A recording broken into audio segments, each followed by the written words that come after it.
Hello guys, welcome to Fiction Red Plus. So in this video, we will see, what if Harry saved a goblin prince at age 6 and gained the loyalty of Gringotts? If you enjoy these kinds of stories, don't forget to show us some love by hitting the like button and subscribing to the channel. Your support means the world to us. Now, let's start the story. Chapter 1, The Alley. The rain started somewhere between Oxford Street and Charing Cross Road, fat drops that splattered against the pavement and sent the Saturday shoppers scurrying for cover. Harry Potter, 6 years old and small for his age, didn't bother running. The oversized jacket Dudley had outgrown last winter was already soaked through, and besides, he'd learned that running attracted attention. Attention was never good. Ahead of him, Aunt Petunia clutched Dudley's hand and hurried toward the awning of a department store. Uncle Vernon lumbered behind them, newspaper held over his balding head, cursing the weather with every step. None of them looked back. Harry followed at his usual distance, close enough to keep them in sight, far enough that strangers wouldn't immediately connect them. This was the arrangement. This had always been the arrangement, as long as he could remember. "Mummy, I want to go to the toy shop," Dudley whined, loud enough that Harry could hear him over the rain. "Of course, Diddykins. As soon as this dreadful weather stops." Harry's stomach growled. He'd had half a piece of toast that morning, snatched from Dudley's plate when no one was looking. Breakfast had been 4 hours ago. Lunch, he suspected, would be whenever the Dursleys remembered he existed, which might be never, given how crowded the streets were. The rain intensified. People pushed past Harry without seeing him, umbrellas blooming like dark flowers, everyone focused on their own misery. He was used to being invisible. Sometimes he thought it might actually be true, that he could genuinely disappear if he tried hard enough. Strange things happened around him. Locks that opened when he desperately needed them to.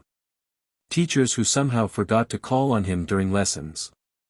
Once, he'd ended up on the school roof without any memory of climbing. The Dursleys didn't like to talk about the strange things. Harry pressed himself against a shop window, watching his aunt and uncle disappear into the department store. They hadn't looked back. They wouldn't notice he wasn't following until they needed someone to carry bags, and by then the rain might have stopped and he could catch up. He had time. Time to do what, exactly, he wasn't sure. But the press of bodies and the grey curtain of rain made him feel, for just a moment, like he wasn't a burden. Like he was just another person in London, anonymous and free. He started walking. Not toward the department store. Not toward any destination at all. Just walking, letting the crowds carry him, drifting like a leaf in a gutter stream. The rain plastered his hair to his forehead, not that it made much difference, his hair was always a mess, sticking up in the back no matter how much Aunt Petunia tried to flatten it. She'd given up years ago. The streets blurred together. Oxford Street became something else, then something else again. Harry wasn't paying attention to the signs. He was watching the people, the way they moved, the snippets of conversation that floated past him. A woman arguing with her husband about directions. 2 teenagers laughing at something on a magazine cover. A man in a strange purple cloak. Harry stopped. The man was gone. Had he imagined it? A purple cloak in London, in the rain, in 1986. That couldn't be right. But Harry was certain he'd seen it, just for a moment, disappearing around a corner into a narrow alley between 2 buildings. He should go back. He should find the Dursleys before they noticed he was missing. Uncle Vernon would be furious. There would be no dinner tonight, maybe no breakfast tomorrow either, and another lecture about ungrateful freaks who couldn't follow simple instructions. Harry walked toward the alley. He didn't know why. Something pulled at him, a feeling in his chest like a hook behind his ribs, tugging him forward. The same feeling he got sometimes when strange things were about to happen. Aunt Petunia called it, his freakishness acting up. Harry didn't have a name for it. He just knew that ignoring it never worked. The alley was narrow and dark, the kind of place Uncle Vernon would have forbidden him from entering. Rubbish bins lined one wall. A rusty fire escape climbed the other. At the far end, barely visible through the rain, was another street, but not a street Harry recognized. The buildings there looked older, stranger, their windows filled with things that glinted and moved. The hook in his chest pulled harder. Harry walked forward. The alley opened onto a cobblestone street that shouldn't have existed. Harry stood at the mouth of it, rain dripping from his hair, and stared. The shops here had signs with names like Slug and Jigger's Apothecary, and Flourish and Blots. Their windows displayed things Harry couldn't identify, jars of floating eyeballs, stacks of books that seemed to be reading themselves, broomsticks arranged in proud displays with price tags that couldn't possibly be real. No one on the street was dressed normally. Cloaks everywhere, in every color, purple and green and midnight blue. Pointed hats. Robes that swept the wet cobblestones. A woman walked past with an owl on her shoulder, and neither she nor the owl gave Harry a second glance. He should be afraid. He knew he should be afraid. But the hook in his chest had gone quiet, replaced by something else, a warmth that spread through him like the first day of summer after a long winter. Like coming home to a house he'd never lived in. "Watch yourself, boy." A man in brown robes pushed past him, muttering about muggles and getting bolder every year. Harry pressed himself against a wall, heart pounding, but the man didn't stop. Didn't even look back. Muggle. The word meant nothing to Harry, but the way the man said it, like it was something dirty, something lesser, reminded him of the way Uncle Vernon talked about the neighbors who didn't keep their lawns tidy. Harry kept walking. The street curved ahead, narrowing into smaller alleys that branched off the main thoroughfare like veins from an artery. The shops became shabbier here, their signs harder to read, their customers fewer and more furtive. Harry should have turned back. He was already so far from the department store, so far from the Dursleys, so far from anything he knew. But the warmth in his chest had changed again, sharpening into something urgent. Something wrong. He heard the voices before he saw them. Told you to make it clean.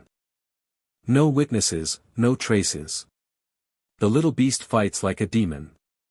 Give us a moment. We don't have a moment. The guards will have noticed he's missing by now. Harry crept forward, pressing himself into the shadows of a doorway. The alley ahead bent at a sharp angle, and the voices came from around that corner, rough and angry and afraid. Not afraid of being caught, Harry realized. Afraid of something else. Finish it. Ragnar's brat dies today, or we all do. Harry's breath caught. He peered around the corner. 5 figures in dark robes stood in a rough circle, their wands, Harry thought, wands like in stories, pointed at something on the ground. No, not something. Someone. A small figure, roughly Harry's size, curled against the alley wall with blood streaming down its face. Not human. The face that glared up at the robed figures was sharp-featured and gray-skinned, with pointed ears and teeth that looked like they'd been filed to points. Dark eyes blazed with hatred above a nose that was long and hooked and proud. The creature, the person, was dressed in what might once have been fine clothes, now torn and soaked with blood. "Any last words, Princeling?" one of the robed figures sneered. The gray-skinned child spat at him. "My father will melt your bones for this. The nation remembers every insult. Every drop of blood. The nation will never know. Just another goblin brat who wandered too far from his guards." The robed figure raised his wand. "Goodbye, Your Highness." Harry moved. He didn't think. Didn't plan. Didn't even really decide. One moment he was hidden in the shadows, and the next he was running forward, his soaked trainers slapping against the cobblestones, his mouth open in a scream he didn't recognize as his own. The robed figures turned. Wands swung toward him. Someone shouted something, a word that sounded like stupefy, and a bolt of red light shot past Harry's head, close enough that he felt the heat of it against his cheek. And then the world exploded. That was what it felt like, anyway. Something inside Harry tore loose, something that had been building his entire life, every time he'd been locked in his cupboard, every time Uncle Vernon's hand had connected with the back of his head, every time he'd wished so desperately that someone, anyone, would just make it stop. The wish came true. A wall of force erupted from Harry's outstretched hands, he hadn't even realized he'd raised them, and slammed into the dark-robed attackers like a physical thing. They flew backward, crashing into walls, tumbling over rubbish bins, their wands clattering away across the wet stones. Harry stood in the center of the alley, chest heaving, hands still raised. His fingers were tingling. His whole body was tingling, like he'd touched a live wire and somehow survived. The gray-skinned child stared at him. "What," the creature said slowly, "in the name of the ancestors was that?" Harry opened his mouth to answer. Nothing came out. His legs were shaking. His vision was starting to blur at the edges. He'd never done anything like that before, never even come close, and now his body was telling him very firmly that whatever he'd spent had been too much. "They're getting up," the gray-skinned child said sharply. "Human. Boy. Whatever you are. They're getting up and we need to run." One of the robed figures was indeed struggling to his feet, blood streaming from a gash on his forehead. His wand was gone, but his hand was reaching toward his belt, toward something that glinted silver. "Can you run?" Harry managed. "Can you?" "Fair point." Harry grabbed the gray-skinned child's hand, it was calloused and hot, far warmer than his own rain-chilled skin, and pulled. They ran together down the alley, around another corner, through a gap between buildings that was almost too narrow to squeeze through. Behind them, shouts echoed off the walls. "This way," the child said, pulling Harry left down another passage. "I know these streets. My father, never mind. This way." They ran until Harry's lungs burned. Until his legs felt like they were made of water. Until the shouts faded behind them and the only sound was their own ragged breathing and the steady drum of rain on stone. The gray-skinned child pulled them into the doorway of what looked like an abandoned shop, its windows boarded over and its sign too weathered to read. They pressed themselves against the door, gasping. "Who are you?" the child demanded. "You're not from the alley. You don't dress like a wizard." But that magic, dark eyes narrowed. That was wandless.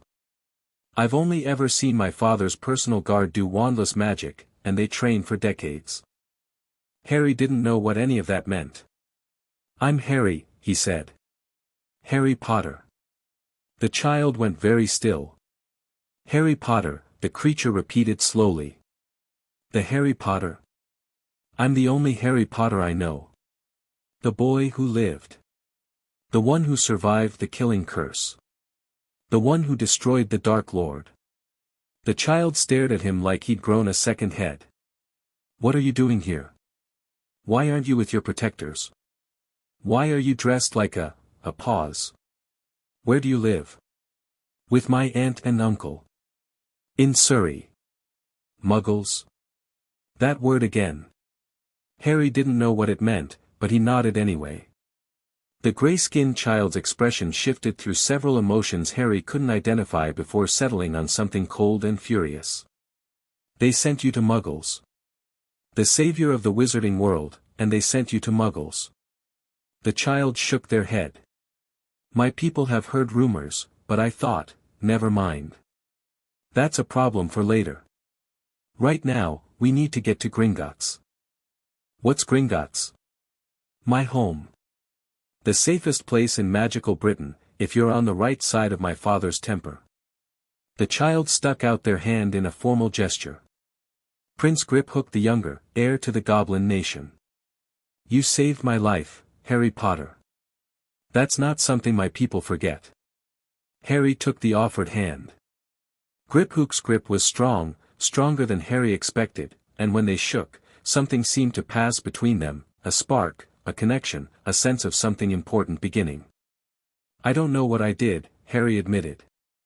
"I just saw them hurting you and I wanted them to stop. You did wandless battle magic. In an alley in Nocturne. At the age of, how old are you? 6.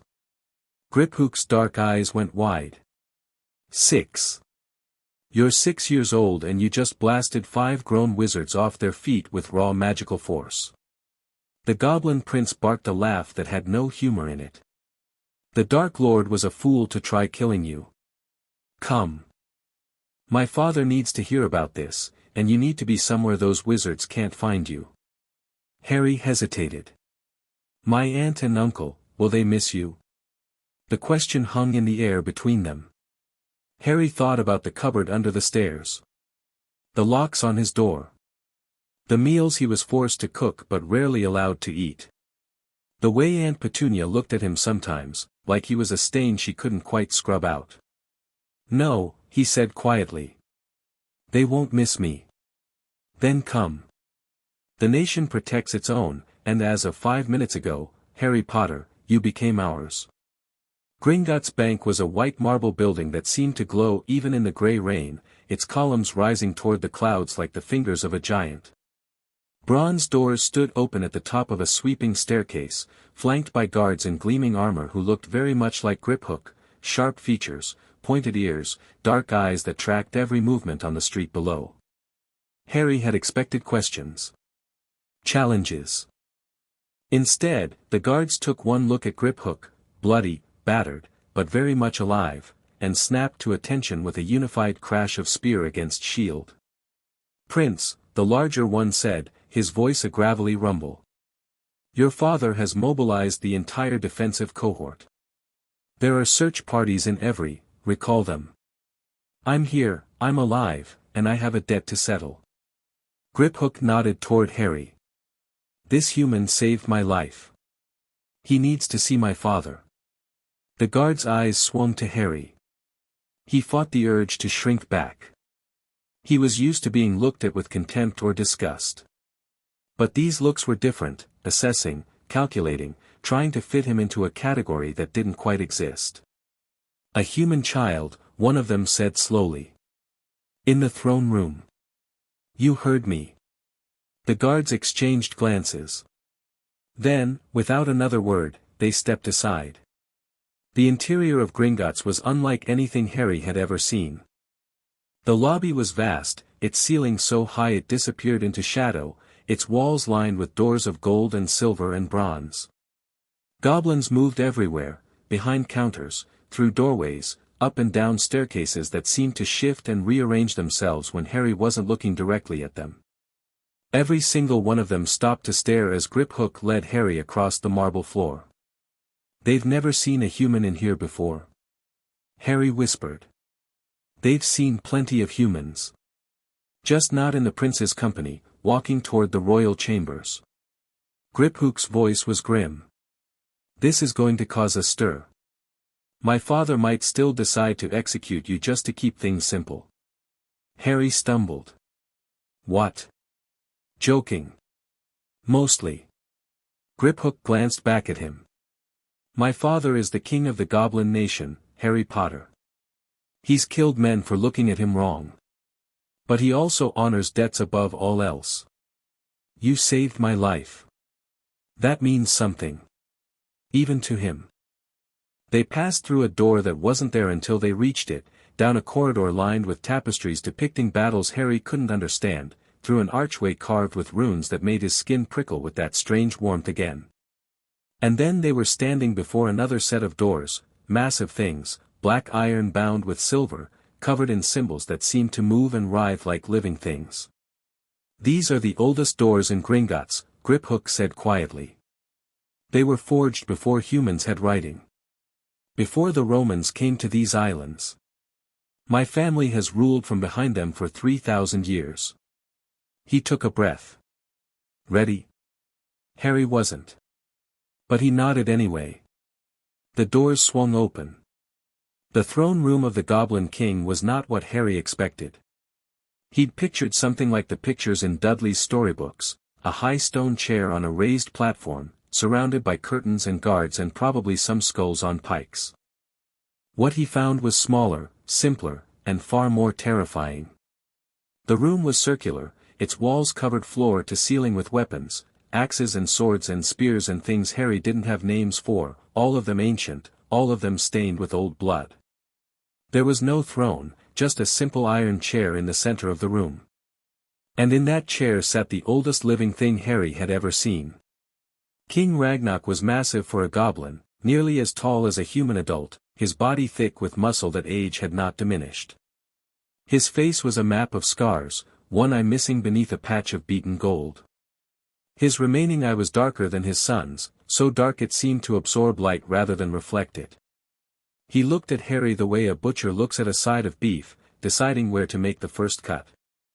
"Father," Griphook said, stepping forward. "I live. So I see."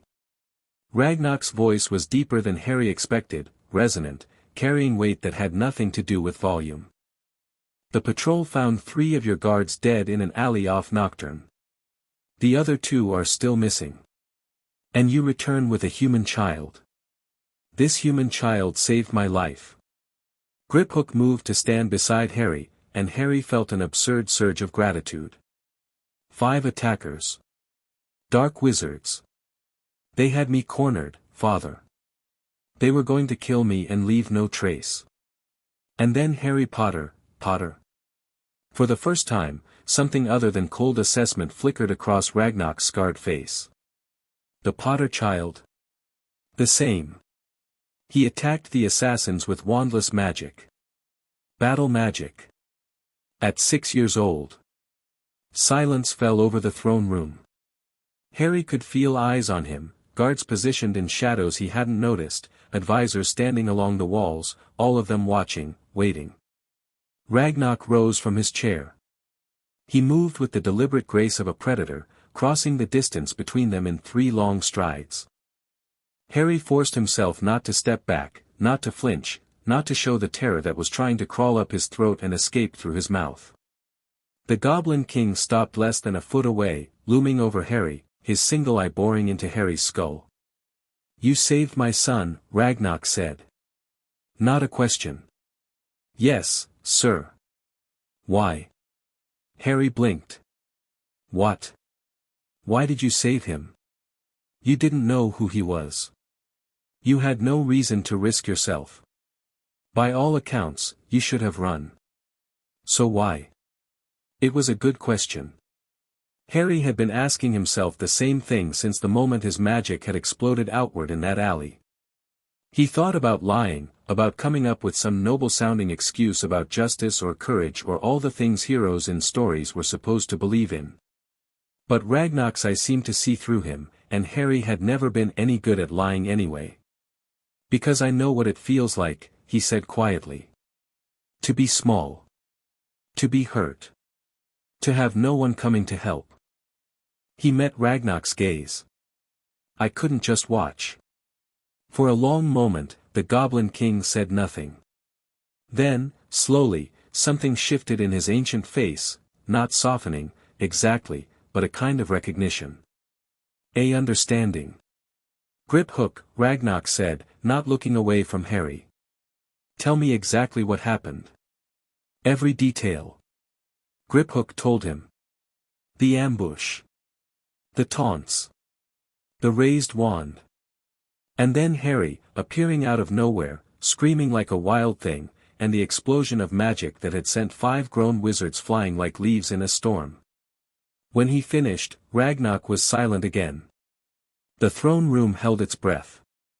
"Harry Potter," the Goblin King said finally. "Do you know what a life debt means in wizarding culture?" Harry shook his head. "It's a binding of magic. When one person saves another from certain death, a connection forms between them. The saved owes the savior, not legally, not officially, but in a way that magic itself recognizes. Wizards treat it as an inconvenience, a social obligation to be discharged as quickly as possible." Ragnarok's eye glittered. "Goblins are not wizards." He turned and walked back to his iron chair, but he didn't sit. Instead, he stood beside it, one hand resting on its arm, and when he spoke again, his voice had changed, become formal, ceremonial, ancient. 3 times in recorded history, a human has saved the life of a goblin king or heir, Ragnarok said. 3 times, the debt of iron and blood has been invoked. The first time was in 304 AD, when a Roman soldier pulled my ancestor from a burning catacomb. That soldier became the first human ambassador to the Goblin nation. His descendants served us for 7 generations. Harry's mouth was very dry. The second time was in 1066, when a Norman knight shielded a Goblin prince from a Saxon arrow. That knight was granted perpetual access to Goblin forges. His family's weapons won them an earldom. Ragnarok's eye fixed on Harry. You are the third. And unlike my predecessors, I find myself in a unique position. The human who saved my son is not a soldier or a knight. He is a child. An orphan. A wizard raised among muggles who do not want him, ignorant of his own power and history. He descended from the platform and crossed the room again, this time stopping not in front of Harry but beside him. His scarred hand came to rest on Harry's shoulder, heavy and warm. The debt of iron and blood is the most sacred oath my people know. It cannot be discharged with gold or favors. It can only be honored through a bond that lasts until death, and beyond, if the spirits allow. Father, Griphook said, his voice strange. Are you? I am. Ragnarok squeezed Harry's shoulder. Harry Potter. I offer you a choice. You can leave this place with our gratitude and a bag of gold heavy enough to ensure you never want for anything. You can return to your Muggle relatives or go wherever else you wish. The wizarding world will welcome their savior with open arms. You would be famous. Celebrated. Free. He paused. Or you can accept the debt. Become Kaz-ak Thranok, brother of the mountain. You would be adopted into the Goblin nation as one of our own, with all the rights and responsibilities that entails. You would be trained in our ways, educated in our histories, taught to fight and think and survive as a goblin does. And in return, you would owe us the same loyalty we would owe you. Forever. Harry's head was spinning. 20 minutes ago, he'd been wandering through the rain, trying not to think about how hungry he was. Now a king was offering him a family. Why? He asked, echoing Ragnarok's earlier question. You don't know me. I'm nobody. You are not nobody. You are Harry Potter, the only human in living memory to perform wandless battle magic before the age of 7. You are the child who destroyed the darkest wizard of the age when you were barely old enough to walk. And more importantly, Ragnarok's grip tightened on his shoulder. You are the boy who, when he saw my son dying in an alley, did not run. Did not hide. Did not tell himself it wasn't his problem. The Goblin King's voice dropped, became almost gentle. The wizards tell stories about you, Harry Potter. They call you the boy who lived. They've made you into a symbol, a fairy tale, a bedtime story to comfort their children. But I see something else. I see a child who has survived cruelty that would have broken most adults. I see power that has never been properly trained. I see courage that has never been properly honored. He released Harry's shoulder and stepped back. Make your choice. Harry looked around the throne room. At the ancient weapons on the walls, each one with a story he didn't know. At the guards in the shadows, their faces unreadable. At Griphook, standing nearby, dark eyes wide with something that might have been hope. He thought about the cupboard under the stairs. The locks. The hunger. The constant, grinding knowledge that he was unwanted, unloved, a burden to be tolerated rather than a person to be cherished. He thought about the warmth in his chest when he'd first stepped onto the strange cobblestone street. Like coming home. Yes, Harry said. I accept. The ceremony happened that night. Harry stood in a chamber even deeper than the throne room, surrounded by goblins who had come from every corner of Gringotts to witness what Ragnarok had called a moment that will echo for generations. There were hundreds of them, maybe thousands, packed into a space carved from the living rock of the earth itself. The ritual required blood, of course it did, Harry thought, it was called the debt of iron and blood, but not much. A small cut on his palm, matched by cuts on Ragnar's and Griphook's palms. Their blood mingled in a silver bowl filled with water that glowed faintly gold. "Speak the words," Ragnar said. Harry had been coached, but his voice still shook. "I, Harry Potter, accept the bond of Khazak Thranok. I pledge my loyalty to the Goblin Nation, my strength to its defense, my honor to its honor. I will keep no secrets that harm the mountain. I will raise no hand against its children. I will," his voice caught. "I will be brother to those who have no brother, and son to those who have lost their sons." That last part wasn't in the script. It came from somewhere else, somewhere deep, and when Harry said it, the golden water in the bowl blazed so bright that everyone in the chamber had to look away. When the light faded, Harry felt different. Not physically, his body was the same, still small, still thin, still marked with the scars of 6 years of casual cruelty. But something inside him had shifted. A connection, a thread, tying him to the stone beneath his feet and the people around him. "It is done," Ragnar said, and his voice carried to every corner of the chamber.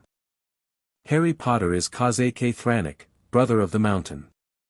He stands under our protection. Any who harm him, harm us. Any who threaten him, threaten the nation." A sound rose from the assembled goblins, not applause, but something older. A wordless cry, a war chant, a declaration. Harry felt it vibrate in his bones. Griphook appeared at his side, a grin splitting his sharp-featured face. "Welcome to the family." "Is it always this?" Harry gestured vaguely at the chaos around them. "Dramatic?" "Yes. We're goblins. Drama is kind of our thing." Griphook clapped him on the shoulder. "Come on. Let's get you cleaned up and fed before you collapse. You look like you haven't eaten in days." Harry didn't tell him that this was, in fact, accurate. There would be time for that later. Time for explanations, for revelations, for all the complicated conversations that came with joining a family you'd never known existed. For now, he let Griphook lead him out of the chamber, through corridors that were starting to feel less alien and more familiar with every step. Behind them, the goblins' war chant continued, echoing off the ancient stone. Harry Potter had come home. The chambers they gave him were nicer than anywhere he'd ever slept in his life. That wasn't saying much, given that his previous accommodations had been a cupboard under the stairs, but still, the room was warm, dry, and filled with actual furniture. A bed with blankets. A desk with a chair. A wardrobe that was empty now but wouldn't be for long, according to Griphook. "Father's already sent for a tailor," the Goblin Prince said, leaning against the doorframe while Harry explored. "You can't walk around in those rags anymore. You're Khazak Thranok now. You need to look the part." Harry ran his hand over the blankets on the bed. They were softer than anything he'd ever touched. "Griphook? Can I ask you something?" "You just asked me something. Funny." Harry turned to face him. "Those wizards. The ones who attacked you. Why did they want you dead?" Griphook's grin faded. He was quiet for a moment, his dark eyes going distant, and when he spoke again, his voice had lost its usual sharpness. "My father has ruled the Goblin Nation for 347 years. He survived 12 assassination attempts, 2 civil wars, and the rise and fall of 3 Dark Lords. But he's not immortal. One day, hopefully not soon, but one day, he'll die, and I'll take his place." He pushed off the doorframe and walked into the room, settling onto the edge of Harry's new desk. There are people who don't want that to happen. People who think goblins have too much power already, too much gold, too much influence over the wizarding economy. They've tried everything else: political pressure, economic manipulation, legal challenges. None of it worked. So they decided to try something more direct. Killing you. Killing me. Make it look like an accident, or a random attack, and my father would have no one to blame. The succession would be in chaos. The nation would be vulnerable. Griphook's jaw tightened. I was careless. I thought I was safe in Nocturne, thought my guards were enough. I was wrong. Harry sat down on the bed, his exhaustion finally catching up with him. Do you know who sent them? Not yet. But Father has people investigating. Whoever did this won't stay hidden for long. And when we find them, Griphook's smile returned, but there was nothing friendly in it. Goblins have long memories, Harry. And longer grudges. Harry nodded slowly. He was too tired to fully process everything that had happened, but he understood enough. He'd made powerful allies tonight, and powerful enemies. Get some sleep, Griphook said, standing. Tomorrow, everything changes. Father wants to start your training right away. He says raw power like yours needs direction before it becomes dangerous. And we need to figure out what to do about the wizarding world. What do you mean? I mean Harry Potter has been missing for 6 hours now. By morning, the Ministry will be in a panic. By afternoon, Albus Dumbledore will be tearing the country apart looking for you. Griphook paused at the door. Father says we have decisions to make. Whether to announce your presence or keep you hidden. Whether to return you to your relatives or claim protective custody. Whether to let the wizards know what really happened tonight, or let them wonder. What do you think we should do? Griphook's dark eyes met his. I think you should sleep on it. But for what it's worth. I hope you stay. You're weird for a human, Harry Potter. I like weird. He left, pulling the door closed behind him. Harry sat alone in his new room, surrounded by more comfort than he'd ever known, and tried to make sense of the day. This morning he'd been a burden, an unwanted mouth to feed, a freak who couldn't even keep up with his relatives during a shopping trip. Now he was Kazake Thranok, brother of the mountain, the first human in over 1,000 years to be adopted into the Goblin nation. He looked down at his palm, where the cut from the ceremony had already healed into a thin silver scar. It looked like a rune, he realized. One of the symbols he'd seen carved into the doors of the throne room. Brother of the mountain. He lay back on the bed, in his room, in his new home, and stared up at the ceiling of carved stone. Somewhere above him, the rain was still falling on London. The Dursleys were probably home by now, maybe wondering where he'd gone, maybe not. It didn't matter anymore. Harry Potter had found his people. He closed his eyes, and for the first time in his life, he slept without fear. He woke to the sound of arguing. The voices came from somewhere outside his room, muffled by the stone walls but still audible if he pressed his ear to the door. He recognized Griphook's sharp tones and Ragnar's deeper rumble, but there was a third voice he didn't know, higher, almost musical, speaking rapid words Harry couldn't quite make out. He cracked the door open and peered into the corridor. Ragnar stood 20 feet away, his arms crossed, his single eye fixed on a figure that made Harry's stomach drop. The old man was taller than anyone Harry had ever seen, with a beard that reached past his waist and robes of midnight blue covered in silver stars. Half-moon spectacles perched on a crooked nose, and behind them, blue eyes twinkled with a light that seemed almost artificial. Assure you, King Ragnar, the boy is in great danger. His relatives have reported him missing, and there are elements in our world who would do him harm. It is imperative that he be returned to the protection of the wards I placed. The wards you placed, Ragnar interrupted, his voice flat, around a house where the boy was starved, beaten, and treated as a slave. The old man, Dumbledore, Harry realized, it had to be Dumbledore, the name Griphook had mentioned, went very still. I'm not sure what you mean. I mean exactly what I said. The child who saved my son's life arrived at my gates dressed in rags, thin as a skeleton, covered in bruises old and new. He flinches when adults move too quickly. He didn't know he was a wizard. He didn't know his parents were murdered. He thought they died in a car crash. Dumbledore's twinkle dimmed slightly. The Dursleys were, not my first choice. But the blood wards. Ragnar's laugh was harsh, ugly. You left the savior of your world with people who hated him because of blood wards. You sacrificed a child's well-being for your clever magic. The protection they provide is no longer relevant. Ragnar took a step forward, and even from 20 feet away, Harry could feel the menace radiating off him. Harry Potter is Kazeke Thranok. He is under the protection of the Goblin Nation. Your wards, your plans, your schemes, none of them matter anymore. He is ours.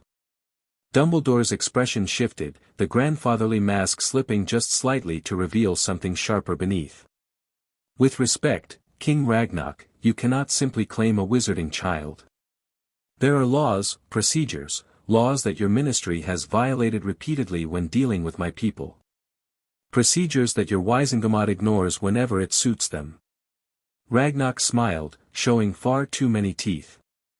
We are done being bound by rules that only apply when convenient. Harry Potter saved the life of my heir. The debt of iron and blood has been invoked, witnessed, and sealed. Try to take him from us, and you will discover exactly how far the Goblin Nation is willing to go to protect its own. The corridor went silent. Harry held his breath. Dumbledore's blue eyes swept the hallway, and for just a moment, they seemed to catch on the crack in Harry's door. Harry froze. Then the old man nodded, the gesture slow and deliberate. I see. Then perhaps, King Ragnar, we might discuss arrangements. The boy will need to attend Hogwarts when he comes of age. It is not merely tradition, there are magical requirements, legal bindings. We will discuss Hogwarts when Hogwarts becomes relevant. The boy is 6 years old. He has 5 years before your school is a concern. Ragnar turned away, clearly dismissing the old wizard. Until then, he stays with us. He trains with us. And he answers to no one but himself and the nation. I would like to speak with him. Just to assure myself of his well-being. No. King Ragnar, I said no. Ragnar looked back over his shoulder. The boy has been through enough. When he's ready to face the wizarding world, he'll face it on his own terms. Until then, Albus Dumbledore, you will have to content yourself with the knowledge that he is safe, fed, and for the first time in his life, wanted. Dumbledore's mask flickered again, frustration, calculation, something almost like genuine concern. It was hard to tell. Very well, he said finally. But I hope you understand, King Ragnar, that there are forces in our world that will not be content to simply wait. Harry Potter is a symbol. A legend. There are those who will stop at nothing to control that legend. Then they will learn what happens when they try to control something that belongs to the mountain. Ragnar's smile was all teeth. Good day, Headmaster. My guards will show you out. Harry pulled back from the door as Dumbledore was escorted past, but not before those blue eyes swept across his door one more time. Searching. Knowing. Then he was gone, and Griphook was pushing into Harry's room with an expression of savage satisfaction. Did you hear that? Most of it. Harry sat down on his bed, his heart still racing. That was Dumbledore. The one and only. Greatest wizard of the age, they call him. Defeater of Grindelwald. Leader of the light. Griphook's lip curled. He's been playing chess with the wizarding world for 60 years, and everyone else is just pieces on his board.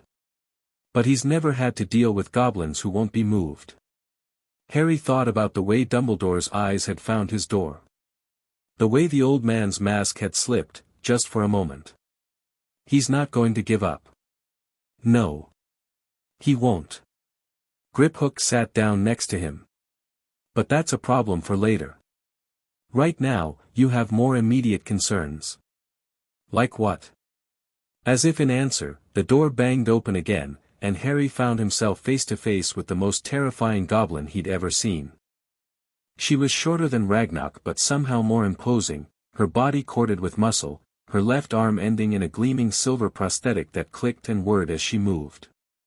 Her face was a network of scars, and when she smiled, Harry saw that several of her teeth had been replaced with metal. So, she said, her voice like gravel scraping against stone. This is the human who thinks he can fight like a goblin. Harry stood automatically, some instinct telling him that sitting in this creature's presence was a bad idea.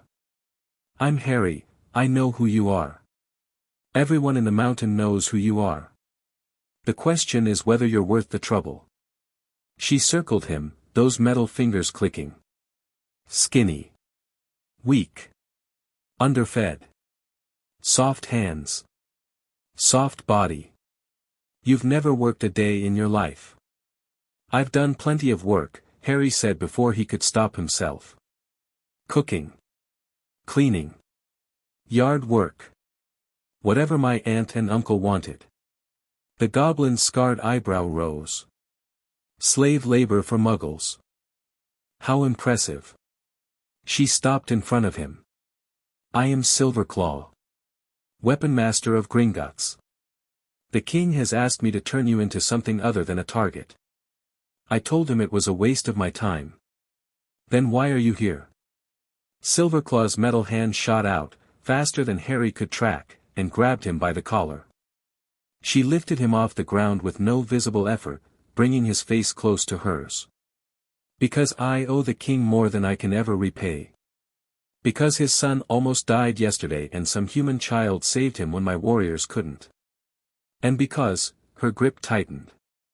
I want to see if the stories are true. They say you blasted 5 wizards off their feet with raw magic. They say you did it without a wand, without training, without even knowing what you were doing. She dropped him. Harry stumbled but kept his feet. Show me. I don't know how. It just happened. I wanted them to stop hurting Griphook and then what? Magic just erupted from your fingertips. Power just exploded because you wished for it hard enough. Silverclaw laughed. That's not how magic works, boy. Magic is discipline. Control. Years of training and practice and sacrifice. What you did in that alley was either a miracle or a fluke, and I don't believe in miracles. Harry's face flushed with frustration. I'm not lying. I don't know what I did or how I did it. But I did it. I saved Griphook. And I'll do it again if I have to. Something shifted in Silverclaw's scarred face. Not softening, Harry didn't think she was capable of softening, but a kind of grudging interest. Brave words for a 6-year-old. Let's see if you can back them up. She turned toward the door. Training begins in 1 hour. Eat something. Hydrate. Wear clothes you don't mind getting bloody. She was gone before Harry could ask whose blood she meant. Griphook let out a breath he'd apparently been holding. Well. That went better than expected. How could that possibly have gone better? She didn't actually hit you. Griphook grinned at Harry's expression. Silverclaw is intense. She lost her arm fighting wizards in the last rebellion, and she's never forgiven humans for it. The fact that she's willing to train you at all is practically a miracle. She said she doesn't believe in miracles. She doesn't. Which means, deep down, she believes in you. Griphook stood and headed for the door. I'll have food sent to your room. And Harry? Seriously. Wear clothes you don't mind getting bloody. Silverclaw doesn't do gentle. He left Harry alone, staring at the door, wondering what exactly he'd gotten himself into. The training chamber was nothing like Harry had imagined. He'd expected something like the gymnasiums he'd glimpsed through school windows, sanitized spaces with padded floors and safety equipment. What he found was a cavern hewn from raw rock, its walls lined with weapons that made the throne room's collection look like a display case. The floor was packed earth, stained in places with what Harry was very sure was old blood. Silverclaw waited in the center of the space, her silver arm clicking as she flexed her metal fingers. Good. You're on time. Most humans are either early, trying to impress me, or late, because they're afraid. Being on time means you're neither eager nor cowardly. Just smart enough to follow instructions.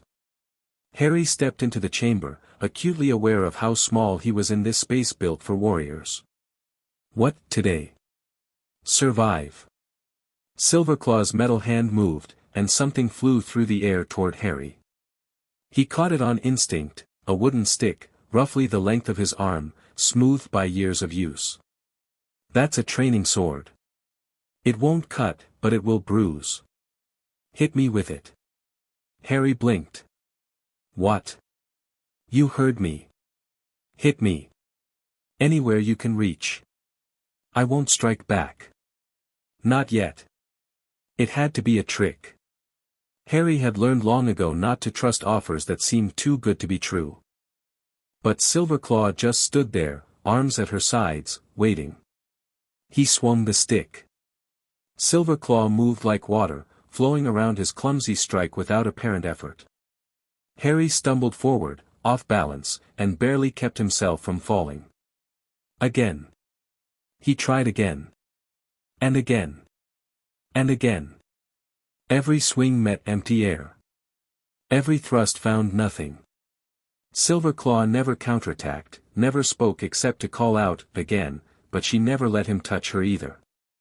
After 20 minutes, Harry was drenched in sweat, his arms aching, his lungs burning. He dropped to one knee, gasping for breath. Pathetic. Silverclaw crouched in front of him, her scarred face impassive. You swing like a child trying to swat flies. No technique. No strategy. No understanding of distance or timing or leverage. I've never, Harry gasped. Never held a sword before. I know. That's why I'm not hitting you back. She stood. But here's what I want you to understand, Harry Potter. Everything you think you know about fighting, everything you've seen in books or plays or whatever entertainment muggles provide their children, is wrong.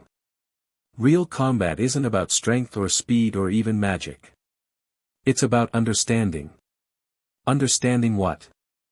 Your enemy. Yourself. The space between you.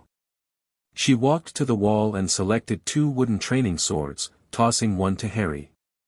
Now. Watch. What followed was the most brutal education of Harry's life. Silverclaw didn't coddle him. She explained stances, grips, footwork, and then she made him practice until his muscles screamed and his vision blurred with exhaustion. When he made mistakes, she pointed them out with cutting precision. When he repeated mistakes, she cracked her training sword against whatever body part had erred. But she also taught him. By the time the session ended, Harry had no idea how long it had been. Time lost all meaning in the chamber. He could hold a sword without embarrassing himself. He could move without tripping over his own feet. He understood, at least in theory, the basic principles of goblin combat: economy of motion, exploitation of weakness, and the absolute refusal to fight fair. Enough. Silverclaw took the training sword from his shaking hands. You'll need to eat and rest. We do this again tomorrow, and every day after that until I decide you're not a complete waste of my time. Harry was too exhausted to be offended. How long will that take? Years. Possibly decades. A ghost of something that might have been a smile crossed her scarred face. But you didn't quit. You didn't cry. And when I hit you, you got back up. She turned away. Most humans would have given up in the first 10 minutes. You lasted 2 hours. 2 hours. It had felt like 2 days. Silverclaw. Harry called as she reached the door. She paused. Thank you. For training me. I know you didn't want to. For a long moment, Silverclaw didn't respond. Then, without turning around, the king says you have potential. I don't see it yet. But I saw something in that alley, Harry Potter. When you threw yourself at 5 grown wizards to save a goblin you'd never met. Her metal hand clenched at her side. My arm was taken by wizards who thought goblins were beneath them. Who believed that our lives, our culture, our very existence was inferior to theirs. I've hated humans for 30 years because of what they did to me. She looked back over her shoulder, one scarred eye meeting Harry's. Prove to me that I was wrong to hate. Prove that there are humans worth respecting. And maybe, you won't be a complete waste of my time. She left. Harry stood alone in the training chamber, every muscle in his body aching, dried blood on his knuckles from where he'd scraped them on the earthen floor. He'd never felt more alive. That night, cleaned and fed and wrapped in the softest blankets he'd ever owned, Harry lay awake thinking about everything that had happened. 24 hours ago, he'd been Harry Potter, the Dursleys' unwanted burden, a freak who lived in a cupboard and dreamed of belonging somewhere. Now he was Kozake Thranok, brother of the mountain. He had a room of his own, a family who wanted him, and a terrifying one-armed goblin who was determined to teach him how to fight. It was overwhelming. It was impossible. It was the best thing that had ever happened to him. A knock at his door made him sit up. "Come in." Griphook entered, carrying a small wooden box. "Couldn't sleep. Too much thinking. I figured." The Goblin Prince sat on the edge of Harry's bed, the same way a brother might. "Brought you something. A welcome gift, I guess." He held out the box. Harry took it, lifted the lid. Inside, nestled in velvet, was a dagger. Not a training weapon, not a toy, a real blade, maybe 8 inches long, its edge gleaming with a sharpness that made Harry's fingers itch. The handle was wrapped in dark leather, and set into the pommel was a small red stone that seemed to pulse with inner light. "It was mine," Griphook said. "My father gave it to me on my 5th birthday. First blade, we call it. Every goblin child gets one when they're old enough to understand that weapons aren't toys. I can't take this." "You can. You have to." Griphook's dark eyes were serious. "Harry, listen to me. What happened in that alley, that wasn't an accident. Those wizards didn't just decide to kill me on a whim. Someone sent them. Someone powerful, someone who wants my father's throne or my people's gold or both. The assassination attempt failed because of you, but they won't stop trying." Harry's hand tightened on the dagger's hilt. "You think they'll come after you again?" "I know they will. And next time, they might come after you too. You're valuable now, Harry. Not just because of what you did, but because of what you are. A human with goblin loyalty, wizarding fame, and enough raw magical power to blast 5 attackers off their feet." Griphook smiled grimly. "You're a weapon someone will want to control. Or destroy. So I need to be ready. So you need to be ready." Griphook stood. "Keep the blade with you. Always.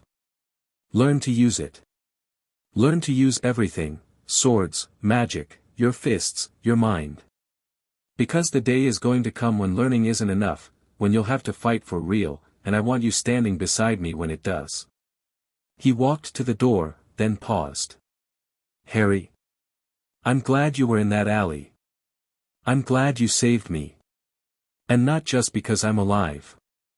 He grinned, the expression transforming his sharp features from stern to almost mischievous. "I think this is going to be fun." He left. Harry sat alone, holding the dagger, feeling its weight in his hand. The red stone in the pommel pulsed gently, in rhythm with his heartbeat. Tomorrow, he would train again. The day after, and the day after that. He would learn to fight, to think, to survive. He would become what Ragnarok and Silverclaw and Griphook believed he could be. And one day, when the people who had tried to kill his new brother came back, Harry would be ready. He slid the dagger under his pillow and closed his eyes. Sleep came easily. Chapter 1 and Chapter 2, The Mountain's Son. 3 months had passed since Harry Potter walked into Gringotts as a lost child and emerged as Kozake Thranok, brother of the mountain. In that time, he had learned more than he had in all his previous years combined. Silverclaw's training sessions left him bruised and aching, but the aches faded faster now, and the bruises were badges of progress rather than marks of failure. He could hold a sword properly. He could move without tripping. He could take a hit without crumbling. He still couldn't land a blow on Silverclaw, but she'd stopped calling him pathetic around week 6, which Griphook assured him was practically a declaration of love. More importantly, Harry had learned about magic. Not the wild, uncontrolled bursts that had saved Griphook's life, though those still happened occasionally, usually when Harry was frustrated or afraid, but real magic. Structured magic. The kind that came from understanding rather than desperation. Goblins, he discovered, did magic differently than wizards. Wizards use wands as a crutch, Ragnarok had explained during one of their evening conversations, which had become a regular part of Harry's routine. The Goblin King would summon him to a small study adjacent to the throne room, pour 2 cups of bitter tea, and talk. Sometimes about politics, sometimes about history, sometimes about nothing in particular. Harry treasured these moments more than he could express. The wand channels magic, focuses it, makes it easier to direct. But it also creates dependency. A wizard without a wand is like a warrior without a weapon, dangerous, perhaps, but operating at a fraction of their true capability. And goblins don't use wands. We were forbidden from using wands by wizarding law centuries ago. They thought it would weaken us, make us easier to control. Ragnarok's scarred face twisted in something between a smile and a snarl. Instead, it forced us to develop our own traditions. Goblin magic is slower to learn but far more versatile. We shape metal with our minds. We read the truth in gold. We ward our vaults with enchantments that have stood for millennia. Can you teach me? I am teaching you. Every day, whether you realize it or not. Ragnarok sipped his tea. But understand, Harry, goblin magic is not human magic. Your core is different from ours. You will never forge a blade with pure will, the way our smiths do. But you can learn to access your power without external tools. You can learn to feel magic, not just use it. And so Harry learned. Not from Ragnarok directly, the king had too many responsibilities, but from a rotation of goblin teachers who approached education with the same brutal efficiency Silverclaw brought to combat training. They pushed him hard, expected perfection, and accepted nothing less than his complete effort. Harry gave it gladly. For the first time in his life, he wanted to learn. He wanted to improve. He wanted to be worthy of the family that had claimed him. The morning of his 3-month anniversary with the nation, goblins kept careful track of such things. Harry woke to find Griphook sitting on his bed, eating an apple and watching him sleep. That's creepy, Harry said, rubbing his eyes. That's efficient. I've been waiting for 20 minutes. You sleep like the dead. Griphook took another bite. Get up. Father wants to see you. Now. I haven't even, now. The Goblin Prince's expression was unusually serious. Something's happened, Harry. Something bad. Harry was dressed and moving in under 3 minutes, his dagger strapped to his forearm the way Silverclaw had taught him, his heart pounding with unnamed fear. In the months since the attack, he'd been waiting for the other shoe to drop. Waiting for whoever had tried to kill Griphook to make their next move. Maybe the waiting was over. Ragnarok was not in his study. He was in the throne room, surrounded by advisors and guards, all of them speaking in rapid gobbledygook that Harry couldn't follow. The Goblin King looked up as Harry entered, and something in his ancient face made Harry's stomach clench. Leave us, Ragnarok said. The advisors filed out, shooting curious glances at Harry as they passed. Within moments, only Ragnarok, Griphook, and Harry remained. Sit, Ragnarok said, gesturing to a stone bench along the wall. Both of you. They sat. Harry's hands were shaking. He pressed them flat against his thighs to hide it. 3 months ago, I assigned my best investigators to trace the assassination attempt on my son. I wanted to know who hired those wizards, who provided their intelligence, who gave them access to routes that should have been secure. Ragnarok's voice was flat, emotionless, but his single eye burned with cold fury. This morning, I received their final report. He held up a sheaf of papers, covered in dense Goblin script.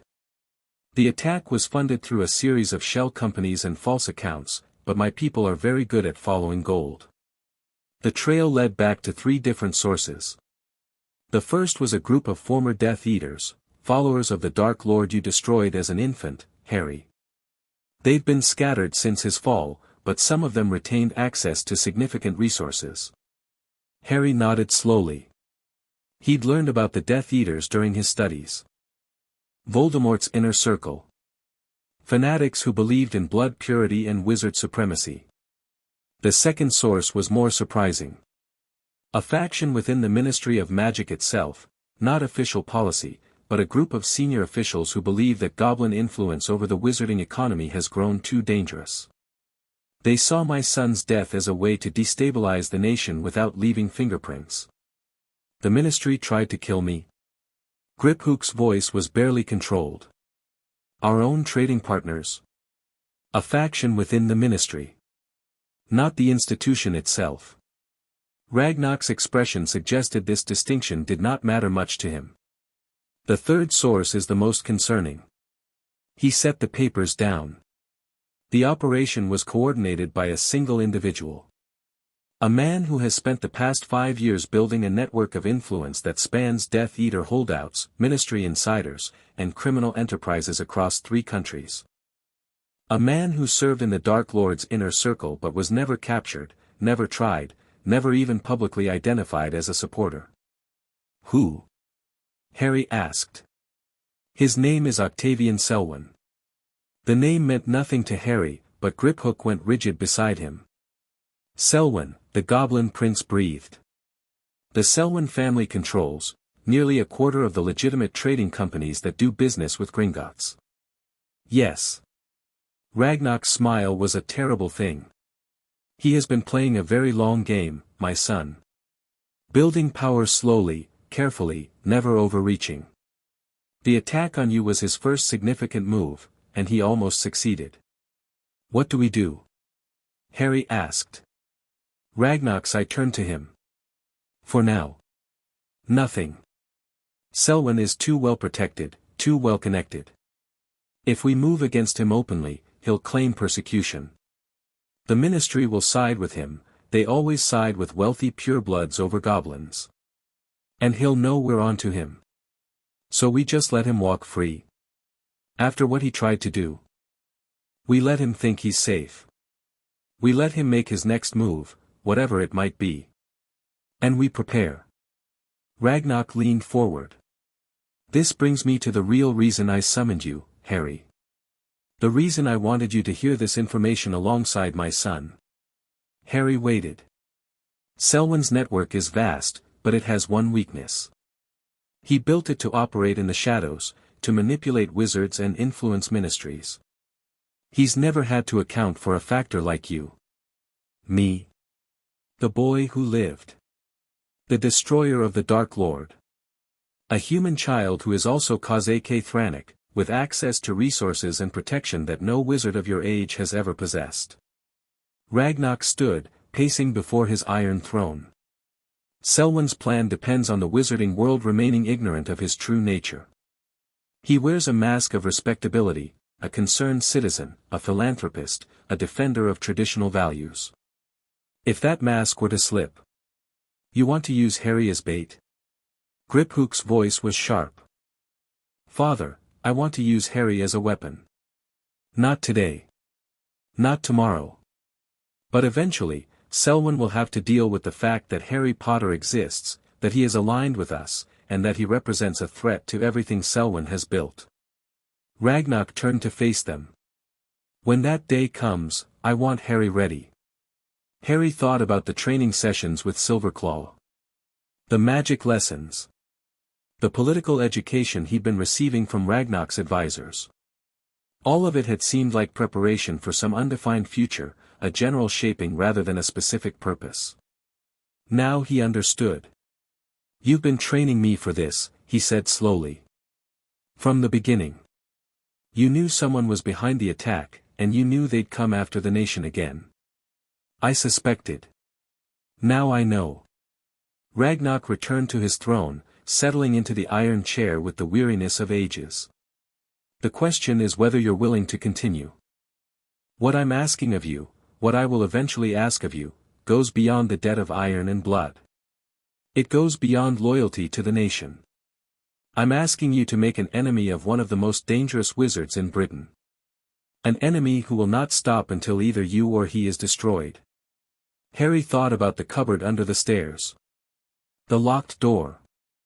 The hunger and the fear and the constant, grinding knowledge that he was unwanted. He thought about Griphook's hand in his, warm and calloused, as they ran through darkened alleys. He thought about Silverclaw's grudging nod of approval when he finally managed to block one of her strikes. He thought about Ragnar's tea, bitter and hot, and the conversations that made Harry feel, for the first time in his life, like his thoughts mattered. "I'm willing," he said. "Whatever you need me to do, I'll do it." Ragnar studied him for a long moment.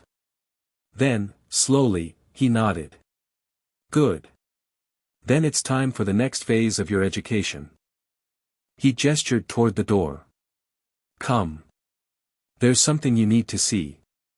The vaults of Gringotts were legendary among wizards, impenetrable fortresses of gold and artifacts, protected by dragons and enchantments and the fierce loyalty of the Goblin nation. Harry had seen the upper vaults, the ones where ordinary wizards kept their savings, but he'd never been deeper. Until now. The cart ride down made Harry's stomach lurch. Griphook sat beside him, unfazed by the breakneck speed and stomach-dropping turns, while Ragnar rode in a separate cart ahead, his massive frame somehow perfectly balanced despite the chaos. They went down. And down. And down. The air grew colder. The walls changed from worked stone to raw rock, ancient and primal. Harry saw things in the darkness, eyes that glinted and retreated, shapes that moved just at the edge of the cart's flickering lamplight. "Dragons," Griphook said quietly. "We keep them in the deeper levels. Security, mostly, but also tradition. The first goblins were metalworkers who learned their craft from dragonfire.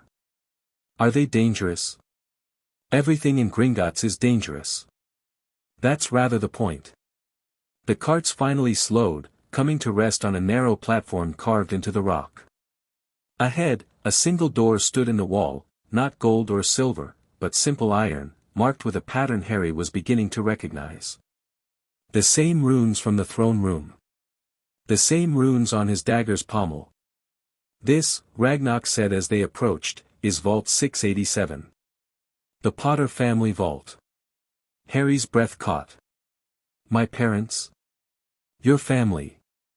Generations of Potters, stretching back nearly 1,000 years." Ragnar produced a key, not from a pocket, but from somewhere inside his robes that seemed to contain far more space than physics should allow. "We have held this vault since the 14th century. In that time, no Potter has ever failed to honor their debts to the nation. Your family has been our ally for longer than most wizarding lines have existed." He held out the key. "This belongs to you now. As does everything within." Harry took the key. It was warm in his hand, warmer than it should have been, and it hummed with something that felt almost alive. "What's inside?" "Gold. Artifacts. History." Ragnar's eye was unreadable. "And answers, perhaps. To questions you haven't yet thought to ask." The door swung open at the key's touch, and Harry stepped into his inheritance. The vault was larger than his cupboard under the stairs. That was his first thought, stupid and irrelevant, but it lodged in his mind anyway. The space where the Dursleys had kept him for 5 years could have fit inside this chamber 100 times over, and the chamber was filled with more wealth than Harry had ever imagined existed. Mountains of gold coins, galleons, Griphook had called them during Harry's economics lessons, rose toward a ceiling lost in shadow. Silver and bronze glinted among the gold, different denominations Harry had learned to recognize. But the gold was almost an afterthought, a backdrop to the true treasures of the vault. Suits of armor lined the walls, each one unique, each one radiating magical power that Harry could feel even from across the room. Weapons hung in cases, swords and wands and things Harry couldn't identify, all of them ancient, all of them deadly. Shelves held books whose titles he couldn't read, potions whose colors shifted and swirled, artifacts whose purposes he couldn't guess. And in the center of it all, on a simple wooden table that looked absurdly out of place among such opulence, sat a small wooden chest. Harry walked toward it as if drawn by invisible strings. That chest, Ragnar said quietly from behind him, was placed there by your father. 1 week before he died. He asked us to ensure it would be waiting for you, when you were old enough to claim it. Harry's hands were trembling as he lifted the lid. Inside, he found letters. Dozens of them, bundled in ribbon, addressed in handwriting Harry had never seen but somehow recognized. He picked up the first bundle, and the name on the top envelope made his vision blur with sudden tears. To my son, Harry, on his first birthday. My mum, he whispered. These are from my mum. Your mother and father both, from what I understand. They knew they might not survive the war. They wanted to leave something for you, something more than gold or artifacts. Something real. Harry clutched the letters to his chest, unable to speak. Beside them in the chest lay other items, a wand made of dark wood, which he knew without being told had belonged to his mother. A pair of round glasses with cracked frames, which must have been his father's. A photo album, its cover worn with age. And beneath it all, folded carefully, a cloak that seemed to be made of liquid silver. What is this? Harry lifted the cloak, and it flowed through his fingers like water. Light reflected strangely from its surface, bending and shifting in ways that made his eyes hurt. That, Ragnar said, is an invisibility cloak. And not just any cloak, this is the cloak, one of 3 artifacts known as the Deathly Hallows. It has been in your family for longer than we have recorded history. Harry wrapped the cloak around his shoulders, and when he looked down, his body had vanished. He could see the stone floor through where his feet should have been. When he held up his hand, it wasn't there, just empty air where flesh and bone should exist. Wicked, Griphook breathed from the doorway. Harry pulled the cloak off, heart pounding. Why would my parents leave this for me? Because they wanted you to have every advantage. Every tool that might help you survive. Ragnar's voice was gentle, gentler than Harry had ever heard it. Your parents died protecting you, Harry. Everything they left behind, the gold, the artifacts, these letters, it was all meant to ensure that their sacrifice wasn't in vain. Harry looked down at the letters in his hands. His mother's handwriting. His father's glasses. Real, tangible proof that he hadn't just sprung from nothing, that he came from people who had loved him enough to die for him. I thought they died in a car crash, he said quietly. That's what the Dursleys told me. That they were drunks who wrapped their car around a pole and left me as a burden. The Dursleys lied. Your parents were heroes. They stood against the greatest dark wizard of the age, and when he came to kill you, they died fighting. Ragnar's hand came to rest on Harry's shoulder, heavy, warm, real. You are the last of the Potter line, Harry. You carry their legacy now. Everything they built, everything they believed in, it passes to you. Harry didn't know what to say. He'd spent his whole life thinking he was nothing, a mistake, an accident that his relatives were forced to endure. And now he was standing in a vault full of evidence that he was something more. That he'd always been something more. I want to read the letters, he said finally. All of them. Of course. Take as long as you need. Ragnar withdrew his hand. But Harry, there's one more thing you should know. He waited. Your parents had friends. Close friends, people who should have taken you in after their deaths. One of them is currently sitting in Azkaban prison, convicted of betraying your family to the Dark Lord. Harry's blood went cold. What? His name is Sirius Black. He was your father's best friend, your godfather, the man your parents trusted above all others. After their deaths, the Ministry claimed he had sold them out, that he had been a spy for the Dark Lord all along. Did he? Harry's voice was barely a whisper. I don't know. The evidence presented at his trial was circumstantial. And there are aspects of the case that have never made sense to my investigators. Ragnarok's eye was sharp, assessing. The letters in that chest may contain answers. Or they may only raise more questions. Either way, I thought you should know the truth, or at least, the version of truth the wizarding world believes. Harry looked down at the bundle of letters. At his mother's handwriting, promising answers to questions he hadn't known to ask. Sirius Black. His godfather. The man who supposedly betrayed his parents. Another piece of his past.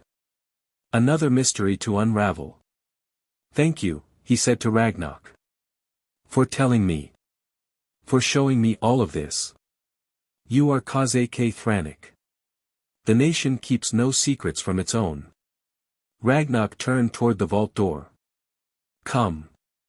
We have training to complete and lessons to learn. But the vault will always be here. The answers will wait until you're ready to seek them. Harry took one last look around the chamber, at the gold, the artifacts, the evidence of a legacy he was only beginning to understand, and followed the Goblin King back into the darkness. The training session that afternoon was the hardest of Harry's life. Silverclaw had heard about the vault visit, of course she had. Nothing in Gringotts stayed secret for long, and she seemed determined to burn the emotion out of him through sheer physical exhaustion. Again, she bellowed as Harry hit the ground for the 20th time. Your footwork is sloppy. Your guard is weak. A child with a stick could beat you right now. I am a child with a stick, Harry gasped, struggling to his feet. Exactly my point. Again. They drilled for hours. Strikes and blocks and dodges, the same movements repeated until Harry's muscles screamed and his vision swam. Silverclaw corrected every flaw, punished every mistake, drove him harder and harder until he was operating on nothing but willpower and spite. And then, finally, something clicked. Harry didn't know what changed. One moment he was exhausted beyond reason, running on empty, ready to collapse. The next, he was moving without thinking, his body flowing through patterns that had been beaten into him over 3 months of brutal training. His wooden sword rose to block Silverclaw's strike, slid along her blade, and, the tip touched her chest. They both froze. You hit me, Silverclaw said, her voice strange. Harry blinked, not quite believing it himself. I did. For a long moment, the weapon master just stared at him. Then, slowly, something that might have been a smile crossed her scarred face. You hit me. She stepped back, lowering her weapon. 3 months. Most goblin children take 3 years before they land a touch on an instructor. Most human adults never manage it at all. Harry's legs gave out. He sat down hard on the packed earth, too exhausted to even feel proud. What changed? He asked. I wasn't doing anything different. Yes, you were. You stopped thinking. Silverclaw crouched in front of him, that almost smile still lingering. Combat isn't about conscious decision-making, Harry. It's about training your body until the right moves happen automatically. You've been fighting your instincts for 3 months, trying to control every movement with your brain. Tonight, you finally let go. Because I was too tired to think. Because you trusted the training. Trusted yourself. She stood, offering him her metal hand. That's the first step. The second step is learning to reach that state without having to exhaust yourself first. Harry took her hand and let her pull him up. How long will that take? Years. Decades, maybe. But you've proven you can do it, which is more than most manage. She released his hand, her expression shifting back to its usual severity. Go. Clean up. Eat something. Tomorrow, we start the real training. That wasn't real training. That was building a foundation. Now we start building a warrior. She turned away, collecting the training swords. Oh, and Harry. He paused at the chamber door. The king told me about your parents. About the letters. Her voice softened, just slightly. I lost my parents in the last rebellion.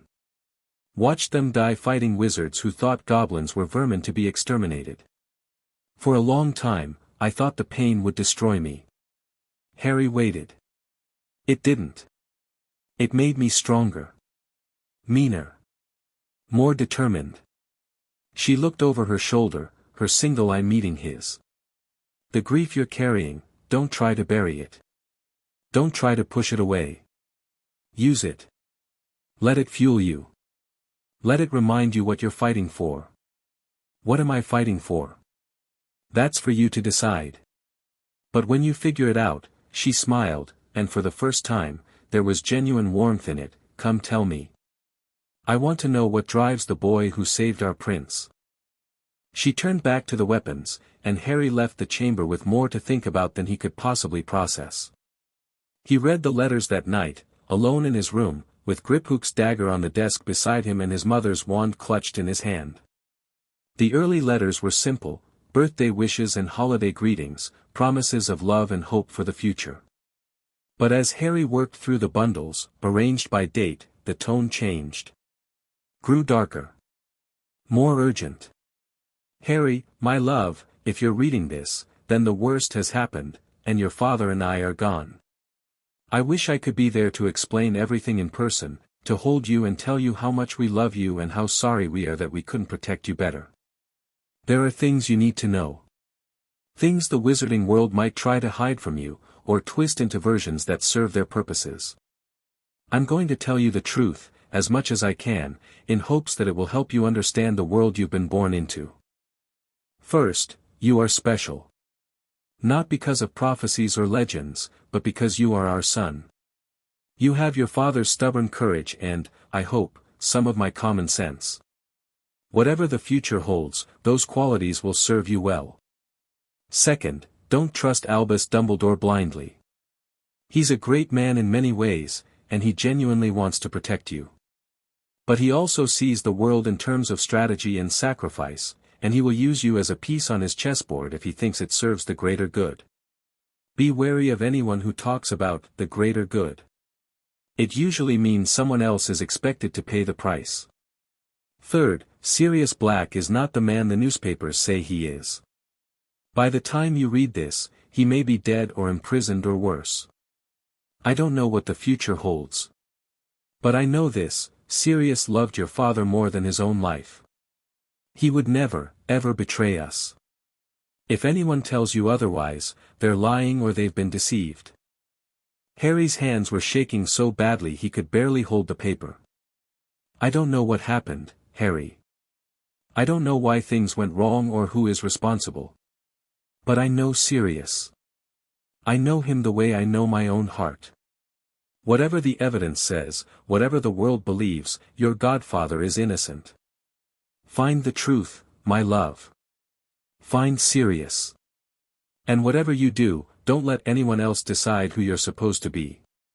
All my love, forever and always, Mom. Harry read the letter 3 times, then set it down and stared at the wall. His mother believed Sirius Black was innocent. She'd written it down, clearly and plainly, before she died. Either she was wrong, deceived by a man she thought she knew, or the entire wizarding world was wrong about what had happened the night his parents died. He thought about what Ragnarok had said. The evidence presented at his trial was circumstantial.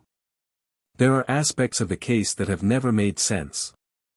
He thought about Selwyn, the man who had tried to kill Griphook, who was even now building a network of power and influence in the shadows. How many other lies were circulating in the wizarding world? How many other truths had been buried or twisted? Harry picked up another letter, this one from his father, written in a messy scrawl that was nothing like his mother's elegant script. Hey kiddo, your mum's probably written you something serious and thoughtful, so I'm going to keep this short. If I'm dead, don't waste time moping about it. I did what I had to do, and I'd do it again 1,000 times to keep you safe. Some practical advice: trust Remus Lupin if you can find him. He's a good man, even if he doesn't believe it himself. Trust the goblins. Your mum thought I was crazy, but I've always thought they got a raw deal from wizards, and they have a code of honor that most of our kind can't match. And if you ever need to disappear, go to the room of requirement on the 7th floor of Hogwarts. Walk past the wall 3 times thinking about what you need, and it'll appear. I spent half my school years hiding there. Oh, and if anyone tries to tell you Sirius betrayed us, punch them in the face for me. Peter Pettigrew was our secret keeper, not Sirius. We switched at the last minute because we thought it would be safer. If something went wrong, look for Peter. Look hard. He's got secrets he shouldn't have. I love you, Harry. More than anything. Be brave. Be clever. And try to have some fun along the way, life's too short for anything else. Dad. Harry read the letter again. Peter Pettigrew was our secret keeper, not Sirius. The name meant nothing to him. But it was a lead, a concrete piece of evidence that the official story might be wrong. He gathered all the letters carefully, returning them to the wooden chest that now sat on his desk. Tomorrow, he would ask Ragnarok about Peter Pettigrew. He would ask about Remus Lupin. He would start unraveling the mystery of his parents' death and his godfather's imprisonment. But tonight, he let himself feel. He held his mother's wand and his father's glasses and let the tears come, tears he hadn't let himself cry in all the years with the Dursleys, all the years of being told he wasn't worth loving, wasn't worth anything. He cried for parents he'd never known and a godfather rotting in prison and a life that had been stolen from him before he could even remember it. And when the tears finally stopped, Harry felt something new growing in their place. Purpose. He would find the truth. He would clear Sirius Black's name, if his godfather was truly innocent. And he would make sure that whoever was responsible for his parents' deaths, Voldemort, Selwyn, or anyone else, would face justice. The goblins had given him a home. His parents had given him a legacy. Now it was time to earn both. The next 3 months passed in a blur of training and study and investigation.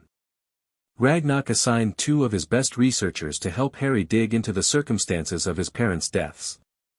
The official records were spotty, the wizarding world had been in chaos after Voldemort's fall, and many things had been overlooked or deliberately concealed, but the goblins were patient and thorough. Peter Pettigrew, they learned, had supposedly died the night after the Potters. Sirius Black had cornered him on a Muggle street, and Pettigrew had been killed in the resulting explosion, along with 12 Muggle bystanders. The only thing left of Pettigrew was a finger. A finger, Harry said flatly, reviewing the report with Griphook. They found 1 finger, and that was enough to declare him dead. The wizarding world isn't known for thorough investigations. Griphook was sprawled across Harry's bed, tossing an apple from hand to hand. Especially not in the aftermath of a war. Everyone wanted to believe it was over, that the bad guys were dead or captured. Pettigrew was a convenient martyr.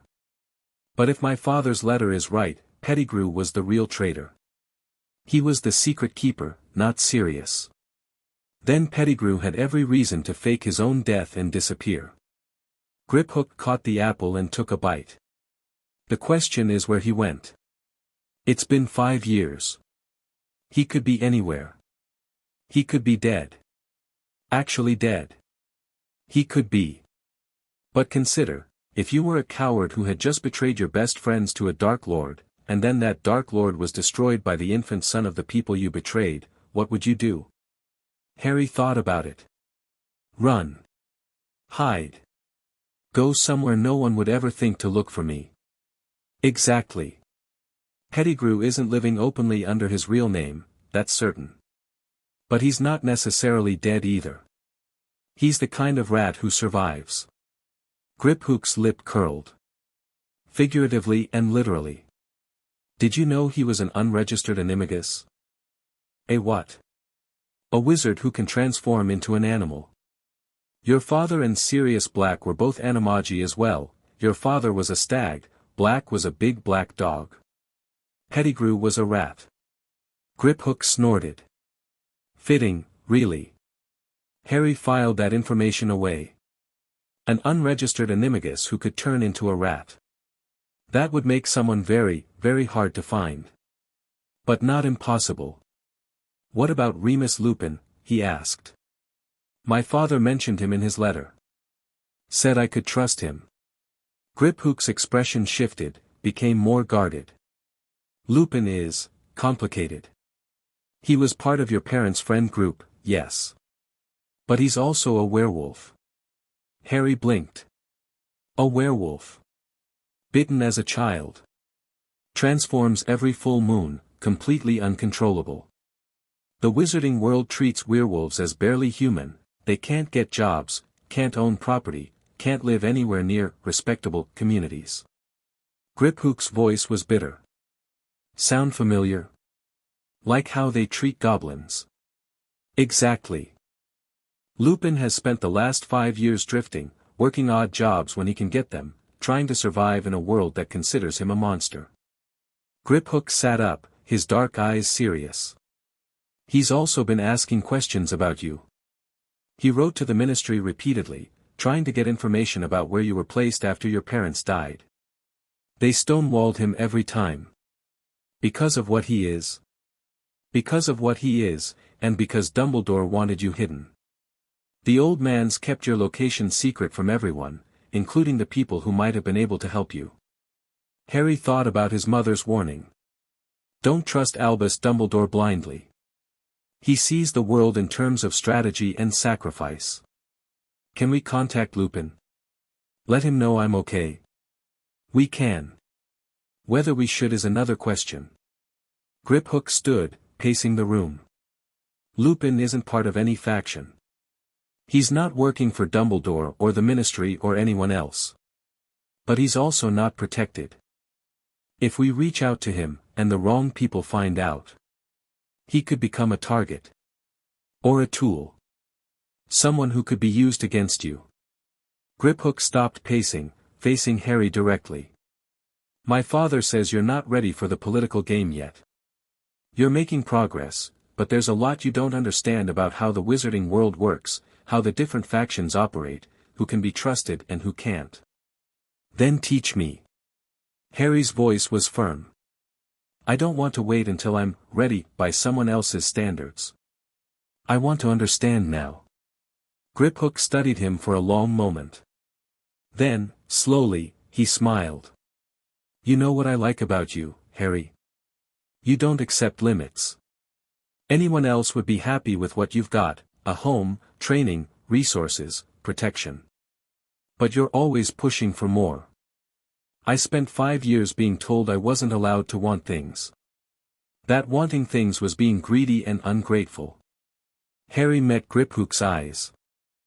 I'm done accepting what other people think I deserve. Good. Griphook clapped him on the shoulder. Then let's go talk to my father. It's time you learned how the game is really played. The lesson took place in Ragnar's study, late at night, with the fire burning low and shadows dancing across the walls. The Goblin King poured 3 cups of the bitter tea Harry had come to love and settled into his chair with the air of a teacher preparing a long lecture. Power, Ragnar began, is the ability to shape events according to your will.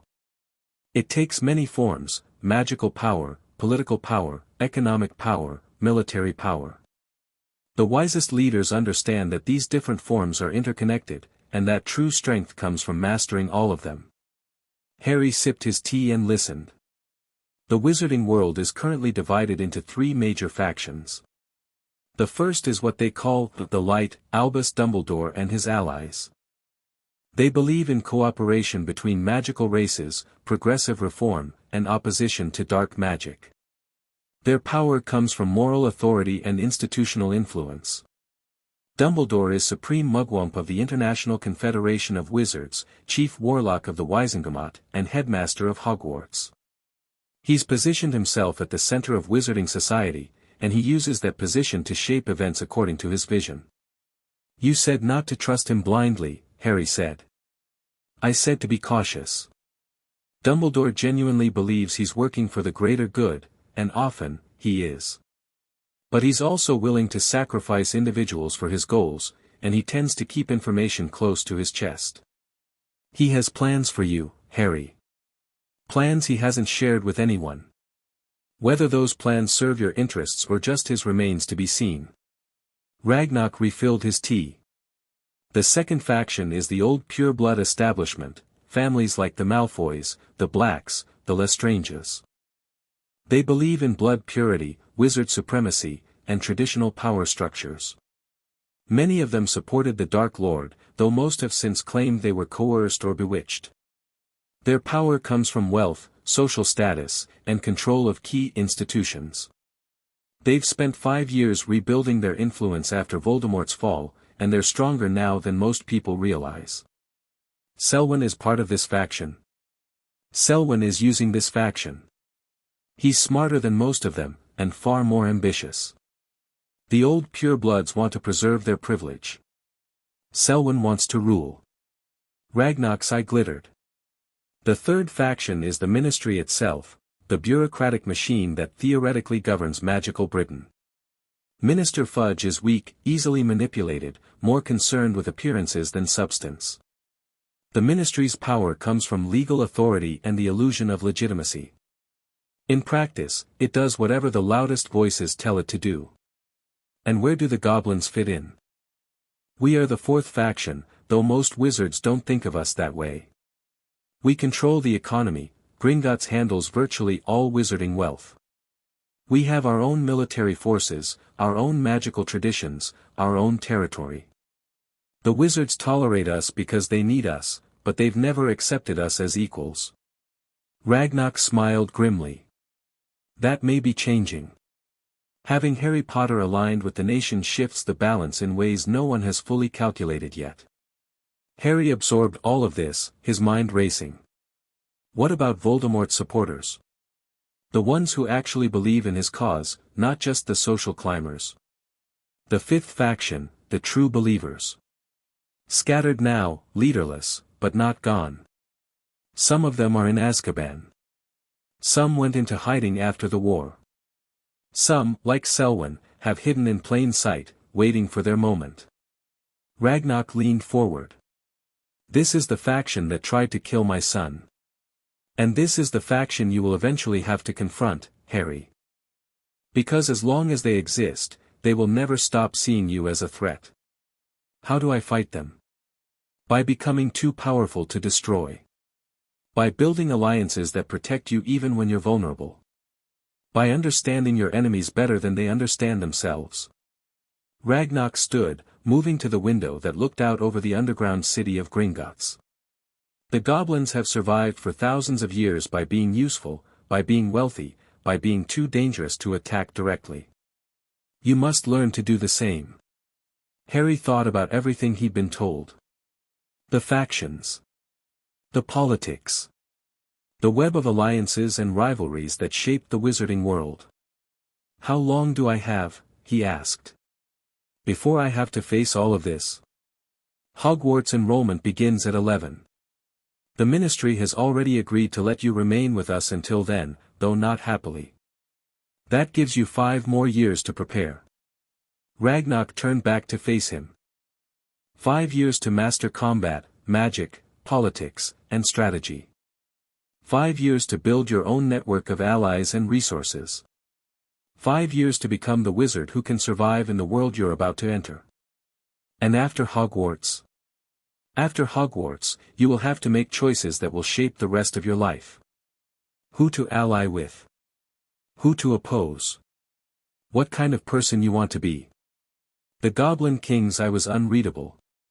My hope is that when those choices come, you will remember where your true loyalties lie. With the nation, Harry said without hesitation. Yes. But also with yourself. With the principles your parents died for. With the people who deserve your protection, whether they're goblin or wizard or anything else. Ragnar returned to his chair. The debt of iron and blood isn't just about obligation, Harry. It's about recognizing that some bonds transcend politics and power. You saved my son because it was the right thing to do, not because you expected anything in return. That kind of moral clarity is rare. Don't lose it. Harry nodded slowly. I won't. Good. Now go rest. Tomorrow, Silverclaw wants to start teaching you about battle tactics, and she's even less patient than usual. Harry stood to leave, but paused at the door. Ragnak? Yes. Thank you. For everything. For taking me in, for teaching me, for treating me like, he struggled to find the words. Like I matter. Ragnak's scarred face softened, just slightly. You do matter, Harry. Never doubt that. And never let anyone make you doubt it. Harry nodded once more and left the study, his mind full of factions and politics and the weight of a future he was only beginning to understand. The months continued to pass. Harry trained with Silverclaw, learning tactics and strategy alongside the physical skills he'd already begun to develop. He studied with Goblin scholars, absorbing history and economics and the subtle art of reading people's true intentions beneath their words. He practiced magic every day, slowly building control over his power, learning to summon that explosive force deliberately rather than accidentally. He also continued investigating his parents' deaths. The Goblin researchers found more information about Peter Pettigrew, school records, employment history, known associates. A picture emerged of a mediocre wizard who had attached himself to more talented friends, always seeking protection and status he couldn't earn on his own. Classic follower behavior, Griphook observed one evening, reviewing the files. Pettigrew needed someone powerful to hide behind. Your father's group gave him that in school. The Dark Lord gave him that during the war. And after the war? Who does he hide behind now? That's the question. Griphook frowned at a document. There's a gap here, 6 months between the Potters' deaths and when Pettigrew supposedly died. What was he doing during that time? Spying? Reporting to other Death Eaters? Maybe. But the Death Eaters were in chaos after Voldemort fell. Most of them were busy fleeing the country or concocting cover stories. Pettigrew would have been a liability, not an asset. Griphook set the document aside. I think he was making arrangements. Setting up whatever life he planned to live in hiding. Harry thought about that. Pettigrew, a rat animagus, preparing to disappear forever. Where would a man like that go? What kind of life would he choose? The answer came to him slowly, over days of consideration. He'd find another protector, Harry said one morning, startling Griphook awake. That's what he does. That's who he is. He wouldn't just hide, he'd find someone new to hide behind. Griphook rubbed his eyes, glaring. It's dawn, Harry. I know. But I figured it out. Pettigrew is an animagus who can turn into a rat. A rat could go anywhere, live with anyone, and no one would know it wasn't just a normal rat. So what if he's living as a rat? Not just sometimes, all the time. He could be someone's pet. He could be hiding in plain sight, in the wizarding world or the muggle world, and no one would ever think to look for him. Griphook sat up, suddenly alert. That's actually brilliant. And completely unprovable. There are millions of rats in Britain. We can't check them all.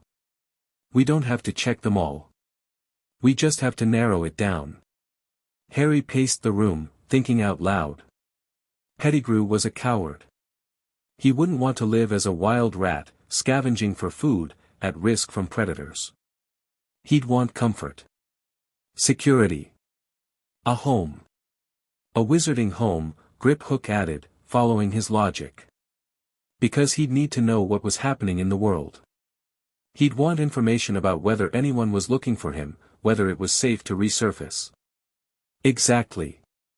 So we look for wizarding families who acquired a pet rat around the time Pettigrew disappeared.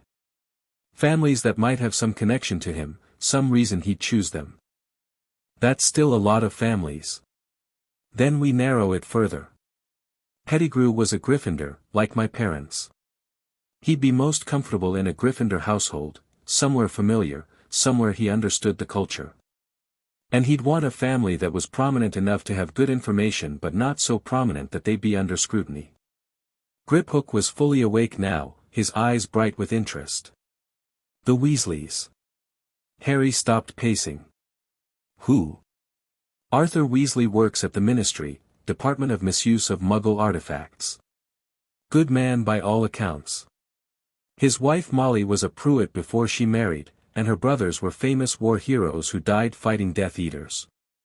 Pure Gryffindor family, well-connected but not wealthy or powerful enough to attract attention. Griphook was already reaching for parchment. They have 7 children. Any one of them might have acquired a pet rat in the last few years. Can we find out? I'll have someone look into it. Discreetly. Griphook grinned at Harry's expression. Don't get too excited. This is still a guess based on speculation. But it's the best lead we've had. Harry nodded, trying to contain his hope. If Pettigrew was alive, if he could be found and captured, then maybe, just maybe, Sirius Black could be freed. His godfather, rotting in Azkaban for a crime he didn't commit, could finally receive justice. But he couldn't let himself believe it. Not yet. Not until they had proof. The proof came 3 weeks later. Percy Weasley, Griphook announced, bursting into Harry's room with a triumphant expression. Second oldest Weasley son. Acquired a pet rat named Scabbers approximately 4 months after the Potters died. The timing matches perfectly. Harry's heart pounded. Are you sure it's Pettigrew? We're not sure of anything yet. But my father's investigators managed to get a description of the rat from one of the Weasley boys, Ronald, I think. The description matches Pettigrew's animagus form almost exactly, including a missing toe on the front paw. A missing toe? Corresponding to the finger they found on the street. The only piece of Pettigrew that was recovered. Griphook's grin was savage. He cut off his own finger to fake his death. Clever, in a disgusting sort of way. Harry sat down heavily on his bed. What do we do? That's the question. Griphook's grin faded. We can't just accuse the Weasleys of harboring a war criminal. They probably don't even know what their son's pet really is. And if we reveal what we know publicly, Pettigrew will find out and run. So we have to catch him. Physically capture him before he can escape. Which means getting access to the Weasley home. Which means revealing your location and identity to people outside the nation. Griphook shook his head. Father won't approve. It's too risky. Then we don't ask for approval. Griphook stared at him. Harry. I know what I'm suggesting. But this might be the only chance to prove Sirius is innocent. If we wait, if we try to plan everything perfectly, Pettigrew might disappear again. We might never find him. Harry met Griphook's eyes. Sometimes you have to take risks. This isn't training. This isn't a theoretical exercise. If you go after Pettigrew and something goes wrong, then something goes wrong. But at least I'll have tried. Harry stood. I've spent my whole life being careful. Being quiet. Doing what I was told and hoping people would eventually start treating me like a person. It didn't work. The only time anything good has happened to me was when I stopped being careful and acted, when I ran into that alley and saved your life. Griphook was silent for a long moment. Then, slowly, he nodded. You're crazy. You know that, right? I've been told. Good. Then let's go be crazy together. Griphook grinned again, and there was nothing reluctant about it this time. I'll handle the planning. You handle the combat, if it comes to that. We'll need backup, people we can trust who won't tell Father until it's too late for him to stop us. Silverclaw. Silverclaw, Griphook agreed. She'll murder us both for the risk, but she won't let us go alone. Harry felt a smile spreading across his face, the first real smile in days. When do we move? Soon. I need a few days to gather intelligence, make arrangements. But Harry? Griphook's expression turned serious. If this works, everything changes. The wizarding world will know where you are. Dumbledore will have to respond. Selwyn will have to respond. The game starts for real. Good, Harry said. I'm tired of waiting. Griphook nodded once, then left to begin preparations. Harry stood alone in his room, looking at his hands, the hands that had once been soft and weak, now calloused from months of training. The hands that had saved Griphook's life. The hands that might soon capture the man who had betrayed his parents. 5 years, Ragnarok had said. 5 years to prepare. Harry was going to do it in 6 months. The night they moved on the Weasleys, the sky was clear and the moon was dark. Harry, Griphook, and Silverclaw emerged from a Gringotts tunnel half a mile from the burrow, the Weasley family home, a ramshackle structure that seemed to be held together by magic and stubbornness. They were dressed in dark clothes, armed with goblin-forged blades, and running on 3 hours of sleep and pure adrenaline. Remember the plan, Silverclaw murmured as they approached. We're not here to fight. We're here to capture one rat. In and out, clean and quiet. What if it's not him? Griphook asked. What if Scabbers is just a normal rat? Then we apologize for the intrusion and disappear.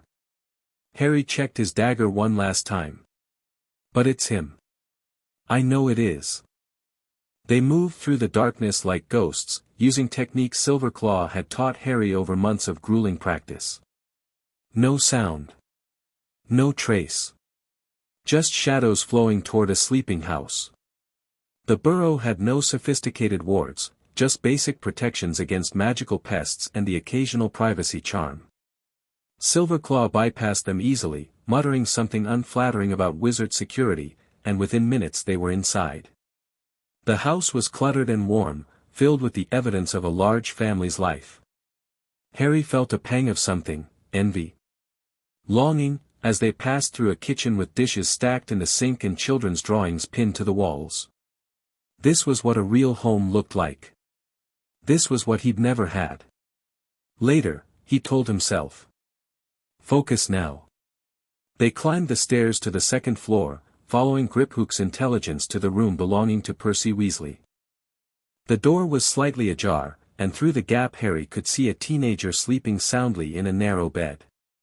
And there, on a pillow beside his head, was a fat grey rat. Harry's heart nearly stopped. The rat was missing a toe on its front paw. It was exactly the size and color described in the reports. And as Harry watched, it twitched in its sleep, making small squeaking sounds that were almost, words. That's him, Harry breathed. That's Pettigrew. Silverclaw moved with practiced precision, drawing a small net woven with goblin magic, a net that would suppress any transformation, hold any creature, resist any escape attempt. She crept toward the bed, positioning herself perfectly, and, the rat's eyes snapped open. For one frozen moment, Harry found himself staring into those eyes, beady and black and far too intelligent for any natural animal. He saw recognition there. Fear. And desperate, calculating cunning. Pettigrew moved. He launched himself off the pillow with shocking speed, twisting in midair, aiming for a gap in the window that shouldn't have been large enough for a mouse, let alone a rat. Harry's hand shot out. He didn't think about the spell, didn't consciously summon his magic. He just knew that he couldn't let Pettigrew escape, knew it with every fiber of his being, and his power responded. A burst of force, tightly controlled, nothing like the explosion in Nocturne Alley, caught the rat in midair and held it suspended, squealing and struggling, unable to move forward or back. Silverclaw's net closed around it. Got him, she said, satisfaction evident in her voice. Nice work, Harry.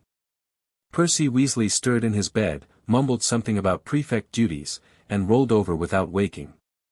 They left as silently as they'd come, carrying a struggling rat in a net that glowed faintly with suppression magic. The whole operation had taken less than 5 minutes. That was almost too easy, Griphook muttered as they retreated to their exit point. Don't jinx it, Silverclaw snapped. We're not clear yet. But they were clear. The tunnel sealed behind them, the darkness of Gringotts surrounded them, and when they finally stopped to catch their breath in a secure chamber deep beneath London, Harry allowed himself to feel the full weight of what they'd accomplished. They had Peter Pettigrew. They had proof. And everything, was about to change. The interrogation happened that same night, in a chamber deep within Gringotts that Harry had never seen before.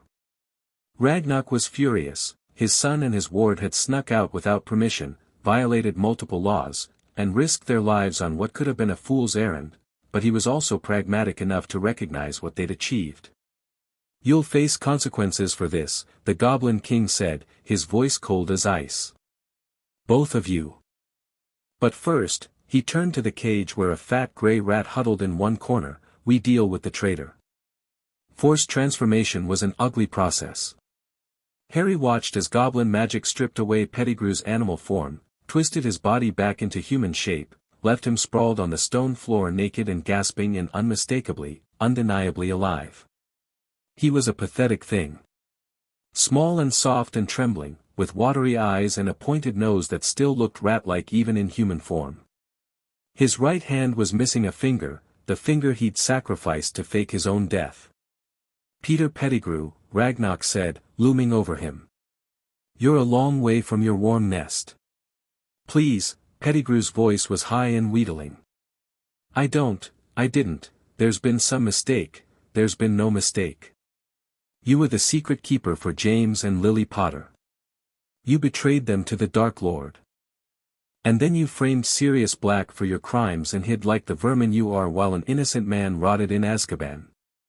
"No. It wasn't me. It was you."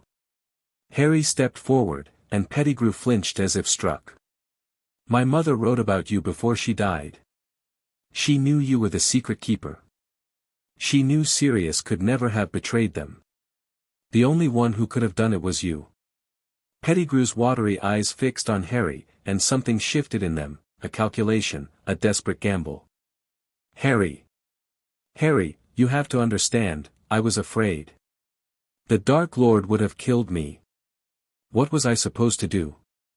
I'm not brave like your father, I couldn't fight him, so you gave him my parents instead. I had no choice. You don't know what he was like, how powerful he was. Anyone would have done the same. Sirius wouldn't have. Remus wouldn't have. My parents wouldn't have. Harry's voice was steady, but his hands were shaking with rage. You were their friend. They trusted you. And you sold them out to save your own worthless skin. Pettigrew started to cry, ugly, gulping sobs that made Harry want to vomit. I'm sorry. I'm so sorry. But you can't, you won't, please, Harry, think about what you're doing. I know exactly what I'm doing. Harry turned to Ragnarok. We need to contact Amelia Bones at the Ministry. She's honest, she'll give Pettigrew a real trial. And Sirius Black, the Goblin King asked. Gets released. Gets pardoned. Gets to finally live the life that was stolen from him. Harry looked back at Pettigrew, who had curled into a ball on the floor, still sobbing. While this one takes his place in Azkaban. Ragnarok was silent for a long moment.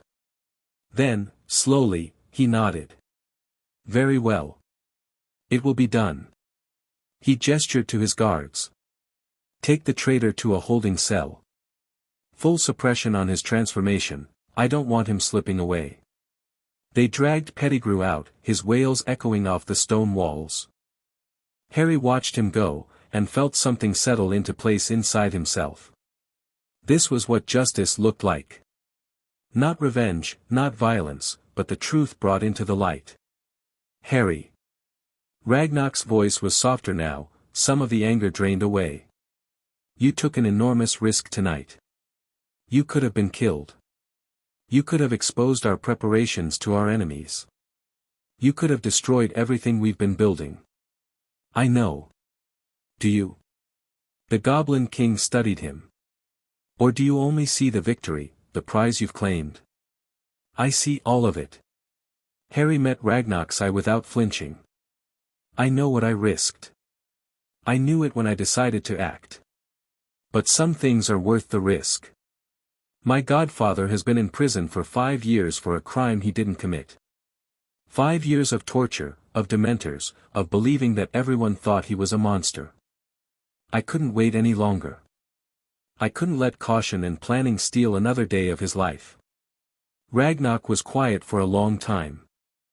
Then, unexpectedly, he smiled. Your mother was right about you, I think. In one of her letters, did you find it yet, she wrote that you would have your father's courage and her common sense. I think she was only half right. What do you mean? I mean you have James Potter's courage in abundance.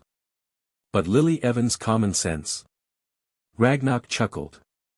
I think you skipped that entirely. Harry found himself smiling back. Is that a bad thing? Time will tell. The Goblin King turned toward the door. Rest now.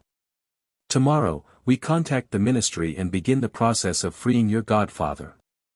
The consequences of tonight's actions, for all of us, will unfold over the weeks and months to come. Ragnar? Harry called as the king reached the doorway. Yes. Thank you. For not stopping me. For understanding why I had to do this. Ragnar paused, not turning around. I didn't understand, Harry. I was furious. I wanted to lock you in your chambers until you came to your senses. But Griphook reminded me of something important. What? That 5 years ago, a frightened boy ran into an alley to save a stranger from death. He didn't think about risks. He didn't calculate consequences. He simply saw someone who needed help and acted. Ragnar looked back over his shoulder. That boy is still in there, underneath all the training and education we've given you. I hope he always will be. He left. Harry stood alone in the chamber, surrounded by the echoes of everything that had happened, and let himself finally feel the exhaustion he'd been holding at bay. They'd done it. They'd actually done it. Tomorrow, everything would change. But tonight, he let himself believe that change could be good. Chapter 2 and Chapter 3, The Summit. The news broke 3 days later. Harry sat in Ragnar's study, watching through a magical viewing pool as the wizarding world tore itself apart. The Daily Prophet's headline screamed across newsstands throughout Britain, Peter Pettigrew alive, Sirius Black innocent. Below it, a photograph of Pettigrew in Goblin custody, looking exactly as pathetic as he had during his capture. The ministry is in chaos, Ragnar observed, sipping his tea with an air of detached amusement. Fudge has called 3 emergency sessions of the Wizengamot in 2 days. Dumbledore is demanding answers. And Amelia Bones is threatening to resign if they don't grant Black an immediate trial. Will they? They have no choice. The evidence is irrefutable, we made certain of that before releasing Pettigrew to their custody. Veritaserum testimony, magical signature analysis, documented timeline inconsistencies. Even the most corrupt Wizengamot member can't ignore proof this solid. Harry watched the viewing pool shift to show crowds gathering outside the ministry building, protesters demanding justice, reporters shouting questions at anyone who emerged. Somewhere in the chaos, his godfather was waiting, still in Azkaban, still surrounded by dementors, but finally with hope of release. How long? Harry asked. The trial is scheduled for tomorrow. Bones pushed it through despite Fudge's attempts to delay. She's a good woman, one of the few in that ministry worth trusting. Ragnar set down his teacup. Which brings us to the matter at hand. Harry turned from the viewing pool. What matter? Your attendance. The Goblin King's expression was unreadable. The Wizengamot has requested, demanded, really, that Harry Potter appear before them. They want to know how you came to possess information about Pettigrew. They want to know where you've been for the past 6 months. And they want to remind the public that you exist, that you're alive and well and safely under wizarding oversight. Which I'm not. Which you're not. But appearing before them serves our purposes as well. Ragnar stood, moving to the window that overlooked the underground city. "You've been training in secret, building strength away from prying eyes. That was necessary, you weren't ready for the scrutiny. But you can't stay hidden forever, Harry. Eventually, you'll have to enter the wizarding world and claim your place in it. And you think that time is now? I think the trial gives you an opportunity.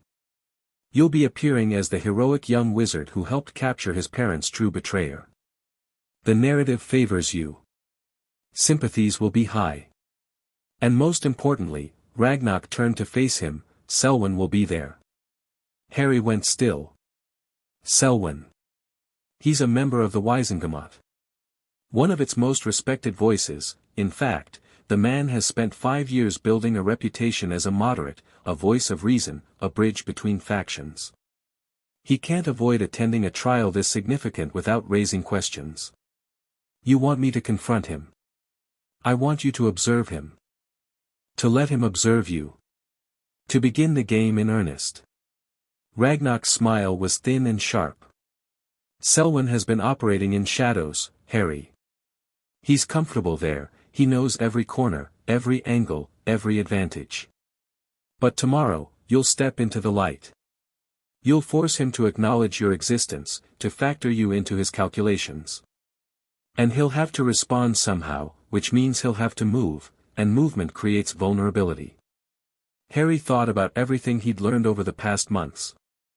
The factions. The politics. The intricate dance of power that governed the wizarding world. He'd studied it all from a distance, preparing for a future that had seemed comfortably far away. Now that future was tomorrow. "I'll need to be prepared," he said. "Not just for Selwyn, for everyone. Dumbledore. Fudge. The reporters. They'll all want something from me." "Yes. And you'll have to decide what to give them." Ragnarok returned to his chair. "I've arranged for a full briefing with my political advisors this afternoon. They'll walk you through the key players, the likely questions, the traps to avoid. Griphook will accompany you to the trial as your official escort. The nation's presence will remind everyone of your protected status. And Silverclaw will be nearby, though not visible. If things go wrong," Ragnarok's eye hardened, "she has instructions to extract you by any means necessary." Harry nodded slowly. He'd known this day would come. He'd trained for it, studied for it, prepared himself mentally and physically for the moment when he'd have to face the world that had alternately worshipped and abandoned him. He just hadn't expected it to come so soon. "One more thing," Ragnarok said as Harry rose to leave. "Your godfather will be at the trial. Assuming he's acquitted, and he will be, you'll have the opportunity to meet him properly. To begin building the relationship your parents would have wanted you to have." Harry's throat tightened. Sirius Black. The man his parents had trusted above all others. The godfather who should have raised him, who would have raised him if not for Pettigrew's betrayal and the ministry's incompetence. "I don't know what to say to him," Harry admitted. "I've read my parents' letters 100 times. I know how much they loved him, how much they trusted him. But he doesn't know me. I'm not the baby he remembers, I'm someone else entirely." "Then let him get to know who you've become." Ragnarok's voice was unexpectedly gentle. "Sirius Black has spent 5 years in hell, believing that everyone thought him a monster. Tomorrow, he'll learn that his godson not only believed in his innocence but moved heaven and earth to prove it. I suspect that will matter more to him than any words you could say." Harry hoped he was right. The political briefing lasted 4 hours. By the end of it, Harry's head was spinning with names and faces and allegiances, but he'd absorbed the essential information. He knew which Wizengamot members were allied with Dumbledore, which were sympathetic to the old pureblood families, which were simply corrupt and looking for advantage. He knew the questions he'd likely face and the answers that would serve him best. He knew, in theory, how to navigate the treacherous waters of wizarding politics. Theory and practice, however, were very different things. "You look like you're about to be sick," Griphook observed that evening, finding Harry in the training chamber going through sword forms by torchlight. I feel like I'm about to be sick. Harry didn't stop moving, the physical activity helped calm his nerves. Tomorrow I face the entire wizarding government. The people who left me with the Dursleys. The people who imprisoned my godfather without a proper trial. The people who've been making decisions about my life without ever asking what I wanted. So you're angry. I'm furious. Harry's blade whistled through the air, slicing an imaginary opponent. But I can't show it. I have to be calm and composed and politically appropriate, because that's what serves the nation's interests, that's what keeps me safe, that's what the game requires. And you hate it. I hate all of it. Harry stopped, lowering his sword, breathing hard. I hate that my parents are dead. I hate that Sirius spent 5 years in prison. I hate that Pettigrew got to live as a comfortable pet while the people he betrayed suffered. I hate that somewhere out there, Selwyn is planning his next move, and I hate that I have to play his game instead of just what? Going to his house and putting a sword through him. Harry laughed bitterly.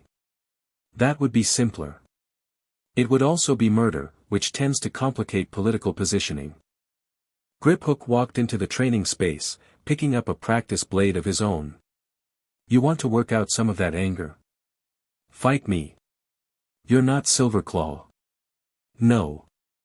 I'm your friend who can see you're about to explode and would rather have you take it out on me than on some ministry bureaucrat tomorrow. Griphook raised his blade. Come on. Show me what you've got. They sparred for an hour, neither holding back, trading blows that would have been dangerous with real weapons. Harry threw himself into the fight with everything he had, all the fear and anger and uncertainty that had been building since Ragnarok first told him about the trial.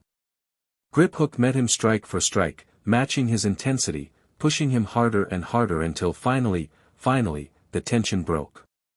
Harry ended up on his back, Griphook's practice blade at his throat, gasping for air and feeling better than he had in days. Feel better? Griphook asked, grinning down at him. Much. Harry accepted the offered hand and pulled himself up. Thanks. That's what brothers are for. Griphook sheathed his practice blade. Now go sleep. Tomorrow's going to be a long day, and you need to be at your best. Harry headed for the door, then paused.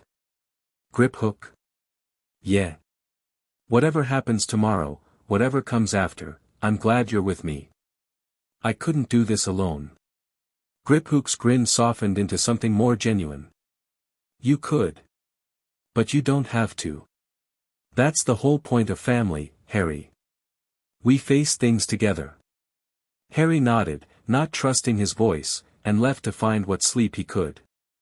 The Ministry of Magic was even more chaotic than Harry had expected. He arrived through a private Gringotts entrance. The goblins had their own access points to most major magical institutions, a concession won through centuries of economic leverage, flanked by Griphook in formal diplomatic attire and surrounded by a security detail that remained just out of sight. The moment he stepped into the atrium, he understood why Ragnarok had insisted on the precautions. Hundreds of witches and wizards packed the space, held back by harried-looking aurors who were clearly overwhelmed by the crowds.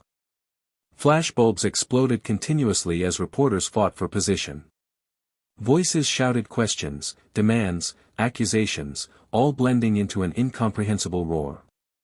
And then someone spotted him. Harry Potter. The cry spread through the crowd like wildfire. Bodies surged forward, pressing against the auror barriers, hands reaching toward him as if his touch could grant miracles. The noise became deafening.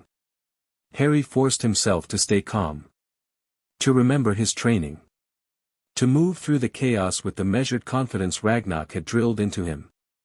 Mr. Potter. Mr. Potter, where have you been? Harry, look over here. For the Prophet.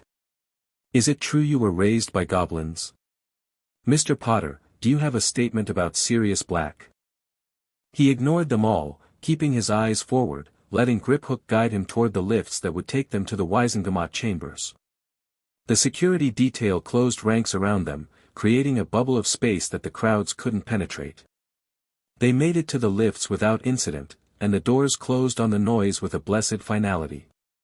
"Well," Griphook said into the sudden quiet, "that was fun. That was terrifying. Same thing, from a certain point of view." The lift began its descent. "You handled it well. Didn't react, didn't engage, didn't give them anything to work with. Exactly what you should have done. It didn't feel like handling it. It felt like drowning and pretending I wasn't. That's what handling it looks like, most of the time." The lift slowed, then stopped. "We're here. Ready?" Harry straightened his robes, goblin-made, subtly different from wizard fashion in ways that proclaimed his allegiance without being ostentatious, and nodded. "Ready." The doors opened onto the Wizengamot chambers. The chamber was arranged like an amphitheater, with tiered seating rising in a semicircle around a central floor where the accused would stand. Every seat was filled. Harry recognized faces from his briefings, Dumbledore in the center of the highest tier, his blue eyes fixed on Harry with an intensity that made his skin prickle. Fudge beside him, sweating visibly, looking like he wished he were anywhere else. And there, in the third row, a man with silver-streaked dark hair and the coldly handsome features of old wizarding aristocracy. Octavian Selwyn. Their eyes met for just a moment. Selwyn's expression didn't change, the same mask of polite interest he showed everyone, but Harry felt the weight of that gaze like a physical pressure. This was the man who had tried to kill Griphook. The man who had spent 5 years building a network of power in the shadows. The man who would, eventually, become Harry's greatest enemy. Not yet, Harry told himself. Not today. Today is about Sirius. A ministry official guided Harry and Griphook to seats in a section reserved for witnesses and interested parties. The section was nearly empty, most of the people who might have been interested in Sirius Black's fate had already taken positions in the main chamber or been excluded entirely. "The trial will begin in a few minutes," the official said, his voice carefully neutral.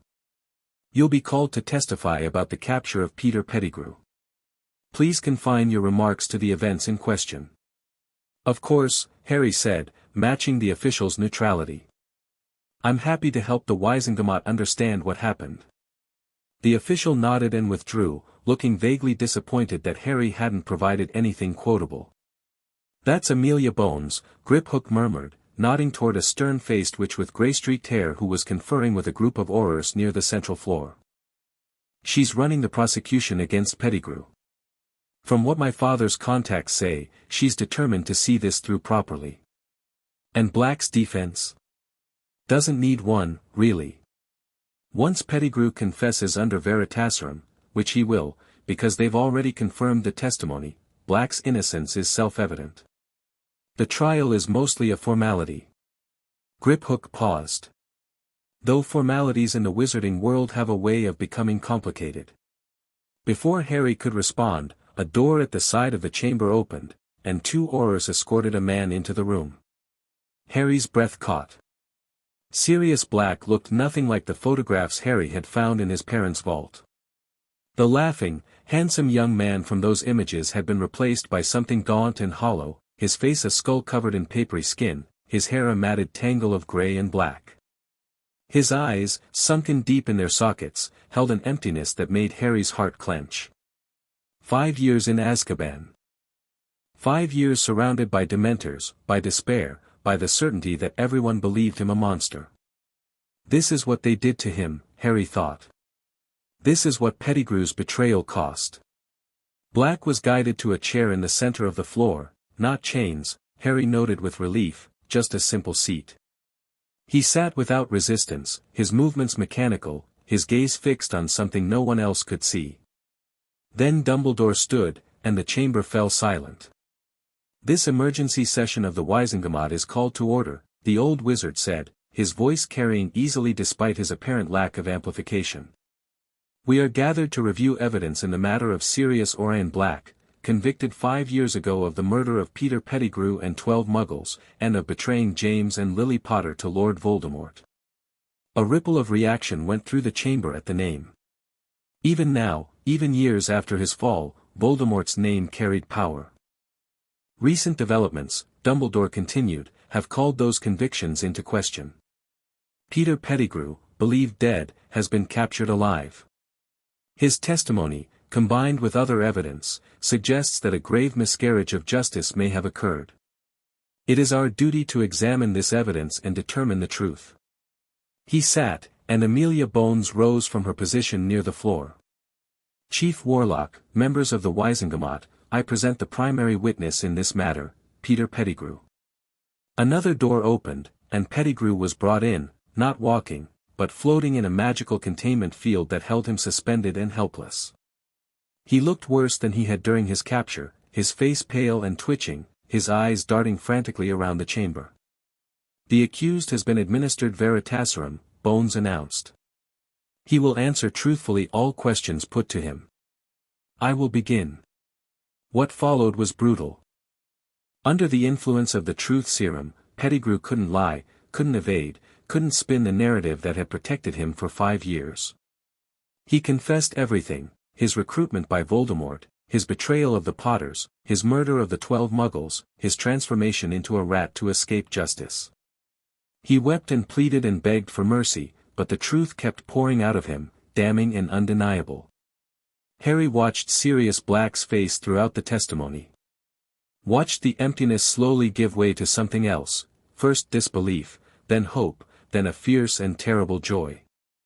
When Pettigrew finally admitted that Sirius had never been the secret keeper, that the switch had been made specifically to protect the Potters and had been turned against them, Black made a sound that was half laugh and half sob.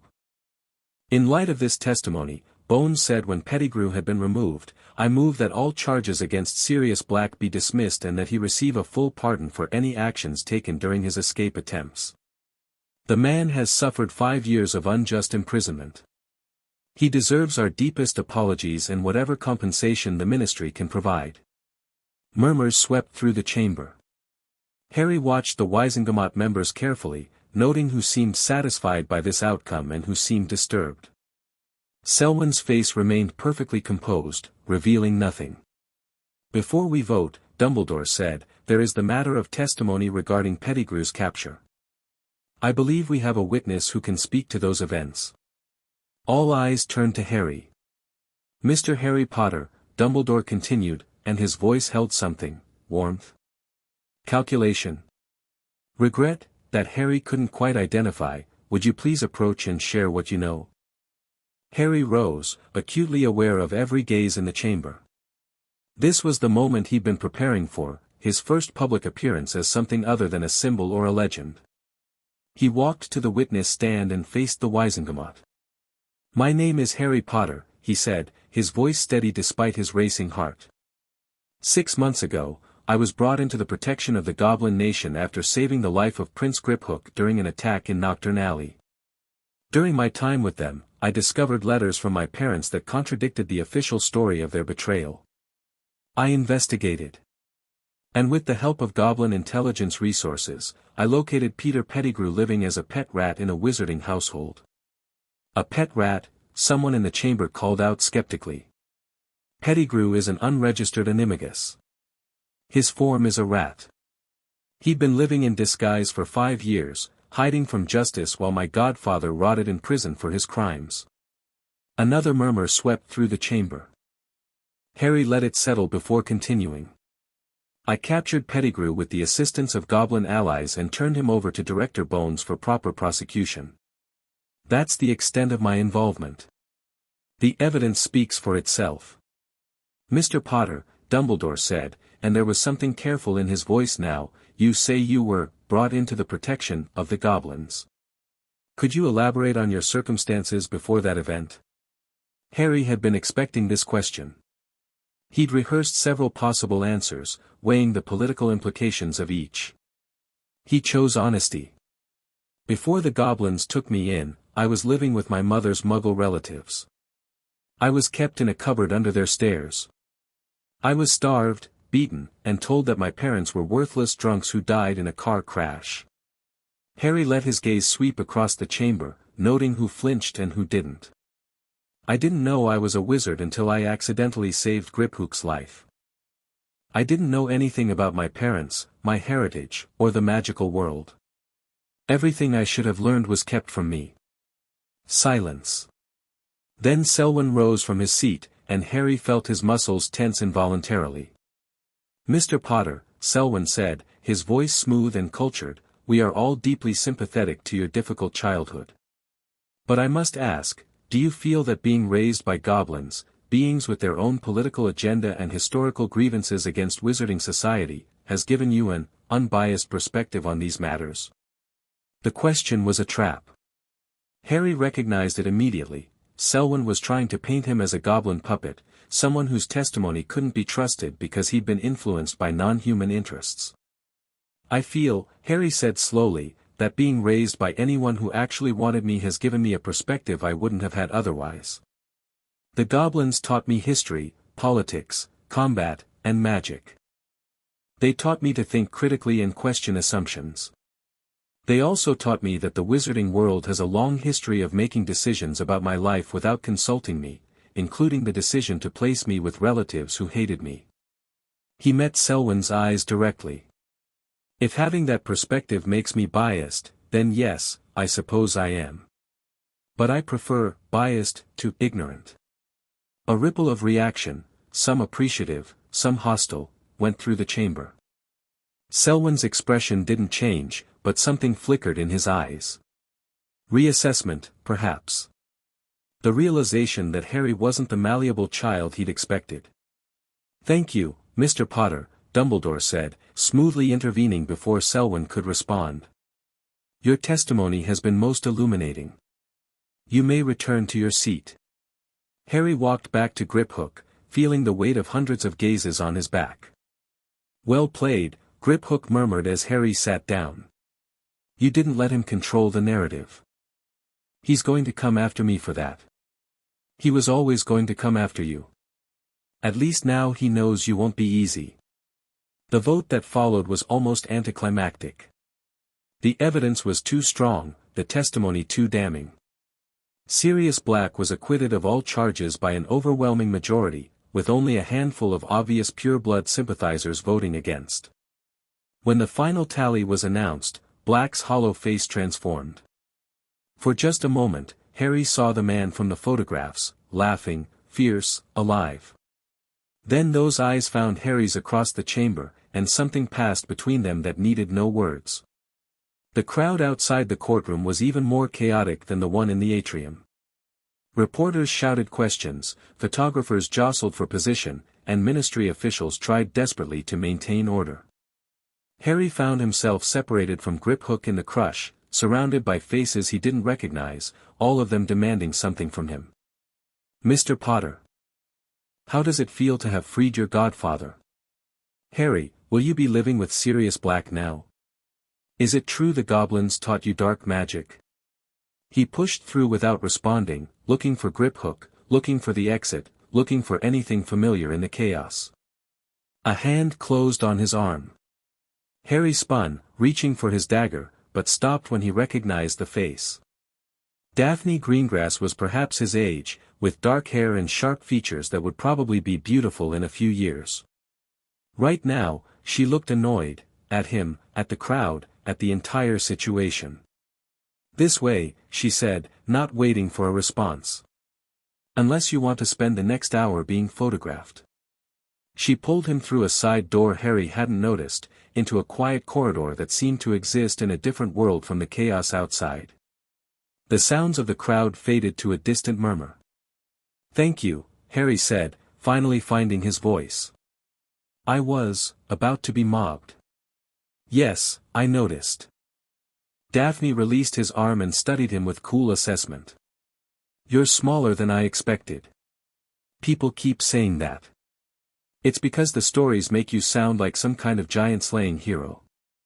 The reality is somewhat less impressive." Harry felt his lips twitch despite himself. "You're not very good at flattery." "I'm not trying to flatter you. I'm trying to talk to you before someone else does." She glanced back at the door, as if checking for pursuit. "My name is Daphne Greengrass. My father is Lord Cyrus Greengrass, head of the neutral faction in the Wizengamot. We need to have a conversation. About what? About Octavian Selwyn. About what he's planning.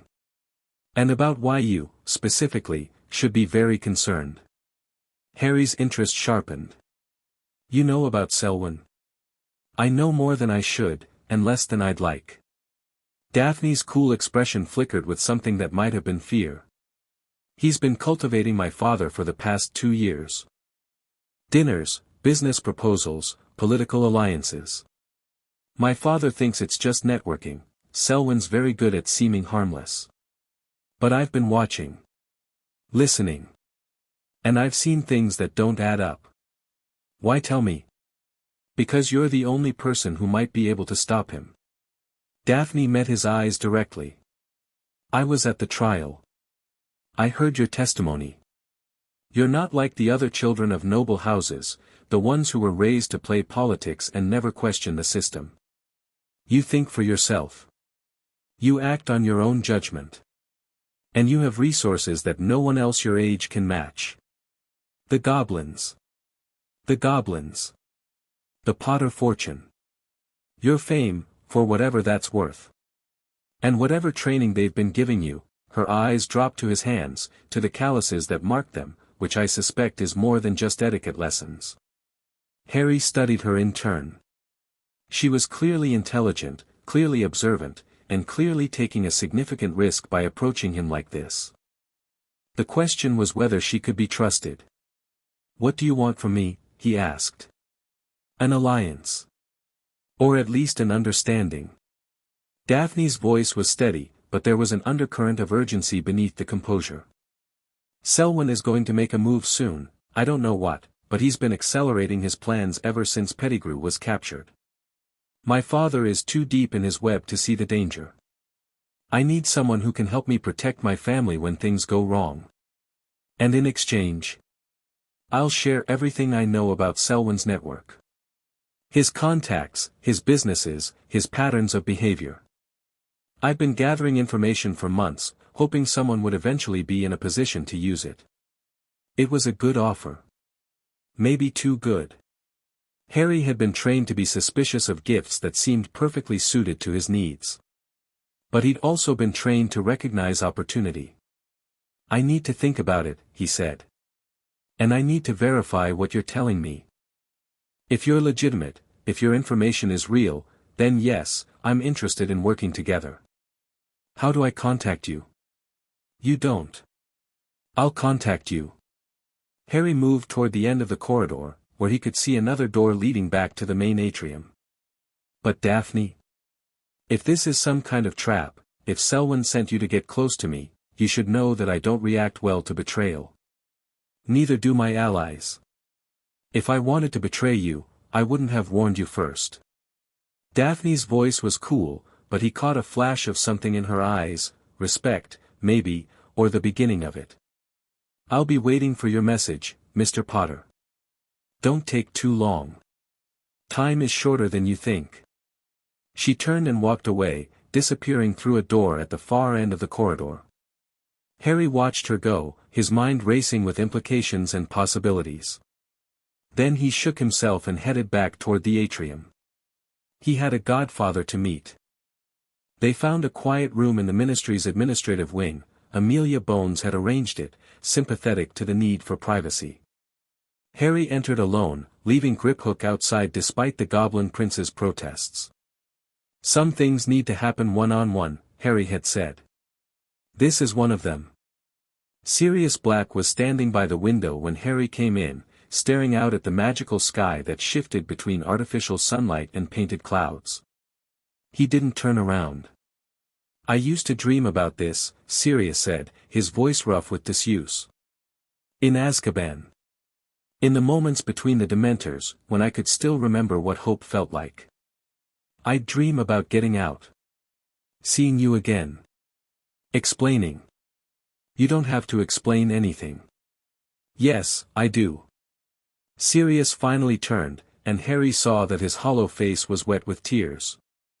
I should have been there, Harry. I should have raised you. Instead I let my anger get the better of me, chased after Peter like a fool, and gave them the excuse they needed to lock me away. 12 years you should have had with me. 12 years, it's been 5, Harry said gently. I'm 6. Well, almost 7 now. Sirius stared at him. Then, impossibly, he laughed, a broken, rusty sound, but real. Almost 7. God, you're so small. I keep expecting, he shook his head. James was small too, at your age. Shot up like a weed at 11, but before that he was this scrawny little thing that looked like a strong wind would blow him over. He studied Harry's face. You've got her eyes, though. Lily's eyes. She'd hex me from beyond the grave if I forgot that. I've been told. Sirius crossed the room in 3 long strides and dropped to his knees in front of Harry, putting them at eye level. Up close, the damage was even more evident, the grey in his hair, the deep lines carved around his mouth and eyes, the tremor in his hands that he couldn't quite control. I'm sorry, Sirius said. I'm so sorry, Harry. For everything you went through. For not being there. It's not your fault. Harry reached out and took one of those trembling hands. Pettigrew betrayed my parents. The Ministry imprisoned you without a trial. Dumbledore placed me with the Dursleys. None of that was your choice. You couldn't have done anything differently. Not with what you knew at the time. Harry squeezed his hand. I've spent a lot of time thinking about blame and responsibility over the past few months. The goblins have a saying, the mountain doesn't apologize for the avalanche. Meaning, some things happen because of forces bigger than any individual choice. What matters isn't who to blame. What matters is what we do now. Sirius was silent for a long moment, his grey eyes searching Harry's face. When did you get so wise? He finally asked. I had good teachers. Harry smiled slightly. And bad experiences. The combination does wonders for perspective. Sirius pulled him into a hug, sudden, fierce, desperate. Harry let himself be held, feeling the sobs that shook his godfather's frame, the years of anguish finally finding release. I'm going to make it up to you, Sirius whispered. Every day, for the rest of my life. I'm going to be there for you, Harry. Whatever you need. Whatever happens. I swear it. I know. Harry hugged him back. I know you will.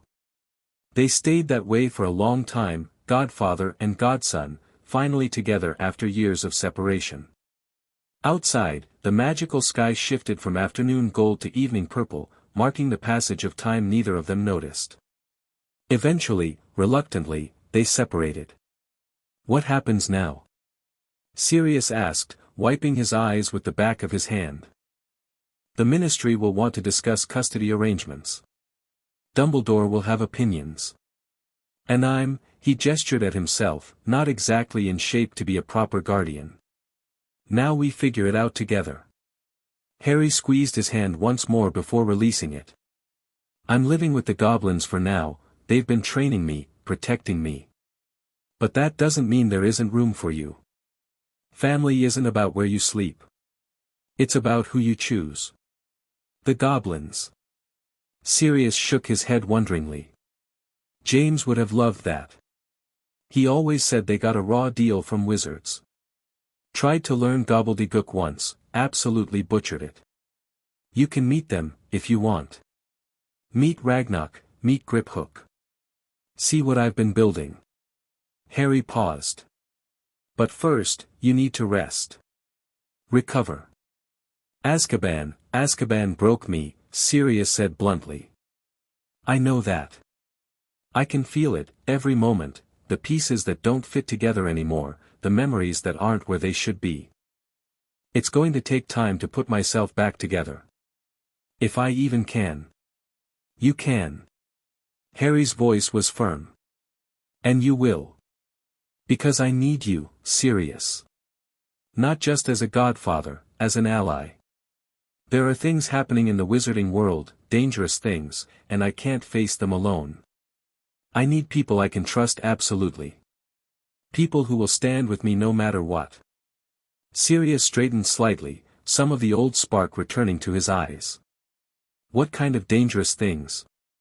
The kind that start with assassination attempts and end with someone trying to control the entire wizarding economy. Harry met his godfather's gaze. I'll tell you everything, but not here. Not now.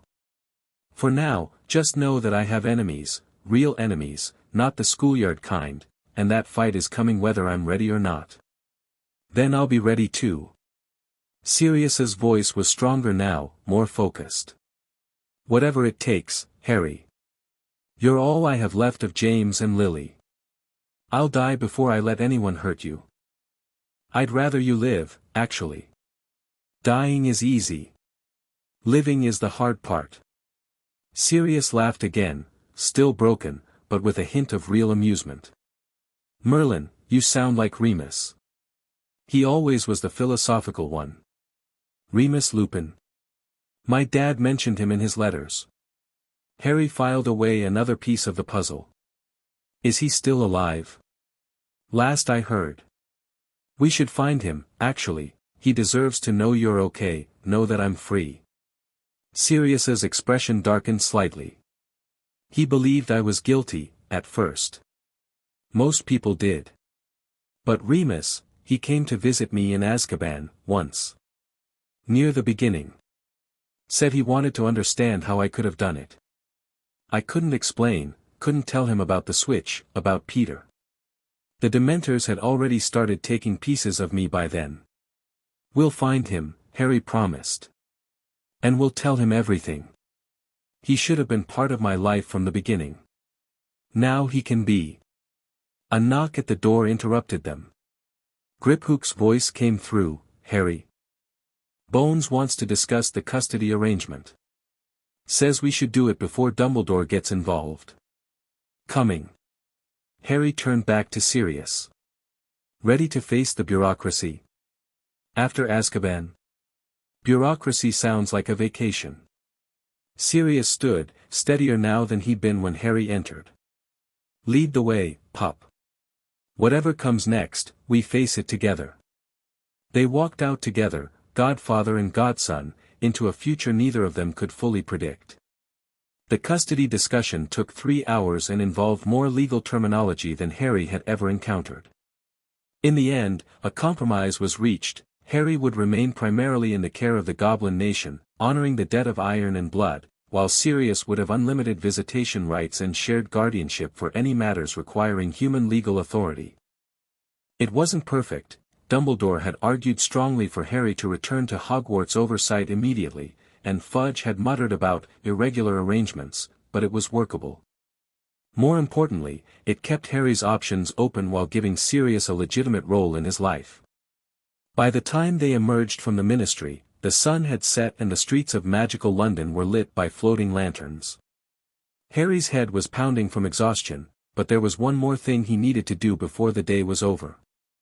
I need to speak with Ragnarok, he told Griphook as they approached the Gringotts entrance. About what happened today. About Selwyn. About. He hesitated. About a girl named Daphne Greengrass. Griphook's eyebrows rose. The Greengrass heir approached you. During the chaos after the trial. She claims to have information about Selwyn's network. Says she wants to help. And you believe her? I believe she believes what she's saying. Whether that makes her trustworthy or just a good actress, I don't know yet. Harry rubbed his eyes. That's why I need to talk to Ragnarok. He'll know how to verify her claims without tipping off Selwyn. They descended into Gringotts, the familiar warmth of the underground city wrapping around Harry like a blanket. He was home, or as close to home as he'd ever known. Ragnarok was waiting in his study, as if he'd known exactly when Harry would return. The Goblin King listened in silence as Harry recounted the day's events, the trial, his testimony, the confrontation with Selwyn, the meeting with Daphne, and finally the reunion with Sirius. You've had quite a day, Ragnarok observed when Harry finished. That's one way to put it. You handled yourself well. Better than I expected, honestly. The exchange with Selwyn was particularly impressive. You didn't let him control the narrative, but you also didn't escalate unnecessarily. I wanted to, though. Escalate, I mean. Looking at him, knowing what he tried to do to Griphook, what he's planning. Harry's hands clenched. I wanted to hurt him. Good. That anger will fuel you when you need it. The important thing is that you controlled it instead of letting it control you. Ragnar sipped his ever-present tea. Now. Tell me more about the Greengrass girl. Harry repeated everything Daphne had told him, as precisely as he could remember. Ragnar listened without interruption, his expression thoughtful. The Greengrasses have always been neutral, genuinely neutral, not fence-sitters waiting to see which side wins. Cyrus Greengrass is respected across factions because he votes his conscience rather than his interests. Ragnar set down his tea. If Selwyn has been cultivating him, it's because he wants access to the neutral bloc. Control the middle ground, and you can swing any vote. So Daphne's concerns are legitimate? Her concerns are almost certainly legitimate.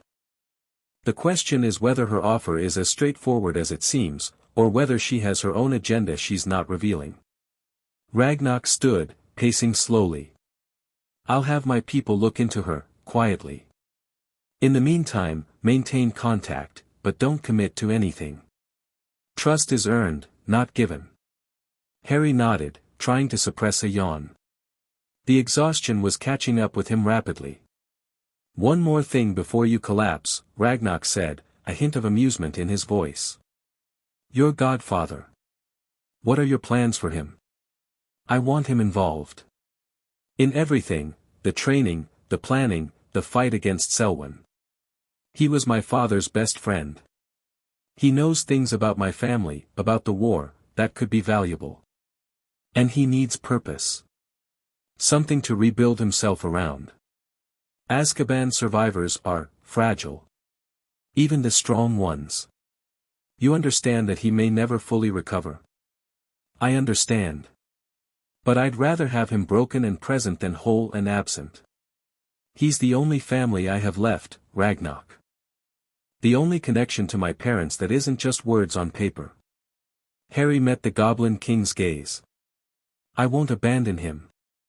No matter what it costs. Ragnar studied him for a long moment. Then, slowly, he nodded. Very well.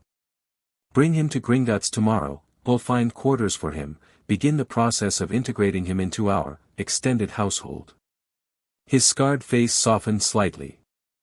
Your parents would be proud of you, Harry. The loyalty you show to those you love, that was their greatest strength too.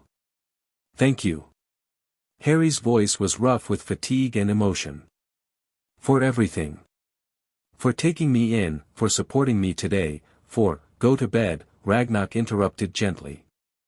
Save the gratitude for when we've actually won something. Today was just one battle in a very long war. Harry managed a tired smile. Yes, sir. He made his way to his chambers, feet dragging with exhaustion, mind still spinning with everything that had happened. Sirius freed. Pettigrew captured. Selwyn alerted to his presence. Daphne offering alliance. So many pieces in motion. So many possibilities unfolding. As he collapsed onto his bed, still fully dressed, Harry's last thought was of his mother's letter. Don't let anyone else decide who you're supposed to be. He was starting to understand what she meant. The next morning brought Sirius to Gringotts and a whole new set of complications. The godfather Harry had met at the ministry, broken, trembling, barely holding himself together, was not the man who walked through the bank's bronze doors. Overnight, something had shifted. Sirius still looked like death warmed over, but there was fire in his eyes now, determination in his step. I spent all night thinking, Sirius said when Harry met him in the entrance hall. About everything that happened. About what you told me, enemies, fights, dangerous things coming. And I realized something. What? I've spent 5 years being a victim. Letting Azkaban define me. letting the Dementors win. Sirius's jaw tightened. No more. You need allies. I'll be the best damn ally you've ever had. You need a fighter. I'll be that too. Whatever it takes to make up for the years I lost. Sirius, don't argue. I know I'm a mess. I know it's going to take time to rebuild. But I'm not waiting until I'm ready to start being useful. I've wasted enough time already. Harry studied his godfather, seeing past the hollow cheeks and haunted eyes to the man beneath. The man his father had trusted above all others. The man who had survived 5 years of torture without breaking completely. Okay, Harry said. Then let's get started. He introduced Sirius to Ragnarok, then to Griphook, then to Silverclaw, who looked at the emaciated wizard with something that might have been grudging respect. Azkaban survivor, she said, circling him like a predator assessing prey. I've seen what that place does to people. Most don't make it out with their minds intact. Most people haven't spent 12 years learning to transform into a dog, Sirius replied with a ghost of his old grin. The Dementors couldn't touch me when I was Padfoot. Animal emotions are simpler, easier to hide. Clever. Disturbing, but clever. Silverclaw stopped in front of him. Can you fight? I was an Auror before the war. Top of my class in combat magic. That was 6 years ago, and you've been rotting in a cell ever since. Can you fight now? Sirius hesitated, then shook his head. Honestly? I don't know. My reflexes are shot.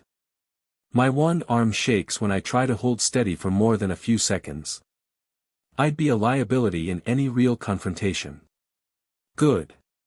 You know your limitations. That's the first step to overcoming them. Silverclaw's metal hand clicked as she gestured toward the training chamber. Come with me. We'll assess what you have left and build from there. They disappeared into the depths of Gringotts, leaving Harry and Griphook alone in the corridor. She's going to break him, Griphook observed. She's going to rebuild him, Harry corrected. There's a difference. Is there? With Silverclaw. Harry smiled slightly. I survived it. So will he. You were 6. He's a traumatized adult with years of conditioning to overcome. Which is exactly why he needs someone like Silverclaw. Someone who won't coddle him or make excuses. Harry started walking toward Ragnarok's study. He needs to be pushed. To remember that he's capable of more than just surviving. And if he breaks, then we put him back together and push again. Harry's voice was calm, certain. That's what family does. Griphook shook his head, but there was something like admiration in his expression. You're a strange human, Harry Potter. So I've been told. The following weeks fell into a new rhythm. Sirius trained with Silverclaw while Harry continued his own education, combat, magic, politics, strategy. They often trained together in the evenings, godfather and godson learning to fight as a unit, covering each other's weaknesses, building the kind of instinctive coordination that came from trust and practice. Sirius also began sharing stories about Harry's parents, not just the heroic tales from the war, but the small, human moments that made them real. James's terrible jokes. Lily's fierce temper when someone insulted her friends. The way they'd looked at each other, even in the darkest times, like the rest of the world didn't exist. Harry drank it all in, hungry for every detail. He'd spent his whole life knowing nothing about his parents except lies. Now, finally, he was learning who they really were. But even as life within Gringotts settled into routine, the outside world grew more turbulent. Reports filtered in through Goblin intelligence networks. Selwyn was moving. Not openly, never openly, but there were patterns if you knew where to look. Quiet meetings with ministry officials. Generous donations to certain charitable causes. Subtle pressure applied to businesses that dealt with Gringotts. He's tightening his grip on the economy, Ragnarok reported during one of their evening briefings. Nothing dramatic, nothing that would raise alarms. Just a steady accumulation of leverage. Another year of this, and he'll control enough of the supply chains to cause serious disruption. What kind of disruption? Shortages. Price spikes. The kind of economic instability that makes people desperate, and desperate people are easy to manipulate. Ragnar's eye glittered with cold anger. He's playing the long game. Building the conditions for a crisis he can then solve. How do we stop him? We can't. Not without proof of criminal activity, and Selwyn is far too careful for that. Everything he's doing is technically legal, questionable, perhaps, but within the bounds of wizarding law. Harry slammed his fist against the desk in frustration. So we just watch. Let him consolidate power until it's too late. We prepare. We build our own alliances, our own resources, our own leverage. When Selwyn finally makes his move, and he will, eventually, we need to be ready to counter him. Ragnar's voice softened slightly. Patience, Harry. I know it's not your strength. But some battles aren't won through direct confrontation. Some battles are won by surviving long enough for your enemy to make a mistake. Harry forced himself to take a breath. To remember his training. To think strategically instead of emotionally. What about Daphne Greengrass? Have your people verified her information? Most of it. Her claims about Selwyn's network are accurate. The man has his fingers in more enterprises than we realized. And her concerns about her father's involvement appear genuine. Ragnar paused. She's also been asking about you. Discreetly, through channels she thinks we don't monitor. Asking what? Where you live. How you spend your time. Whether you've made any commitments to other political factions. Ragnar smiled thinly. She's doing her due diligence, just as we're doing ours. A promising sign, actually. It suggests she takes the possibility of alliance seriously. Should I contact her? Soon. Let her stew a bit longer, it's good for maintaining leverage in negotiations. But don't wait too long. If her intelligence about Selwyn's acceleration is accurate, time may be shorter than we'd like. Harry nodded, filing away the advice. Anything else I should know? One thing. Ragnar's expression shifted to something more guarded. Dumbledore has been making inquiries. About you, about your training, about the terms of your arrangement with the nation. He's not happy about losing control of the boy who lived, and he's looking for ways to reassert his influence. What kind of ways? Nothing concrete yet. But there's been talk in the Wisengamot about proper magical education and the welfare of wizarding children. It wouldn't surprise me if he tries to use your Hogwarts enrollment as leverage, some kind of condition that requires you to return to wizarding oversight. Harry's jaw tightened. I'm not going back to the Dursleys. No one is suggesting that. But Hogwarts itself is Dumbledore's domain. Once you're inside those walls, you'll be subject to his rules, his authority. Ragnar leaned forward. That's still 3 years away, but it's something to consider. How much of your independence are you willing to sacrifice for a magical education? It was a good question. Harry didn't have an answer yet. I'll think about it, he said. For now, let's focus on the immediate threats. Agreed. Ragnar rose, signaling the end of the briefing. Get some rest, Harry. Tomorrow we begin a new phase of your training, one that will test everything you've learned so far. What kind of training? The Goblin King's smile was not reassuring. The kind that might actually kill you. The new training was called the Gauntlet. It was, according to Silverclaw, the final test for any goblin who wanted to be considered a true warrior. A labyrinth of challenges, physical, magical, mental, designed to push candidates beyond their limits and reveal their true capabilities. Most who attempt it fail, Silverclaw said as she led Harry and Griphook to the entrance, a simple stone archway in the deepest levels of Gringotts. Many are injured. Some die. But those who survive emerge transformed. Encouraging, Harry muttered. It's not meant to be encouraging. It's meant to be honest.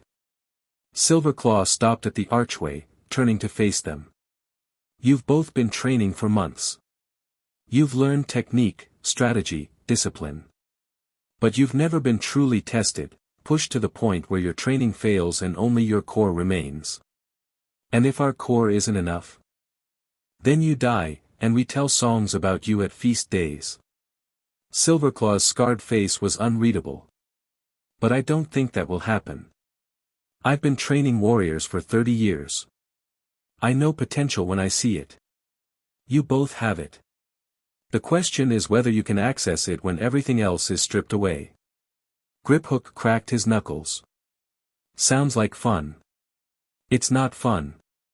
It's brutal, terrifying, and will probably give you nightmares for years. Silverclaw stepped aside, revealing the darkness beyond the archway. But it's also necessary. The enemies you'll face, Selwyn, his allies, whoever comes after them, won't give you mercy. They won't fight fair. They'll exploit every weakness, target every vulnerability. If you want to survive, you need to become the kind of warriors who have no weaknesses. Harry looked at the archway. At the darkness beyond. At the unknown challenges waiting within. Then he looked at Griphook, his friend, his brother, the person he trusted more than almost anyone. Together? Harry asked. Griphook grinned. Always. They stepped through the archway, and the gauntlet began. The next 12 hours were the worst of Harry's life. The gauntlet threw everything at them, physical obstacles that required perfect coordination, magical traps that could only be disarmed through precise application of power, illusory enemies that seemed terrifyingly real, and worst of all, psychological attacks that dredged up their deepest fears and forced them to face the darkness within themselves. Harry relived the cupboard under the stairs. Felt Vernon's hand striking him, Petunia's contempt washing over him, the crushing loneliness of being unwanted. He saw his parents dying, heard their screams, felt the terrible knowledge that he'd survived because they hadn't. And he pushed through. Not by suppressing the pain or pretending it didn't exist, but by acknowledging it, accepting it, and using it to fuel his determination. The fear was real. The pain was real. But so was his choice, to keep moving, to keep fighting, to refuse to be defined by what had been done to him. Beside him, Griphook faced his own demons. Harry caught glimpses, the assassination attempt, the terror of those moments in the alley, the weight of expectations as the only heir to a nation, but he didn't pry. Everyone's darkness was their own. What mattered was that they faced it together. When Harry faltered, Griphook was there to catch him. When Griphook stumbled, Harry pulled him forward. They fought as a unit, moved as a unit, survived as a unit. And finally, after what felt like an eternity, they emerged. The exit was another stone archway, this one leading into a small chamber lit by soft torchlight. Silverclaw waited there, along with Ragnarok, Sirius, and a handful of other goblins Harry recognized as high-ranking warriors. 12 hours, 14 minutes, Silverclaw announced, her voice carrying a note of something that might have been pride. The fastest completion in 17 years. And neither of you died. Harry collapsed against the chamber wall, too exhausted to speak. Griphook slumped beside him, breathing hard. I told you they had potential, Silverclaw continued, addressing Ragnarok. They worked together like veterans. Anticipated each other's moves, covered each other's weaknesses. Most pairs spend the entire gauntlet fighting about strategy. These two operated as one. Ragnarok approached them, his ancient face unreadable. He looked down at Harry and Griphook for a long moment. Then, slowly, he knelt, a gesture Harry had never seen the Goblin King make. You have passed the gauntlet, Ragnarok said, his voice formal but warm. From this day forward, you are recognized as true warriors of the Goblin Nation. May your blades never dull, may your courage never falter, and may your enemies tremble at the sound of your names. He rose and offered Harry his hand. Harry took it, letting the Goblin King pull him to his feet. "Welcome to the war," Ragnarok said quietly. "The real one starts now." Chapter 3 and Chapter 4, Blood and Stone. The year that followed the gauntlet was the most demanding of Harry's young life. He turned 8 in July, celebrating with a small gathering in Ragnarok's study, Griphook, Silverclaw, Sirius, and the Goblin King himself, sharing bitter tea and goblin honey cakes while Harry opened gifts that ranged from practical, a set of throwing knives from Silverclaw, to sentimental, a photograph album Sirius had assembled from his own collection, filled with images of James and Lily that moved and waved and laughed. But the celebration was brief. There was too much work to be done. Harry's training intensified, moving beyond basic combat into the complex realm of goblin battle magic. These were techniques wizards believed didn't exist, ways of channeling power through metal and stone, of reading the earth's energy, of fighting without wands in ways that made conventional dueling look primitive. "Wizards think magic comes from within," Silverclaw explained during one of their sessions, demonstrating a technique that sent ripples of force through the training chamber's stone floor. "They're not wrong, but they're not right either. Magic is everywhere, in the earth, in metal, in water and air. A true warrior learns to draw on these external sources, to supplement their own power with the world around them. Is that why goblin wards are so strong? Because they're anchored to the earth itself?" "Exactly." Silverclaw's metal hand clicked as she gestured for Harry to attempt the technique. "Wizarding wards are like tents, impressive structures, but ultimately temporary, dependent on the caster's power. Goblin wards are like mountains. They tap into energies that have been building for millennia. Breaking them isn't just difficult, it's nearly impossible." Harry practiced the technique, feeling for the power that flowed through the stone beneath his feet. It was subtle at first, a faint humming, like distant music, but as he concentrated, it grew stronger. He pushed, and the floor rippled outward in a wave that made Silverclaw step back in surprise. "Good," she said, and from her, that single word was practically a standing ovation. "Again.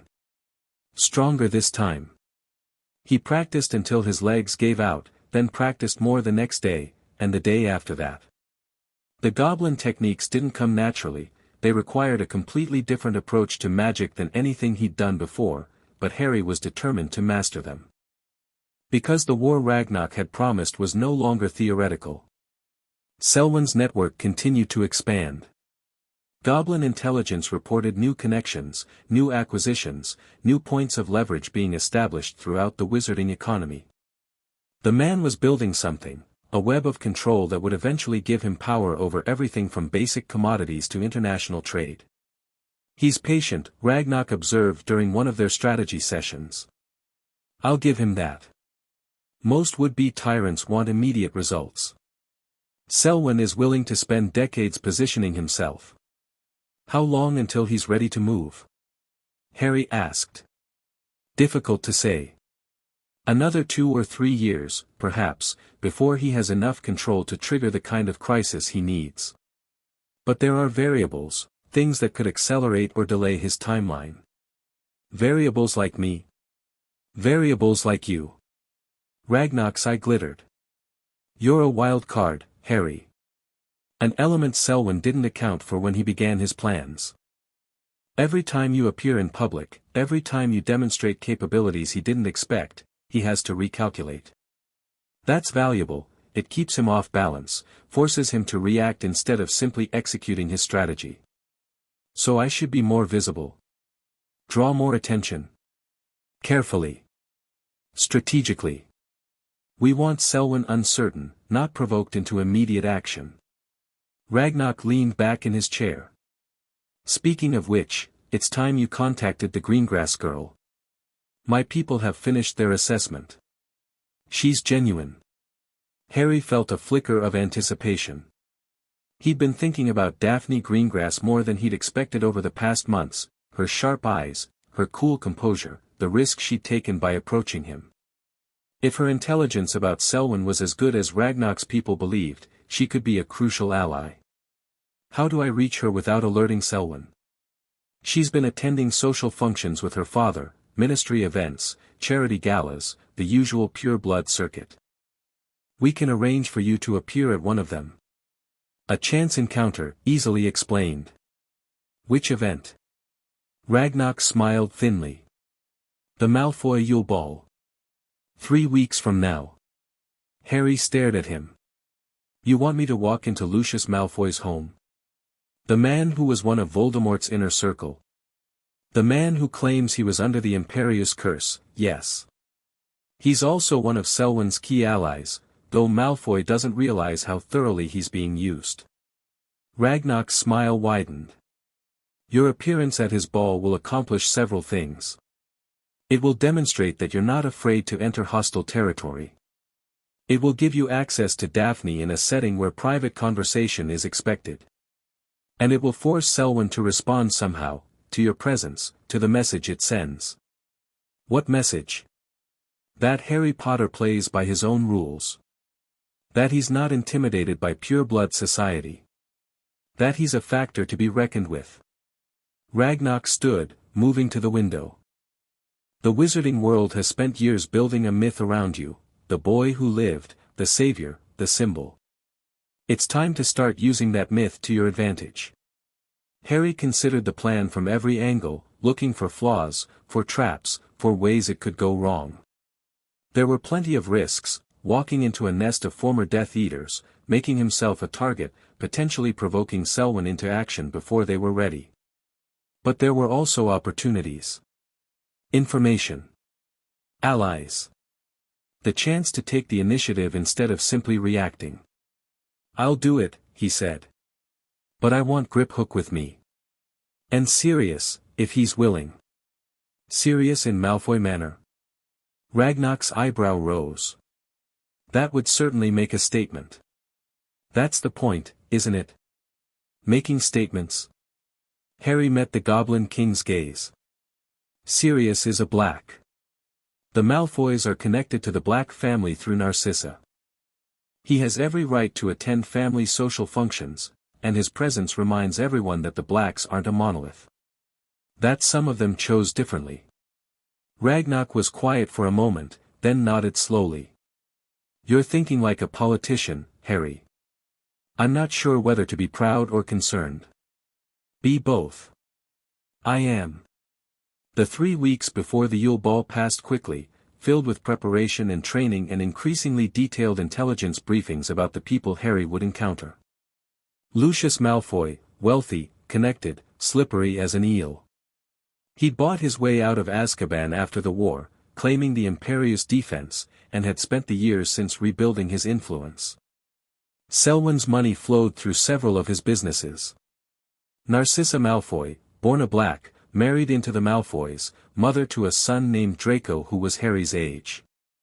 By all accounts she was intelligent, protective of her family, and far more dangerous than her husband in her own subtle way. Draco Malfoy, spoiled, arrogant, raised to believe in blood purity and his own superiority. Harry would probably have to deal with him at some point during the evening. And then there were the others, the web of pure-blood families that made up wizarding high society, each with their own allegiances, grudges, and agendas. The Parkinsons, the Knotts, the Crabs, and Goyles. The neutral families like the Greengrasses, trying to navigate between factions without committing to any. It's like walking into a pit of vipers, Sirius observed one evening, reviewing the guest list with Harry. I grew up with these people. Trust me, they'll smile to your face and stab you in the back the moment you turn around. Then I won't turn around. Sirius laughed, he laughed more easily now, a year of recovery having restored some of what Azkaban had taken. He was still thin, still haunted around the eyes, but the man Harry's father had loved was emerging more clearly every day. That's the spirit. Just remember, in pure-blood society, everything is a game. Every word, every gesture, every choice of wine or seating arrangement. They'll be watching you for weakness, for exploitable information, for any sign that you're not as confident as you appear. So I appear very confident. You appear untouchable. Like you're doing them a favor by attending their little party. Sirius grinned, and for a moment Harry could see the handsome young marauder from his parents' photographs. It'll drive them absolutely mad. The night of the ball arrived cold and clear, with stars glittering like diamonds against the black winter sky. Harry dressed in robes Ragnarok had commissioned specifically for this occasion, black silk with subtle silver embroidery and goblin patterns, cut to emphasize his lean frame and the easy way he moved after 2 years of combat training. The Potter family crest gleamed on his chest, and at his waist hung a ceremonial dagger that was far more than ceremonial. Griphook wore traditional goblin formal attire, leather and metal and ancient symbols of rank that most wizards wouldn't recognize but that any pureblood with proper education would understand. His presence was a message in itself. Harry Potter did not come alone. Harry Potter had the backing of the Goblin Nation. Sirius had transformed himself for the evening, looking almost like the aristocrat he'd been born to be. His black family robes were immaculate, his hair neatly tied back, his bearing radiating the casual arrogance of old money and older blood. Only his eyes gave away the steel beneath the polish. "Ready?" Sirius asked as they prepared to depart. "No," Harry admitted. "But I'm going anyway." That's usually how it works. They traveled by private Gringotts carriage, a vehicle that existed partially in normal space and partially somewhere else, allowing it to cross vast distances in moments. The goblin magic that powered it was ancient and closely guarded, but tonight it served a practical purpose, arriving at Malfoy Manor in a way that no one could track or intercept. The manor materialized around them like a dream becoming solid, vast grounds covered in snow, a house that was more palace than home, lights blazing from every window as if trying to push back the winter darkness. Carriages lined the drive, depositing guests in glittering robes who hurried toward the warmth of the entrance hall. Their carriage drew stares. Goblin vehicles were rarely seen outside Gringotts, and never at pure-blood social functions.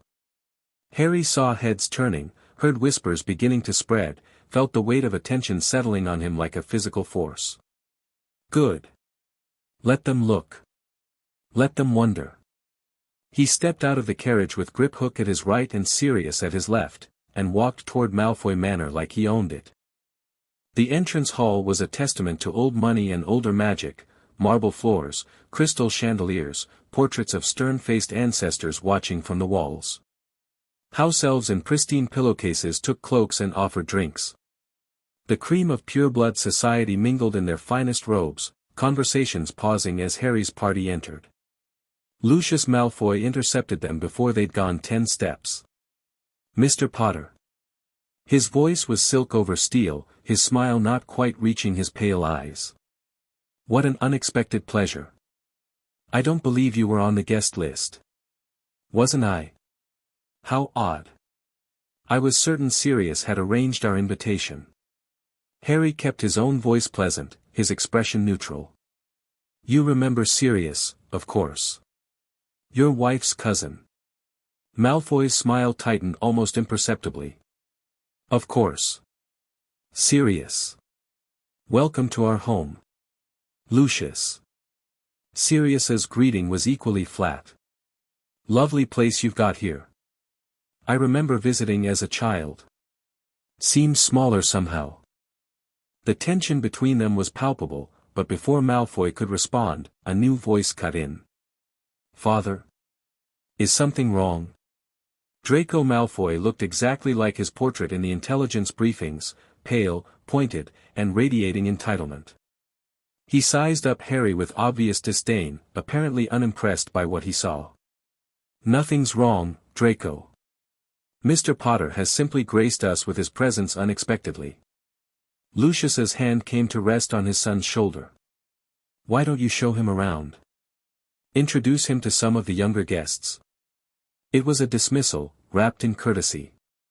Harry recognized the tactic, get the unpredictable element away from the adults while they figured out how to respond to his presence. "I'd be delighted," Draco said, his tone suggesting the opposite. "This way, Potter." Harry exchanged a glance with Sirius, who nodded slightly. They'd planned for this, the likelihood that Harry would be separated from his guardians at some point. He could handle a spoiled pure-blood child. He followed Draco deeper into the manor, Griphook a silent shadow at his side. "So you're the famous Harry Potter," Draco said once they were away from the entrance hall, leading Harry through a corridor lined with magical artifacts. "You don't look like much." "I get that a lot. I heard you've been living with goblins." "Is that true?" Draco's lip curled. "Father says they're barely civilized. Useful for banking, but not fit for proper society." Harry felt Griphook stiffen beside him but kept his own expression calm. "Your father's never been inside a goblin city, has he? Never seen their art, their architecture, their culture? Thousands of years of civilization that was building empires while wizards were still living in caves." Draco flushed. "That's not, father knows, your father knows what he wants to believe. That's not the same as knowing the truth." Harry stopped walking, turning to face Draco directly. "Let me give you some advice, Malfoy. Free of charge. The world is bigger than your father's prejudices.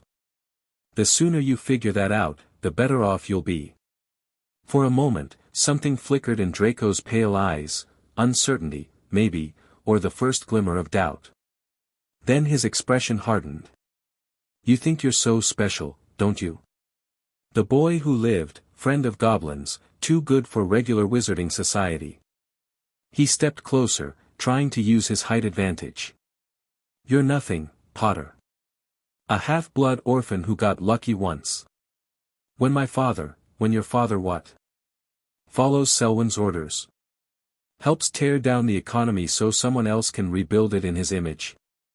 Harry smiled coldly. "You don't even know what game your family's playing, do you? What it's going to cost you when the board gets flipped?" Draco went pale. "What are you talking about? Ask your father. See if he tells you the truth." Harry turned away, dismissing the boy with his body language. "Now, unless you have something useful to contribute, I have other people to speak with." He walked away, leaving Draco sputtering in the corridor. "That was either very clever or very dangerous," Griphook murmured. "Probably both. But he needed to hear it, and more importantly, he'll tell his father what I said. Which means Lucius will spend the rest of the night wondering how much I actually know about Selwyn. And if it provokes them into doing something rash, then we learn something about their capabilities. Either way, we benefit." Harry spotted a familiar dark-haired figure across the ballroom they'd entered. There. Daphne Greengrass. She was standing with a group of other young people, nodding politely at something one of them was saying, but her eyes were scanning the room with the practiced alertness of someone who was always watching. When her gaze found Harry's, something sparked in her expression, recognition, anticipation, maybe even relief. Harry made his way across the ballroom, accepting and deflecting greetings from various guests with the smooth courtesy Ragnarok had drilled into him. By the time he reached Daphne's group, he'd left a trail of confused and intrigued purebloods in his wake. "Miss Greengrass," he said, offering a slight bow that was proper without being subservient. "I believe we met briefly at the ministry, some months ago. Mr. Potter." Her voice was carefully neutral, but her eyes conveyed a different message. "Finally. I remember. You made quite an impression. I try." He glanced at the others in her group, faces from his briefings, minor pureblood airs he'd been warned about. "I hope I'm not interrupting." "Not at all. We were just discussing the weather." Daphne's tone made clear how fascinating that conversation had been. "Perhaps you'd like to join us?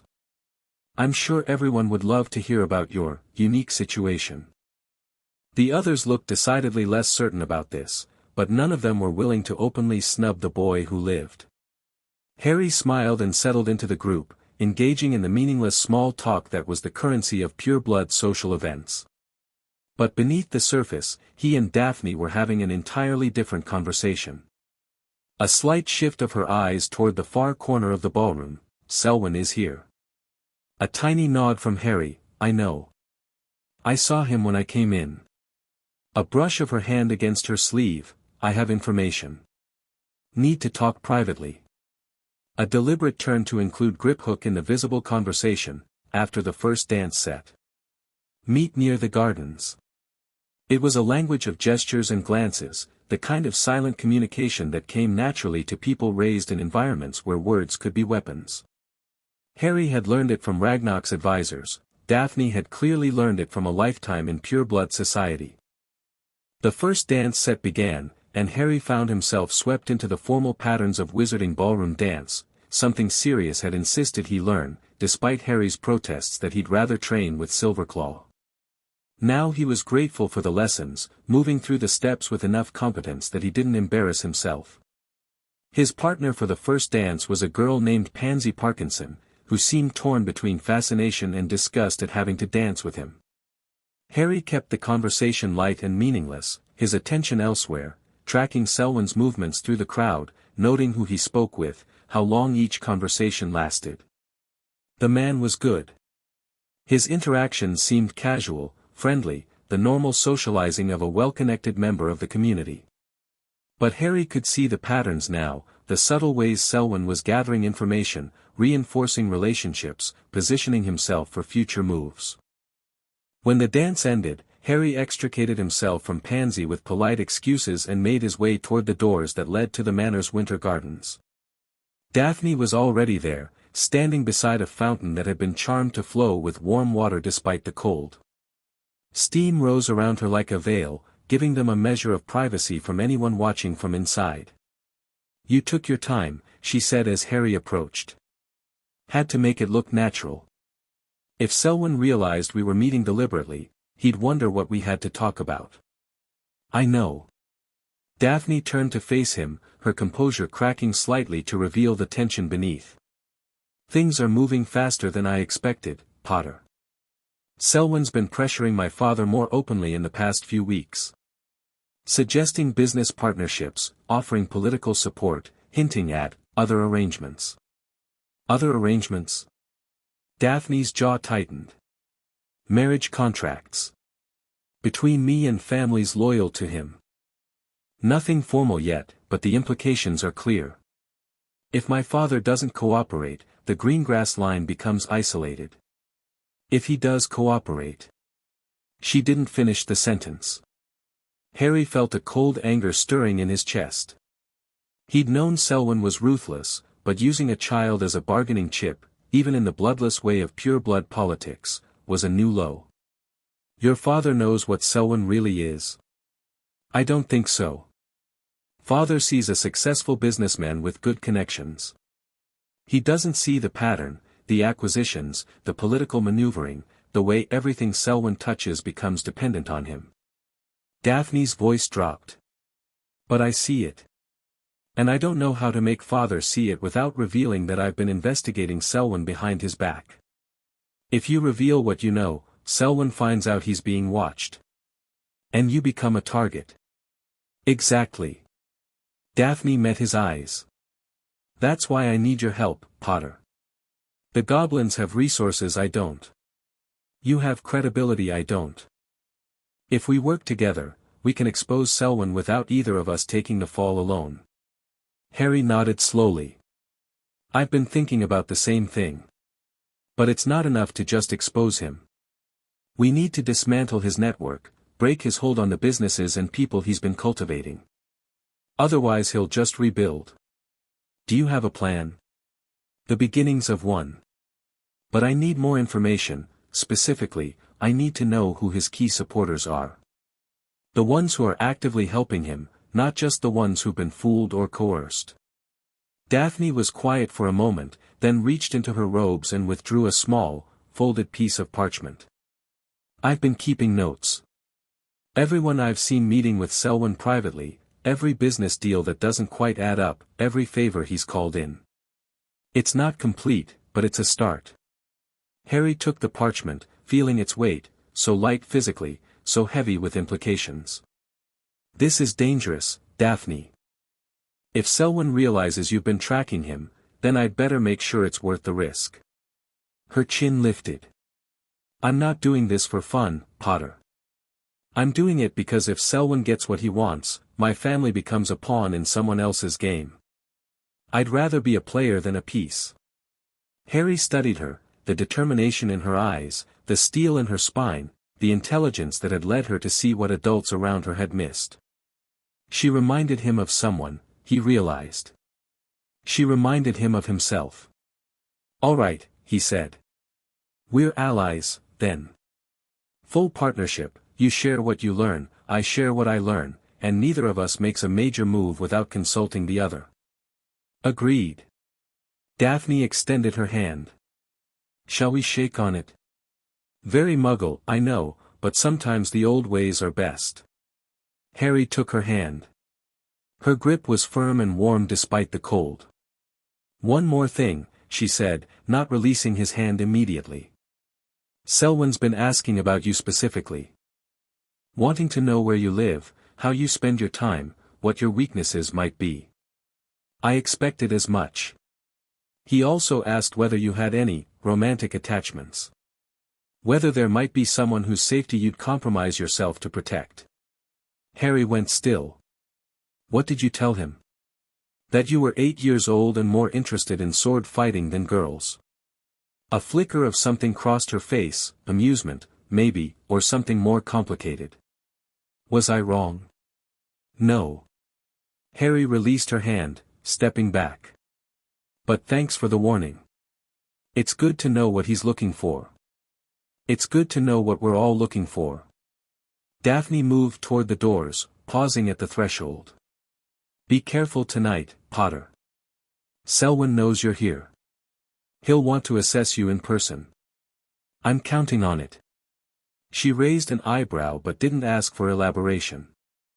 A moment later, she was gone, slipping back into the ballroom with the ease of someone who'd spent her whole life navigating these waters. Harry stayed in the garden a moment longer, reviewing the conversation, cataloging every piece of information, planning his next moves. The cold didn't bother him, another benefit of Goblin training, learning to regulate his body temperature through controlled magic. When he finally returned to the ballroom, Griphook materialized at his side almost immediately. "Well," the Goblin Prince murmured. "We have an alliance. And a list of Selwyn's key supporters." Harry's eyes found Selwyn across the room. The man was watching him, that polite mask firmly in place, giving away nothing. "What now?" "Now we see what he does." Harry smiled, the expression as much a mask as Selwyn's. "Let the game continue." The confrontation came an hour later. Harry had been working the room, talking with various guests, carefully spreading seeds of doubt about Selwyn without ever mentioning the man by name. A comment here about businesses that seemed too successful. A question there about political alliances that didn't quite make sense. Nothing actionable, nothing provable, just enough to make people think. Selwyn finally approached during a lull in the music, moving through the crowd with the easy grace of a predator who saw no need to hurry. "Mr. Potter." His voice was warm, cultured, entirely friendly. "I don't believe we've been properly introduced." "Octavian Selwyn." "I know who you are." Harry kept his own voice neutral. "We've met before, actually. At the ministry. During my godfather's trial." "Ah yes. That was quite a dramatic day, wasn't it? The revelation about Pettigrew, the vindication of Sirius Black." Selwyn's smile didn't waver. "You played quite a role in all of it, as I recall. I found evidence of injustice and brought it to light. I'd like to think anyone would do the same." "Would they? I wonder." Selwyn tilted his head, studying Harry with an interest that felt uncomfortably penetrating. "You're an unusual young man, Mr. Potter. Raised by goblins, trained in their ways, yet still very much a part of the wizarding world. A bridge between cultures, some might say. Some might. I'd be curious to hear your perspective on goblin-wizard relations. You have a unique vantage point, after all." Selwyn gestured toward a quieter corner of the room. "Perhaps we could speak more privately." It was a test. Harry recognized it immediately. Selwyn wanted to get him alone, assess him without witnesses, probe for weaknesses. Every instinct screamed caution. But this was also an opportunity. A chance to look the enemy in the eye, to take his measure, to learn something useful. Certainly, Harry said, and followed Selwyn to the corner. Griphook moved to follow, but Harry caught his eye with a subtle shake of his head. This conversation needed to happen one-on-one. The presence of a goblin would change the dynamic in ways that might not be helpful. The corner Selwyn had chosen was partially screened by a large decorative plant, giving them a bubble of privacy without being completely isolated. Smart, it signaled honest conversation while providing plausible deniability if anything went wrong. So, Selwyn said once they were settled, "Tell me about life among the goblins." "It must be quite different." "It is. But different isn't bad. The goblins have a culture that values things wizards often overlook: honor, craftsmanship, loyalty to one's word. I've learned a great deal from them." "I'm sure you have. Though I wonder sometimes whether their perspective on wizard-kind colors that education." Selwyn's eyes were sharp beneath his pleasant expression. "Goblins have grievances, after all. Centuries of them. It would be natural for a human raised among them to absorb some of that resentment. I've absorbed an understanding of history, if that's what you mean. The goblins have been treated poorly by wizarding society. That's not resentment, it's fact. Fact is such a flexible thing, though, isn't it? History is written by the victors, as they say. Perhaps the goblin version of events isn't quite as accurate as they believe." Harry felt his control slipping slightly, the cold anger that always rose when someone dismissed goblin suffering as merely a matter of perspective. He forced it down, kept his voice level. "I've read the treaties. The statute of secrecy provisions that treated goblins as creatures rather than beings. The laws that forbade them from carrying wands, from holding certain jobs, from living in certain areas." Harry met Selwyn's gaze directly. "Those aren't matters of perspective. They're documented discrimination. And you think they should be changed? That goblins should have equal status with wizards? I think everyone should be judged by their actions, not their ancestry." Harry let the words hang in the air, knowing Selwyn would hear the implied criticism of pure-blood ideology. For a moment, something flickered in Selwyn's eyes, surprise, perhaps, at being challenged so directly by a child. Then his pleasant mask reasserted itself. "A noble sentiment. Though perhaps naive. The world doesn't operate on idealism, Mr. Potter. It operates on power, who has it, who wants it, and what people are willing to do to acquire it. Is that why you tried to have Griphook killed?" The words came out before Harry could stop them. The moment stretched, crystalline and dangerous. Selwyn's expression didn't change. Not a flicker, not a twitch. But something shifted in the air between them, the comfortable fiction of a casual conversation evaporating like morning mist. "That's a serious accusation," Selwyn said softly. "Do you have evidence to support it? Enough to know it was your operation? Enough to know what you're planning?" Harry's heart was pounding, but his voice remained steady. "The goblins have been watching you for 2 years, Selwyn.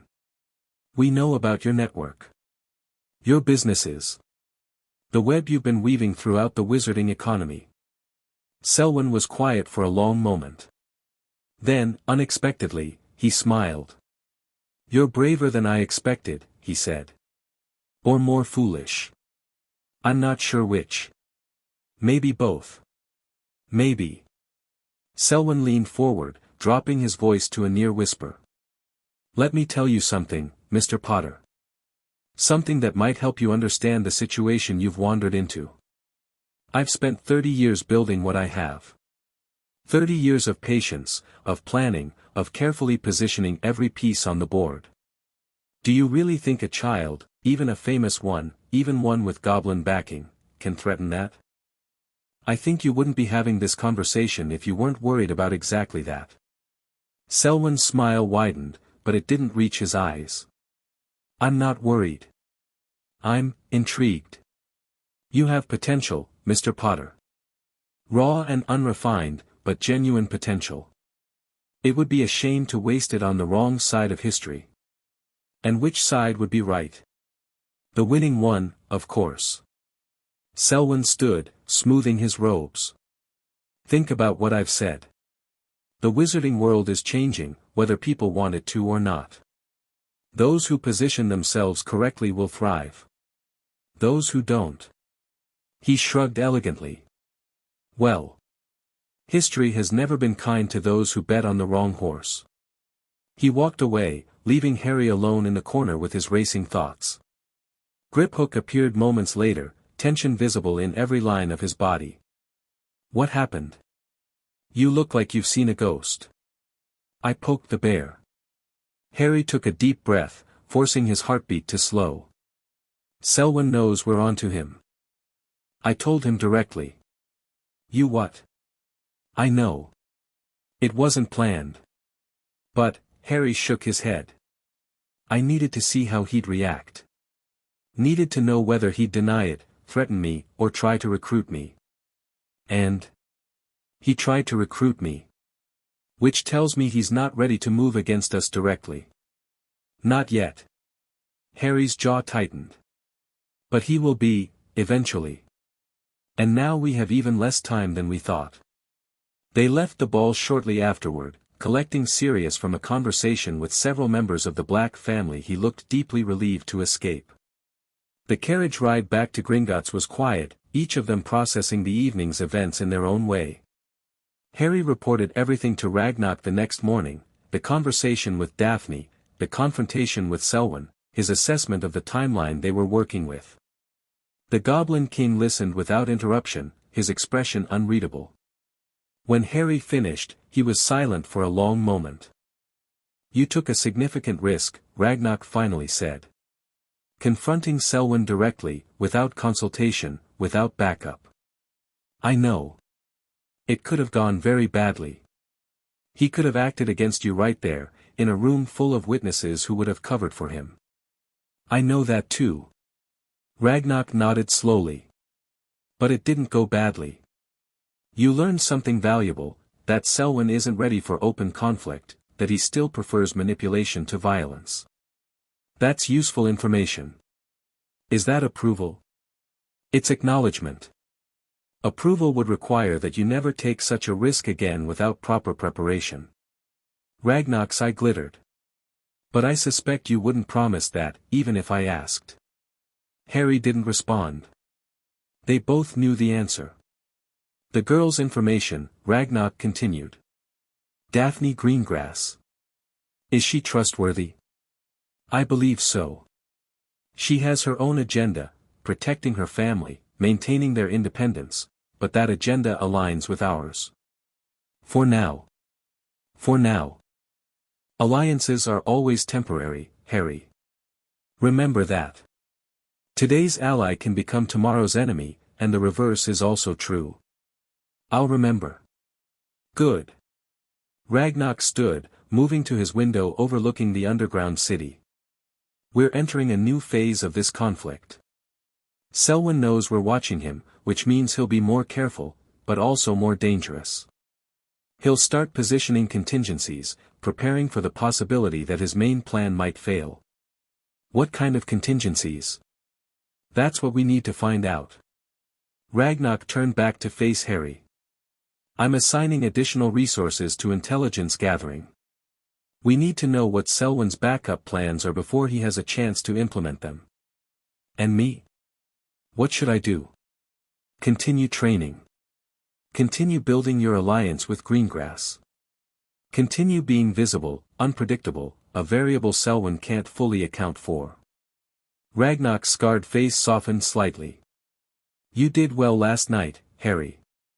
Better than I expected. But don't let success make you overconfident. The hardest part of this war is still ahead. Harry nodded, accepting the praise and the warning in equal measure. He had 3 more years before Hogwarts. 3 years to prepare, to build alliances, to become the wizard who could stand against Selwyn and everything he represented. The clock was ticking. 2 months after the Yule Ball, Bloodfong made his move. Harry learned about the exiled goblin warlord gradually, through intelligence briefings and Griphook's explanations. Blood Fang had been banished from the nation 50 years ago for attempting to overthrow Ragnarok's father, the previous king. He'd been living in exile ever since, nursing his grievances, building a following among goblins who shared his belief that the nation had grown too accommodating of wizard interests. He's always been dangerous, Griphook said during one of their training sessions. But he's been quiet for decades. No one's seen or heard from him in years. Father assumed he was dead. He's not dead. No. Apparently not. Griphook's face was grim. Our intelligence suggests he's been in contact with Selwyn, trading information about goblin defenses in exchange for support for a new coup attempt. Harry's blood ran cold. Selwyn's using him. Of course he is. Blood Fang thinks he's getting a powerful ally. In reality, he's just a tool, a way to destabilize the nation from within while Selwyn applies pressure from without. Can we stop him? We're trying. Father has doubled the security on all sensitive areas, put loyal warriors on alert, started quietly identifying goblins who might be sympathetic to Bloodfang's cause. Griphook shook his head. But it's not enough. Blood Fang has had 50 years to build his network. We're just now learning how deep it goes. The attack came during a training expedition in the deep mines, Harry, Griphook, and a small group of warrior trainees exploring caverns that hadn't been used in centuries. It was supposed to be a routine exercise, a chance to practice subterranean navigation and formation fighting. It turned into a bloodbath. They came out of the darkness like phantoms, goblins in black armor, their faces hidden behind masks that obscured all identifying features.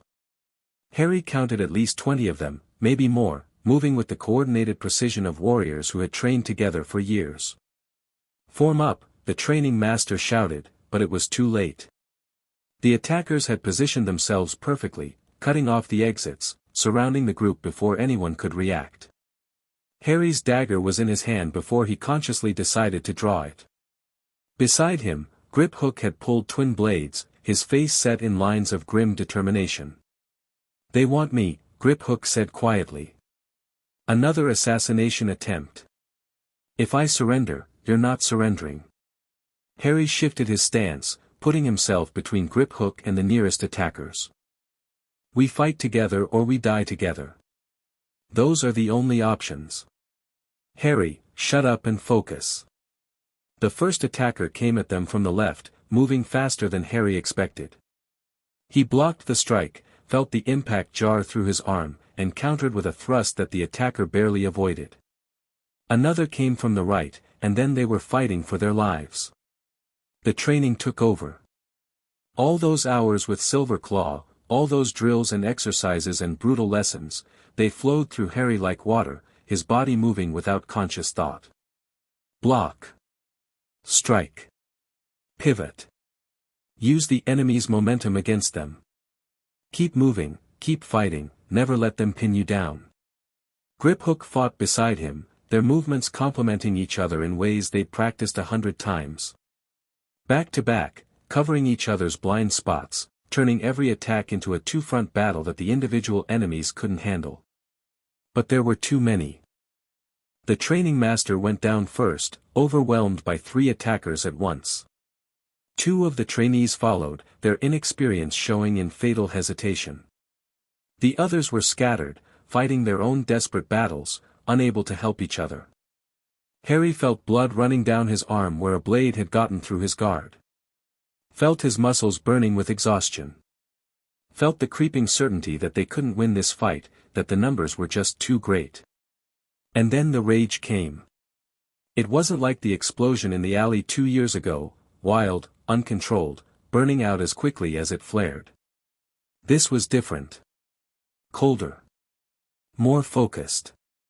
The anger he'd been carrying since the Dursleys, since learning what Selwyn had done, since realizing how much of his life had been shaped by other people's cruelty and ambition.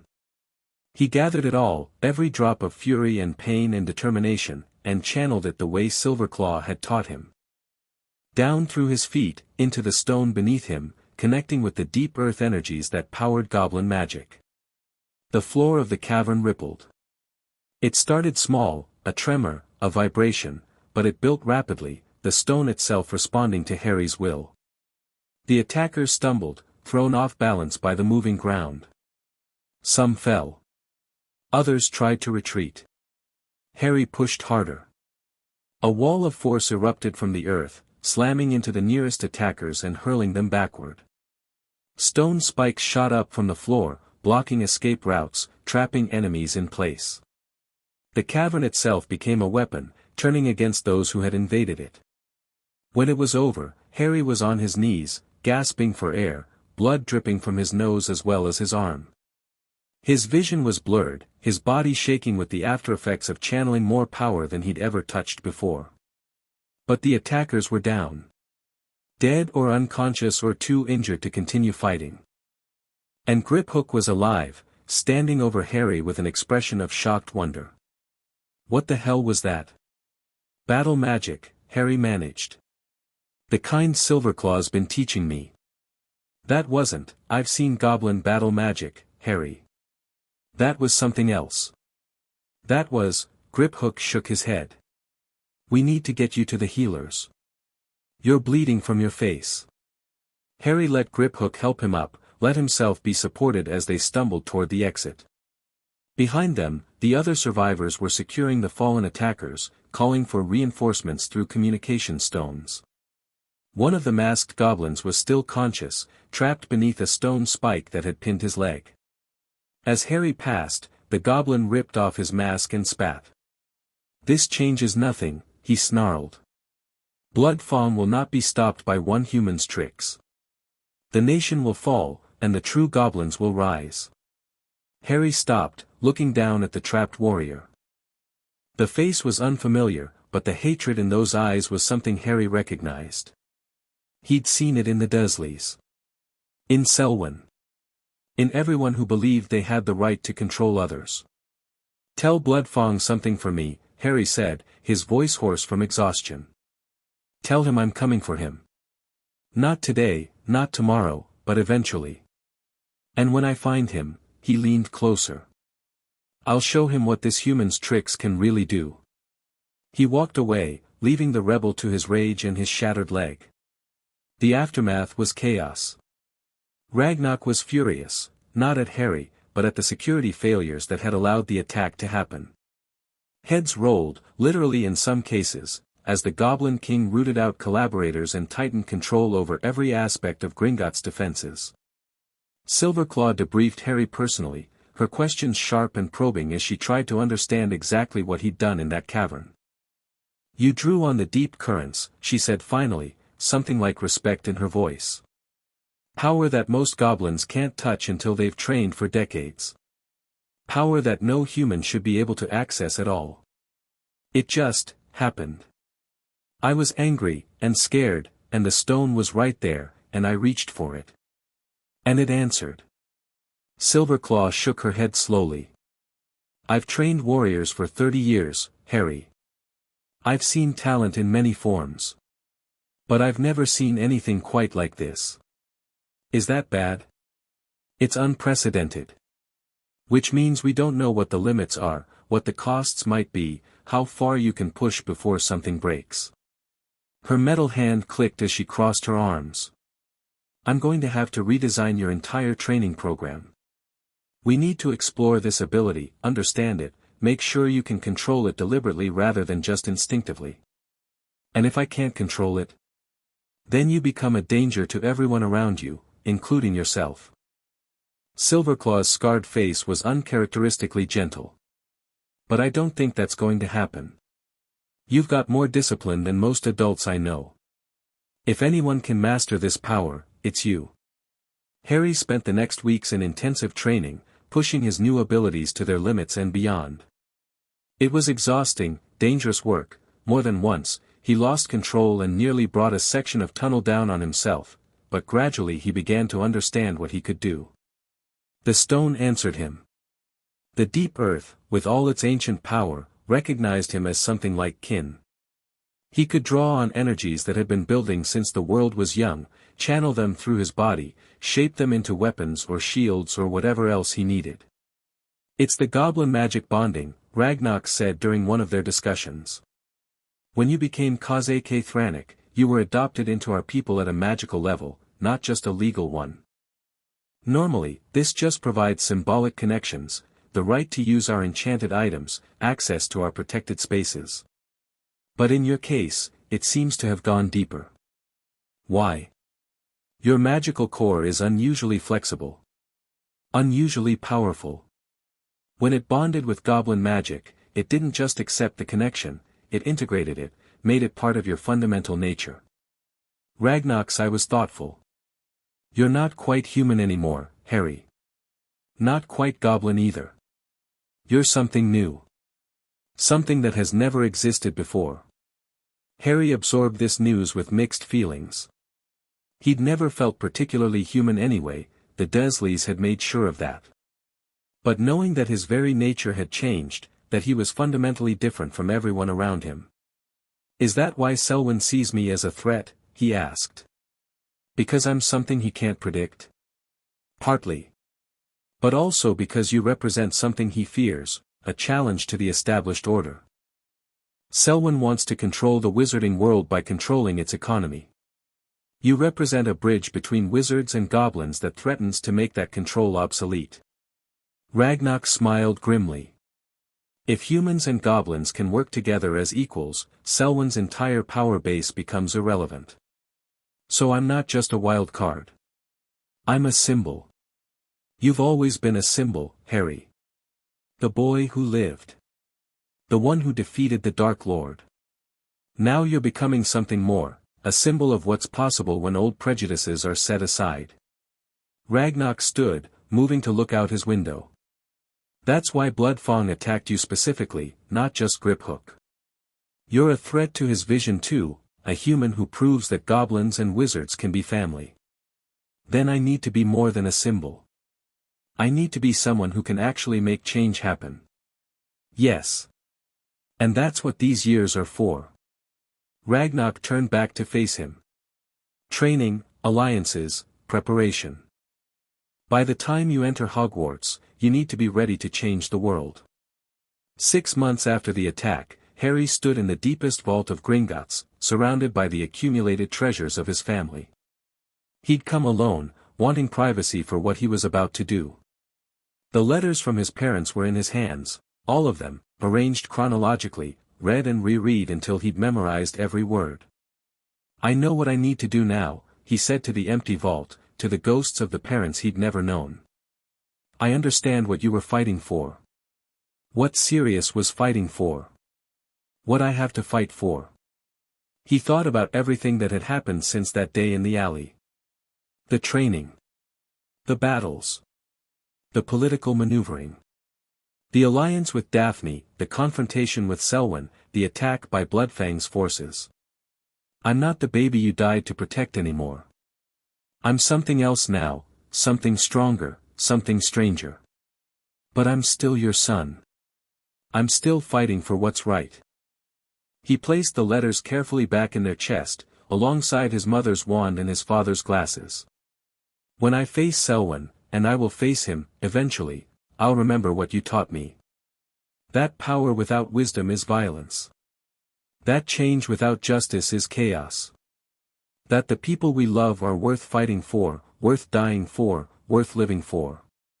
He touched the lid of the chest, feeling the magic that protected it respond to his presence. I won't let you down. He left the vault and began the long climb back to the surface, to the world that waited for him, to the future that was still being written. Chapter 4 and Chapter 5, the breaking 2 years passed like water through a sieve, sometimes rushing, sometimes trickling, but always moving forward. Harry turned 10 in the summer, marking the occasion with a quiet celebration that felt more like a war council than a birthday party. The guest list had grown since his 8th birthday, Ragnar and Griphook, of course, and Sirius, and Silverclaw. But now there was also Daphne Greengrass, smuggled into Gringotts through channels her father didn't know existed. And Amelia Bones, who had become a cautious ally over the past year, her integrity making her valuable despite her position within the ministry. For years of training, Sirius said, raising his goblet of fire whiskey. For years of preparation. And in one more year, you'll be at Hogwarts, surrounded by people who've spent their whole lives learning to manipulate each other. He grinned, the expression almost normal now, almost like the man in Harry's parents' photographs. Merlin helped them. Hogwarts isn't the concern, Ragnarok said, his voice carrying the weight of long consideration. Harry can handle schoolchildren and professors. The concern is what happens while he's there. Selwyn won't wait forever. The mood sobered. Everyone in the room knew what the Goblin King meant. Selwyn's network had continued to expand, despite, or perhaps because of, their efforts to counter it. Every business they protected, he found two more to compromise. Every ally they cultivated, he undermined through whispers and economic pressure. The man was patient, methodical, and seemingly inexhaustible in his pursuit of control. Our latest intelligence suggests he's accelerating, Daphne said, her voice steady despite being the youngest human in the room. She'd grown over the past 2 years, her sharp features maturing into something that promised beauty, her political instincts sharpening into genuine strategic acumen. He's been calling in favors he's held in reserve for years. Pressuring fence-sitters to commit. Something's changed. Blood Fong, Griphook suggested. The attack failed, and his network inside Gringotts was exposed. Selwyn lost his best chance at destabilizing the nation from within. Which means he'll try something else. Harry set down his goblet, his mind racing through possibilities. Something external. Something that doesn't depend on having allies inside our walls. An economic attack, Amelia said slowly. If he can't destroy Gringotts militarily, he'll try to destroy it financially. Trigger a crisis that forces the ministry to intervene. But that would require. Daphne's eyes widened. A bank run.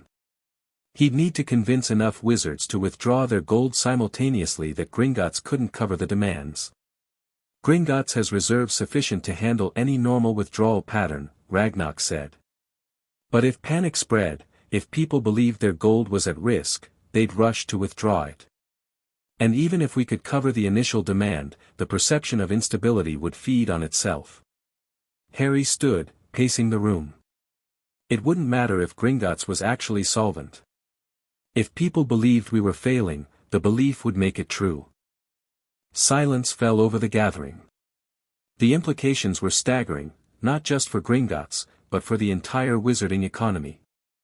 A collapse of confidence in the banking system would trigger chaos, shortages, suffering. Exactly the kind of crisis Selwyn could exploit. How do we stop it? Sirius asked. We can't stop him from trying, Harry said slowly, the outline of a plan forming in his mind. But we can be ready when he does. And we can make sure the response isn't what he expects. The attack came 3 months later, in the dead of winter. It started with whispers, rumors that Gringotts was experiencing liquidity problems, that Goblin management had made questionable investments, that several major vaults had been compromised by the Blood Fong incident. The rumors were lies, but they were crafted with precision, seated in exactly the right places to spread like wildfire. Within a week, withdrawal requests had tripled. Within 2 weeks, lines formed outside Gringotts every morning, anxious wizards demanding access to their gold. The Daily Prophet ran increasingly alarming headlines, fed by anonymous sources that Harry knew traced back to Selwyn's network. Gringotts in crisis. Concerned citizens demand answers. Ministry urged TO investigate Goblin banking practices. Experts warn of possible economic collapse. Harry watched the chaos unfold from Ragnarok's study, tracking the daily withdrawal numbers, monitoring the Prophet's coverage, coordinating responses through the network of allies they'd spent years building.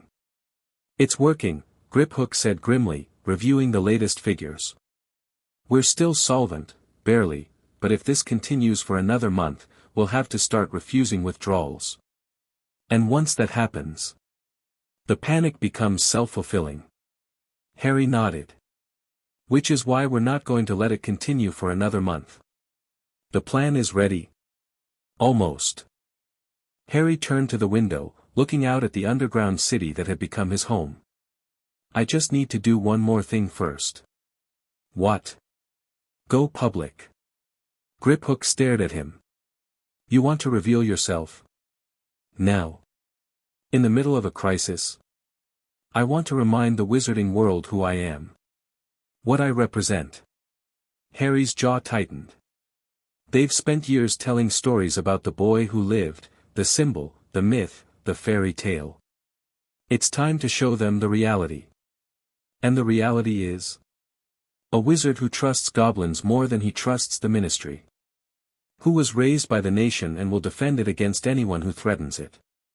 Harry met Griphook's eyes. I can't stop the rumors with logic or evidence.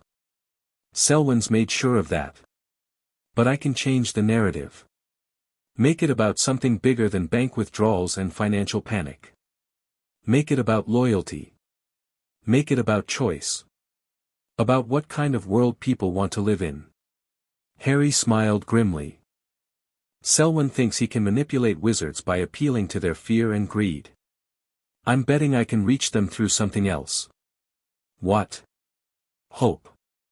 The press conference was held in the Gringotts lobby, the first time reporters had been allowed inside the bank's walls in living memory. Harry stood on a raised platform, flanked by Ragnarok on one side and Sirius on the other, facing a crowd of journalists, ministry officials, and curious onlookers who'd heard rumors that something significant was about to happen. The questions started before he'd even opened his mouth. Mr. Potter. Is it true Gringotts is on the verge of collapse? Harry, what's your relationship with the goblins? Are you their spokesman? Mr. Potter, the ministry is considering emergency intervention, do you have a comment? Harry let them shout for a moment, then raised his hand. The gesture was small, but something in it commanded attention. The crowd fell silent. For years ago, Harry began, his voice carrying clearly through the vast space, I was a boy living in a cupboard under the stairs. Starving. Beaten. Told that I was worthless, that my parents were drunks who'd gotten themselves killed through their own stupidity. Everything I believed about myself was a lie. He paused, letting the words sink in. Then I stumbled into this world. Your world. The wizarding world. And I discovered that I wasn't worthless, I was the boy who lived. The one who defeated Voldemort.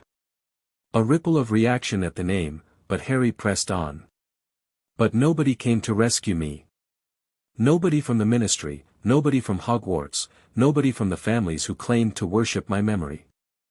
The only ones who helped me, who saw a scared, hungry child and chose to offer him a home, were goblins.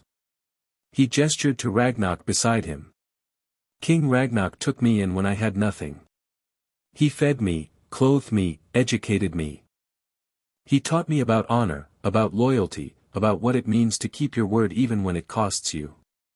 The Goblin Nation gave me everything the wizarding world should have provided but didn't.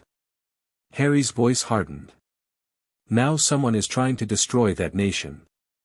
Someone is spreading lies about Gringotts, manufacturing panic, trying to trigger an economic collapse that would hurt everyone, wizard and goblin alike.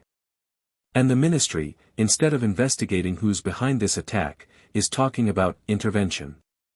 About taking control of the bank. About proving every goblin's worst fears about wizard trustworthiness. He stepped forward, his eyes sweeping across the crowd. I'm here to tell you that I won't let that happen. I am Harry Potter, the boy who lived, and I am also K. Thranok, brother of the mountain. I stand with the Goblin Nation, not because I was raised by them, but because they've earned my loyalty. Because they treat their promises as sacred. Because they've never once looked at me and seen a tool to be used. His gaze found the ministry officials in the crowd, found Cornelius Fudge, sweating in his lime green robes, looking like he wished he were anywhere else. The wizarding world has a choice to make. You can listen to the lies, give in to the panic, let fear drive you into destroying the very institutions that have kept your economy stable for centuries. Or you can trust the people who've been managing your gold honestly for 1,000 years. Harry pulled something from his robes, a leather pouch that clinked with the sound of coins. This is every galleon I own. Every canute my parents left me, I'm depositing it in Gringotts today, publicly, in front of all of you. He held up the pouch. If the rumors were true, if Gringotts was actually failing, would I be doing this? Would I be betting my entire inheritance on Goblin management? He tossed the pouch to a nearby Goblin clerk, who caught it with practiced ease. The Potter Vault stays with Gringotts. My trust stays with the nation. And if that's not enough for you, if you'd rather believe anonymous whispers than the word of someone who's actually seen how goblins operate, then I guess we'll find out what kind of people you really are. Harry stepped back, the speech finished. For a moment, silence. Then chaos erupted, questions shouted, flashbulbs exploding, ministry officials conferring urgently with each other. Harry ignored it all, walking off the platform with Ragnarok and Sirius, leaving the reporters to digest what they'd heard. That was either brilliant or insane, Sirius murmured as they retreated into the bank's depths. Same thing, from a certain point of view.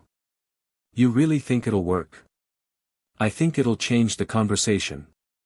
Harry's expression was grim. But this isn't over. Selwyn won't give up just because I made a speech. We need to be ready for whatever he does next. The speech worked, better than Harry had dared hope. The next day's Prophet carried the headline, Boy Who Lived Stakes Fortune on Gringotts. Stories followed about Harry's childhood with the Dursleys, about the goblins who'd taken him in, about his dramatic public endorsement of the bank. Suddenly, the narrative wasn't about whether Gringotts was stable, it was about whether wizards could match the loyalty the boy who lived had shown to his adopted people. Withdrawal requests dropped by half within a week. By the end of the month, they were back to normal levels. The immediate crisis had passed. But Selwyn wasn't finished. The intelligence came through Daphne's network. Her father was invited to a private meeting with several concerned citizens who wanted to discuss the Goblin situation. The meeting was scheduled for a warehouse in Nocturne Alley, away from prying eyes, and the guest list read like a who's who of Selwyn's allies. He's pivoting, Harry said, studying the information. The economic attack failed, so he's trying something more direct. What kind of direct? I don't know yet. But I'm going to find out. The meeting was heavily warded, impossible to infiltrate directly. But Daphne had a solution. Her father's invitation included a +1, and Lord Greengrass had no idea that his daughter had been working against Selwyn for years. It's risky, Daphne admitted when she proposed the plan. If father finds out what I've been doing, if Selwyn realizes I'm a spy, then we extract you immediately and deal with the consequences. Harry met her eyes. But I won't ask you to do this if you're not comfortable. It's your risk to take. Daphne was quiet for a long moment. Then she smiled, a thin, dangerous expression that reminded Harry of how far they'd both come since that first meeting at the Yule Ball. I've been comfortable my whole life.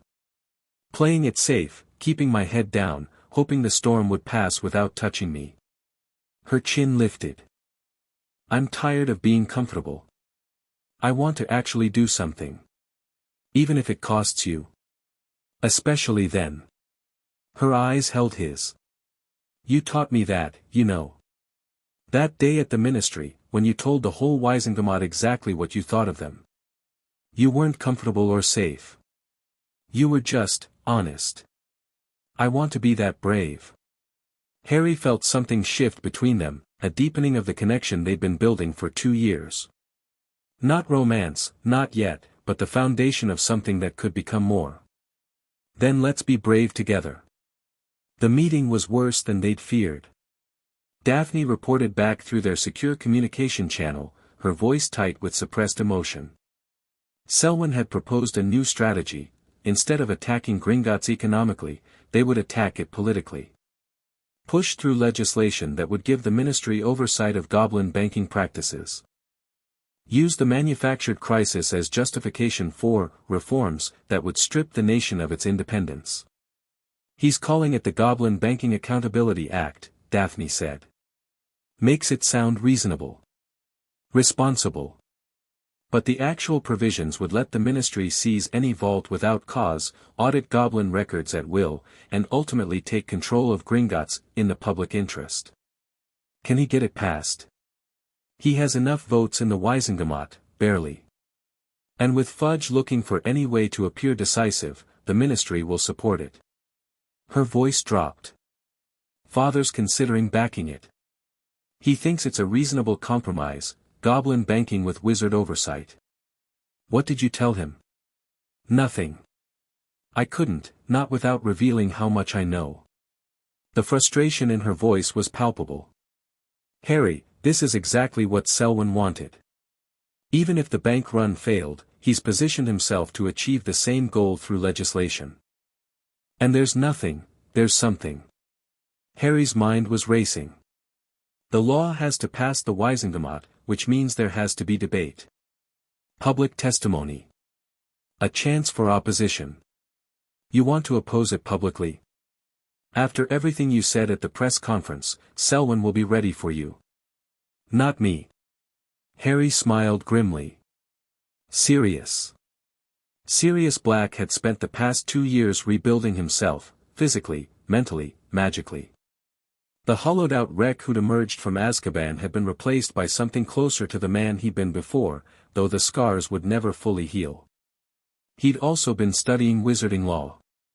The Wiesengemot has rules about testimony, Sirius explained when Harry laid out his plan. Any member can call witnesses to speak on proposed legislation. And any witness can introduce evidence relevant to the matter at hand. Even if that evidence is embarrassing to the bill's supporters. Especially then. It's supposed to prevent railroading, makes sure all sides get heard before a vote. Sirius's grin was wolfish. I've been waiting for a chance to use my family's seat for something worthwhile. This might be it. The Wiesengemot session was scheduled for the following week. Sirius filed his intention to call witnesses and present evidence, triggering a flurry of behind-the-scenes maneuvering as Selwyn's faction tried to figure out what he was planning. Harry spent the week gathering ammunition.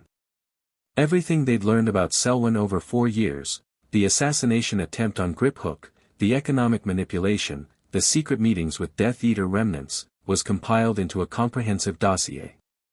Most of it couldn't be proven in court, but it could raise questions. Cast doubt. Make people think twice about trusting the man behind the legislation. More importantly, Harry reached out to the people Selwyn had used and discarded over the years. The business owners who'd been pressured into selling. The ministry employees who'd been blackmailed into compliance. The families who'd been threatened when they tried to resist. Some refused to talk. The fear ran too deep, the reprisals too certain. But others, enough others, were willing to share their stories. Willing to testify about what Selwyn had done to them, if someone would just give them the platform. It's not proof, Daphne warned. Selwyn's lawyers will tear them apart. Call them disgruntled, unreliable, motivated by personal grudges. I don't need proof. I need doubt. Harry reviewed the list of witnesses, each name representing a story of manipulation and abuse. If enough people start questioning whether Selwyn is what he claims to be, his coalition falls apart. Nobody wants to be associated with scandal. And if it doesn't work, then we try something else. But we don't stop fighting. Not ever. The day of the Wiesengemot session arrived grey and cold, winter clinging to the city despite the calendar's insistence that spring was near. Harry attended as a spectator, he was too young to participate officially, and his presence in the chamber would have been a distraction. But he watched from the gallery, Griphook beside him, as the drama unfolded below. Selwyn presented his case first, his voice smooth and reasonable as he outlined the need for wizard oversight of Goblin banking. He cited the recent crisis, the public concern, the lack of transparency in Gringotts operations. He made it sound like simple good governance, protecting the average wizard from foreign financial entities that answer to no one. Then Sirius rose. I call my first witness, Sirius announced, his voice carrying the aristocratic authority of generations of blacks. Marcus Whitmore, formerly of Whitmore Imports. Whitmore was a middle-aged wizard with haunted eyes and trembling hands. Under Sirius's gentle questioning, he told his story, how Selwyn had approached him 5 years ago, offering investment partnership that turned into gradual takeover. How he'd been pressured to sell his business at a fraction of its value. How, when he'd resisted, his shipments had mysteriously started going missing, his contracts had fallen through, his reputation had been systematically destroyed. "Did you report these issues to the authorities?" Sirius asked.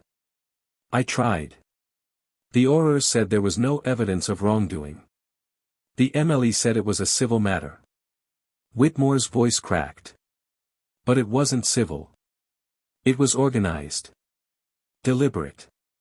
Selwyn took everything from me, and he did it in ways that couldn't be proved." Objection. Selwyn's voice was sharp, his composure cracking for the first time. "This testimony is speculation and personal grievance. It has nothing to do with the legislation under consideration." "On the contrary," Sirius countered, "it has everything to do with it. This legislation was written by Mr. Selwyn and his associates. Understanding their methods, their character, is essential to evaluating whether their stated goals are genuine." The chief warlock considered for a moment, then nodded. "The testimony is relevant. Please continue." More witnesses followed. A potion supplier driven out of business by Selwyn's price manipulation. A ministry employee who'd been threatened into approving questionable permits. A widow whose husband had died under mysterious circumstances after refusing to sell his property to one of Selwyn's subsidiaries. Each story was circumstantial. Each could be explained away individually. But together, they painted a picture of systematic corruption, a pattern of behavior that went far beyond legitimate business practices. Harry watched Selwyn's face throughout the testimony. The man's composure held, but barely. His supporters in the Wisengamot were shifting uncomfortably, exchanging glances, clearly reconsidering their positions. Then came the final witness. "I call Narcissa Malfoy," Sirius announced. A gasp went through the chamber. Harry sat forward, surprised. This wasn't part of the plan. He looked at Griphook, who shrugged, equally confused. Narcissa entered the chamber with the poise of a queen, her blonde hair swept up in an elaborate arrangement, her robes impeccable. She took the witness stand and met Sirius's eyes without flinching. "Mrs. Malfoy," Sirius said, "you've been closely associated with Octavian Selwyn for several years. Can you describe the nature of that relationship?" "Business, primarily.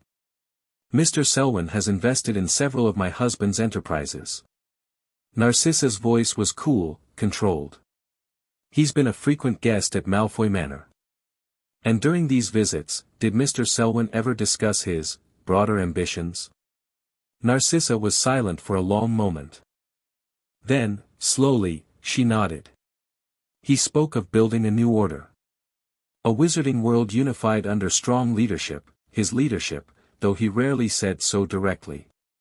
He talked about the goblins as a problem to be solved, the ministry as a tool to be controlled, the old families as assets to be managed." "Did he ever mention specific plans? Methods he intended to use?" "He mentioned many things." Narcissa's gaze found Selwyn across the chamber. "Including the assassination of the Goblin Prince as a way to destabilize Gringotts' leadership. An event that happened approximately 4 years ago." The chamber erupted. Selwyn was on his feet, shouting objections, his face twisted with fury. Other Wisengamot members were demanding explanations, clarifications, immediate investigation. The chief warlock's gavel banged repeatedly, trying to restore order. In the gallery, Harry stared at Narcissa in shock. She'd just implicated Selwyn in attempted murder, testimony that, coming from an ally, couldn't be dismissed as personal grudge or speculation. "Why?" he murmured. "Why would she? Because she's a mother," Griphook said quietly. "And she just realized what Selwyn would do to her son if he ever became inconvenient." Harry looked back at the chaos below, at Selwyn's carefully constructed facade crumbling under the weight of betrayal from his own camp, and felt something he'd rarely experienced in his years of political maneuvering. Hope. The Goblin Banking Accountability Act was tabled indefinitely. Selwyn's faction in the Wisengamot collapsed as supporters scrambled to distance themselves from the allegations. An official investigation was opened into the assassination attempt on Griphook, with Amelia Bones leading the inquiry. And while Selwyn himself remained free, the evidence was still circumstantial, the proof still elusive, his network was suddenly, devastatingly exposed. "It's not over," Harry said that evening, gathered with his allies in Ragnar's study. "He's wounded, but not defeated. He'll rebuild. Try again." "But not soon," Ragnar observed. "His credibility is shattered. His allies are running scared. Whatever plans he had are in ruins. For now. For now is all we can ever guarantee." The Goblin King raised his goblet. "Today, we celebrate. Tomorrow, we prepare for the next battle. That's the nature of the war we're fighting." They drank, the moment bittersweet. So much accomplished, so much still to do. Daphne caught Harry's eye across the room and nodded slightly, acknowledgement, approval, something more complicated than either. Her father had been horrified to learn the truth about Selwyn, even more horrified to realize his daughter had been working against the man for years. But he'd come around, eventually. Family mattered more than pride. Sirius raised his goblet toward Harry. "To the next generation. May they be wiser than we were. And more stubborn," Silverclaw added, her scarred face showing something that might have been pride. "Stubbornness wins more wars than wisdom." Harry laughed, surprising himself with how genuine the sound was. For years of training, planning, fighting, and now, finally, a real victory. Not the end, but a turning point. Proof that everything they'd worked for could actually succeed. His mother's words echoed in his memory. "Don't let anyone else decide who you're supposed to be." He hadn't. He'd chosen his own path, built his own family, fought his own battles. And now, with Hogwarts a year away and Selwyn in retreat, he finally had space to breathe. He should have known it wouldn't last. The attack came 3 weeks later. Not economic this time, not political. Direct. Violent. The kind of assault Selwyn had always avoided because it drew too much attention. Apparently, he was done being subtle. Harry was training with Silverclaw when the alarm started screaming, ancient goblin wards triggered, defenses activated, the entire mountain suddenly on war footing. He grabbed his weapons and ran toward the sound of combat, Silverclaw's metal hand clamped on his shoulder. "This isn't your fight," she growled. "Get to the secure chambers. Like hell. Harry, my family is being attacked. I'm not hiding while they die." He shook off her grip and sprinted toward the main entrance, where the sounds of battle were loudest. What he found there made his blood run cold. Dozens of figures in black robes were pouring through a breach in the wards, a breach that shouldn't have been possible, that suggested insider knowledge of exactly where the defenses were weakest. They fought with the coordinated precision of trained soldiers, pushing back the goblin defenders through sheer numbers and ferocity. And leading them, his mask discarded, his face twisted with fanatical hatred, was Bloodfang. "You thought you'd beaten us," the exiled warlord screamed, his voice carrying over the chaos.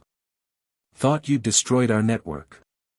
But we were just waiting for the moment when your guard was down." He spotted Harry across the battlefield and his expression shifted to savage glee. "And there he is. The human pet. The abomination who thinks he can be one of us." Bloodfang raised his blade, pointing it at Harry. "Kill the boy. Kill him and the last pretense of goblin-human cooperation dies with him." Attackers turned toward Harry, surging forward in a wave of steel and malice. He had seconds to react. He reached for the stone. The earth power came easier now, for years of practice had made it almost instinctive. He felt the deep currents, drew them up through his feet, channeled them through his body and out through his hands. The floor rippled. Stone spikes erupted. 3 attackers went down, impaled or crushed by the shifting ground. But more kept coming. Harry fought with everything he had, blade work from Silverclaw's endless drills, battle magic from the Goblin traditions, the sheer desperate determination of someone defending his home. He killed 2 more attackers, wounded several others, held his ground against odds that should have been overwhelming. And then Bloodfang reached him. The exiled warlord was faster than he had any right to be, his blade a blur of motion that Harry barely managed to deflect. They clashed again and again, the impact jarring Harry's arms, driving him back step by step. "You're strong for a human," Bloodfang admitted, his attacks relentless. "Strong for anyone your age. But you're still a child playing at war. Still soft, still weak, still bound by your human sentiment." Sentiment? Harry ducked a strike that would have taken his head off. "I'm not the one attacking children because I'm too weak to beat adults." Bloodfang's eyes blazed. "I'm cleansing the nation of corruption. Ragnarok has led our people to ruin, making deals with humans, accepting their scraps instead of demanding what we're owed. You're working with Selwyn. A human. How does that cleanse anything? Selwyn is a tool.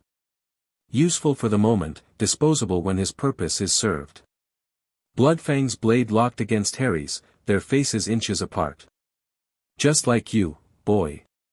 Just like every human who thinks they can understand us." Harry felt his strength faltering, the sustained magical effort draining him faster than he could recover. Bloodfang was too strong, too skilled, too fresh. This fight had only one ending. Unless Harry changed the rules. He stopped fighting the blade lock and let himself fall backward, using Bloodfang's own pressure to create distance. As he hit the ground, he slammed both hands against the stone floor and poured everything he had into the earth. The cavern shook. Not just the floor, the walls, the ceiling, the entire structure trembling as Harry drew on deeper power than he'd ever touched before. He felt his nose start to bleed, felt his vision blur, felt something tearing inside him that might never heal properly. He didn't care. A column of stone erupted beneath Bloodfang, catching the warlord in the chest and launching him across the chamber. More columns followed, targeting the remaining attackers, the earth itself becoming a weapon in Harry's hands. The battle turned. Goblin defenders rallied, pressing the advantage Harry had created.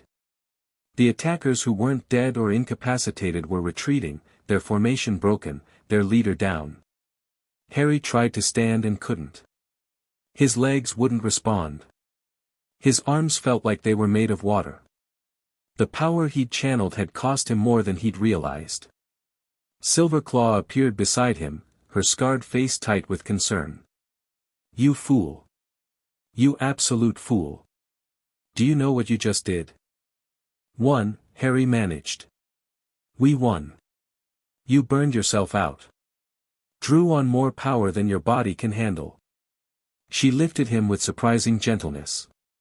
"You might never recover from this. You might have killed yourself saving us. Worth it." His vision was fading, consciousness slipping away. "Family's worth it." The last thing he saw before darkness took him was Bloodfang's body being dragged away by goblin warriors, the exiled warlord finally defeated. The last thing he thought was, one enemy down. One to go. He woke in the healing halls, surrounded by the soft glow of goblin medical magic. 3 days had passed, according to Griphook, who had barely left his bedside. The attack had been repelled. Bloodfang was dead, killed resisting capture, though Harry suspected the goblins had helped that resistance along. The breach in the wards had been traced to a traitor who was now undergoing intensive questioning. "You almost died," Griphook said, his voice rough. "The healers weren't sure they could save you. They said you channeled enough power to collapse a small mountain." "Did I collapse a small mountain?" "Part of one. The entrance cavern's going to need serious repairs." Despite the words, Griphook was smiling. "You terrified everyone, Harry." Silverclaw actually showed emotion. "I didn't think that was possible. Is everyone okay? Ragnar? Sirius? Everyone's fine. Better than fine, you're being hailed as a hero. The human who defended Gringotts against the greatest internal threat in 50 years. Griphook shook his head. Father wants to give you a medal or something. Silverclaw wants to lecture you about reckless endangerment. Sirius just wants to hug you and never let go. Harry let out a breath he hadn't realized he was holding. His family was safe. Whatever the cost to himself, his family was safe. What about Selwyn? In hiding. The attack was traced back to him, he provided the intelligence Bloodfang needed to breach our wards. There's a warrant for his arrest, but he's vanished. Griphook's expression darkened. He'll surface eventually. His type always does. Then we'll be ready. You'll be ready. After you recover. Which, according to the healers, is going to take weeks. Griphook's hand found Harry's, squeezing gently. Rest now, brother. You've earned it. Harry wanted to argue, wanted to insist that there was too much to do, too much to prepare for. But his body had other ideas. The exhaustion was overwhelming, pulling him down into darkness. Before he surrendered to it, he managed one more question. Daphne? She's here. Been visiting every day, even though she has to sneak away from her father to do it. Griphook's smile returned. I think she was worried about you.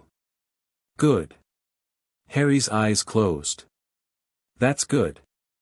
He slept, and for the first time in years, he dreamed of something other than battle. Recovery was slow. The healers had been right, Harry had pushed himself beyond safe limits, damaged channels in his magical core that might never fully repair.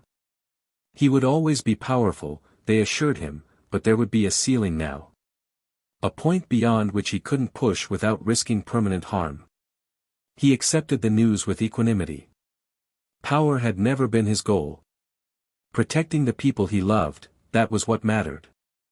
And he could still do that, ceiling or no ceiling.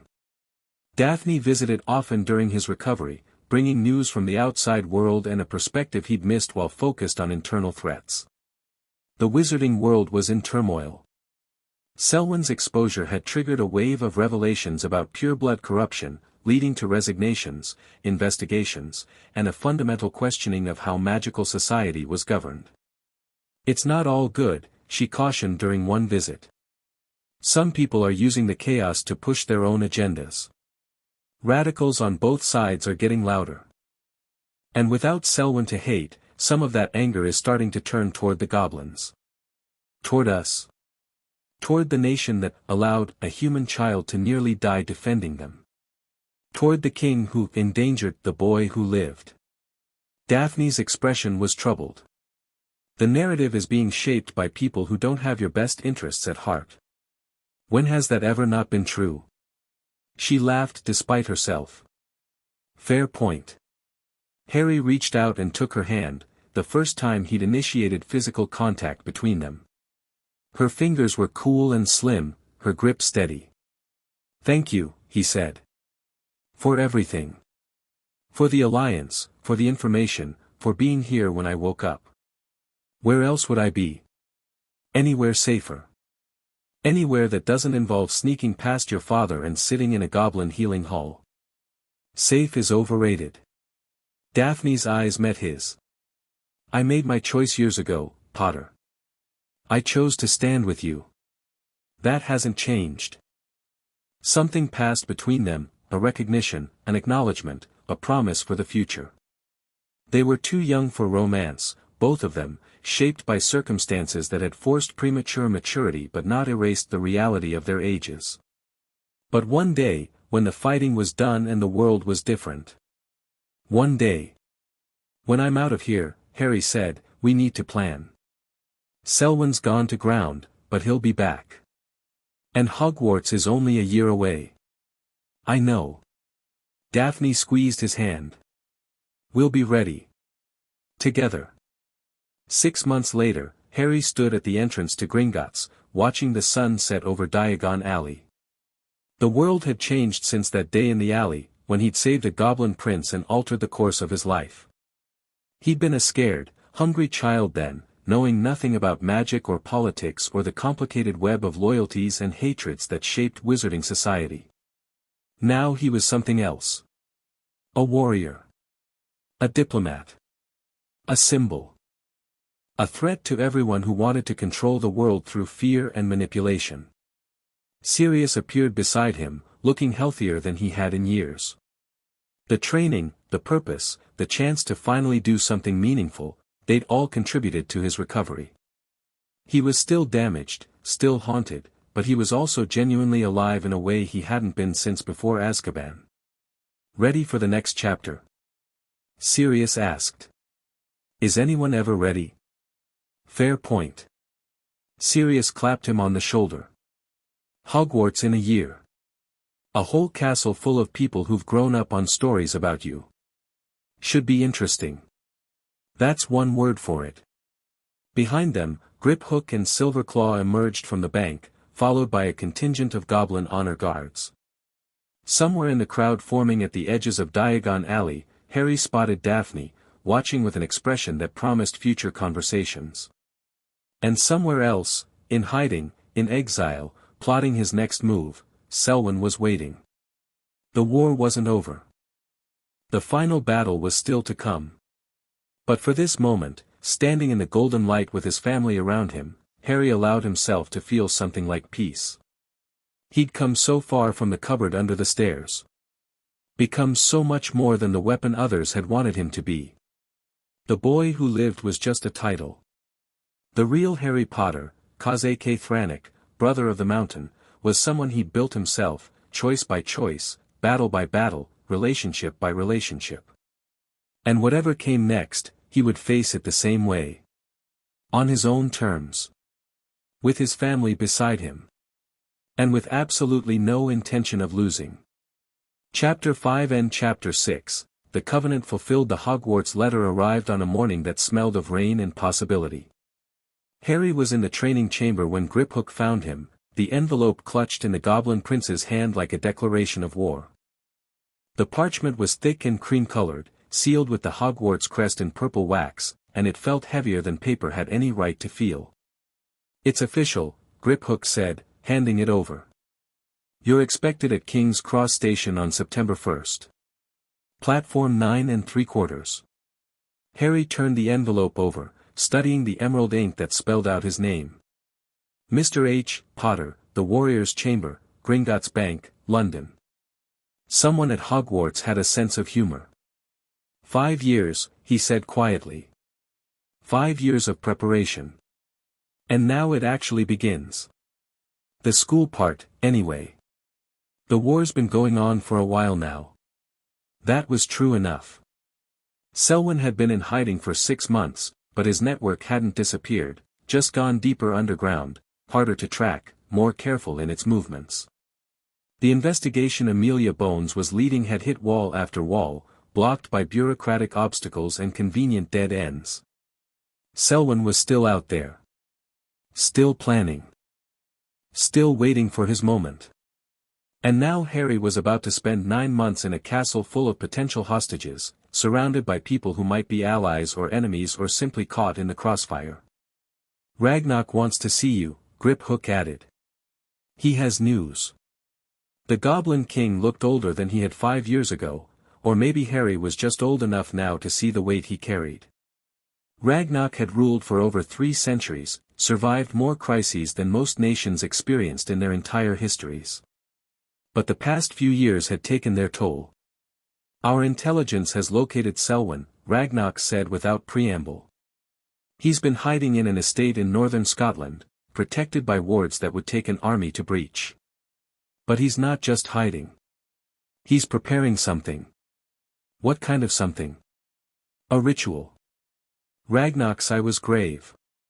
Our sources couldn't get close enough to determine the specifics, but the magical signatures are consistent with very old, very powerful magic. The kind that hasn't been practiced openly for centuries. Harry felt a chill run down his spine. What does the ritual do? We don't know. But Selwyn has spent the past 6 months gathering components, artifacts, ingredients, things that have no legitimate use. Whatever he's planning, it's going to be significant. When? Soon. Within the next few weeks, based on the astronomical calculations our seers have been tracking. Ragnarok leaned forward. Harry, I know what you're thinking. But you can't go after him alone. The wards around that estate would kill you before you got within 100 yards. I'm not planning to go alone. You're not planning to go at all. Not yet. The Goblin King's voice was firm. We need more information. We need to understand what we're dealing with before we act. And if we wait too long, if he completes whatever ritual he's preparing, then we deal with the consequences. But rushing in blind will only get you killed, and your death serves no one. Ragnarok stood, moving to the window that had witnessed so many of their conversations. I'm asking you to trust me, Harry. To trust the process we've built together over 5 years. Can you do that? Harry wanted to argue. Every instinct screamed that waiting was wrong, that Selwyn needed to be stopped now before whatever he was planning could come to fruition. But Ragnarok had never steered him wrong. The Goblin King's caution had saved Harry's life more than once. I'll wait, Harry said finally. But not forever. If he makes a move, any move, I'm going after him. Fair enough. Ragnarok turned back to face him, and something in his ancient face softened. You've grown so much, Harry. The frightened child who stumbled into my throne room 5 years ago. I barely recognize him in the warrior who stands before me now. I had good teachers. You had potential. We simply helped you realize it. Ragnarok returned to his seat. There's something else we need to discuss. The matter of your Hogwarts attendance. What about it? Dumbledore has been making arrangements. He wants you housed in Gryffindor Tower, assigned to mentors he's chosen personally, integrated into the school's social structure in ways he controls. Ragnarok's expression hardened. He still sees you as a piece on his board, Harry. A valuable piece, but a piece nonetheless. I expected as much. The question is how you want to respond. You could play along, let him think he's succeeding while building your own network within the school. Or you could challenge his control openly, establish yourself as independent from the first day. Harry considered the options. The first approach was safer, more politically sophisticated. The second was riskier but sent a clearer message. Neither, he said finally. I'll be myself. I'll cooperate with reasonable requests and refuse unreasonable ones. I'll make friends with people I like and avoid people I don't. I won't let Dumbledore control me, but I won't waste energy fighting him either. And if he forces the issue? Then I'll remind him that I have options he can't take away from me. Harry smiled grimly. I'm Khazake Thranok. I have an entire nation backing me. He can make my life difficult, but he can't actually compel me to do anything I don't want to do. Ragnarok nodded slowly. A balanced approach. Neither confrontational nor submissive. I approve. I learn from the best. The final week before Hogwarts passed in a blur of preparations and farewells. Harry spent hours with Silverclaw, reviewing combat techniques, drilling responses until they were automatic. She was grimmer than usual, her scarred face tight with emotions she would never openly express. You're walking into enemy territory, she said during their last session. The castle may be neutral ground, but the people inside it are not. Some will try to manipulate you. Some will try to hurt you. Some will just want to see what the famous Harry Potter is really made of.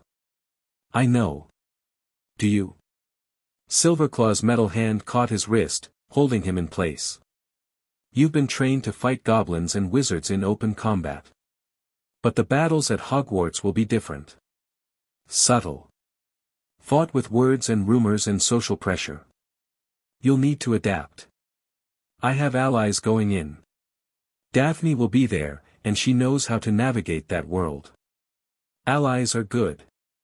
But don't become dependent on them. The moment you can't function without someone else's help is the moment you become vulnerable. She released his wrist. You've become a fine warrior, Harry. Now become a fine strategist too. I'll try. Don't try. Succeed. A ghost of a smile crossed her face. Or come back here and I'll beat the lessons into you until they stick. Sirius was equally concerned, though he expressed it differently, through endless stories about his own Hogwarts years, warnings about specific teachers and locations, advice about the castle's many secrets. The school is alive, in a way, Sirius explained. The magic has been building for 1,000 years, soaking into every stone. It responds to students, protects them sometimes, challenges them others. Don't treat it like just a building. Any specific threats I should watch for? The third-floor corridor on the right-hand side is off-limits this year, according to rumors. Probably means Dumbledore's hidden something dangerous there. The forest is forbidden for good reason, there are things in those woods that would kill you without a second thought. And the dungeons. Sirius's expression darkened. The Slytherin common room is down there. So is the potions classroom. Neither will be friendly territory for you. Because of my parents? Because of who you are. The boy who lived, raised by goblins, friend to muggleborns and half-bloods. Everything the pure-blood supremacists despise. Sirius put a hand on Harry's shoulder. You'll make enemies at Hogwarts, Harry. Real enemies, not just the political kind.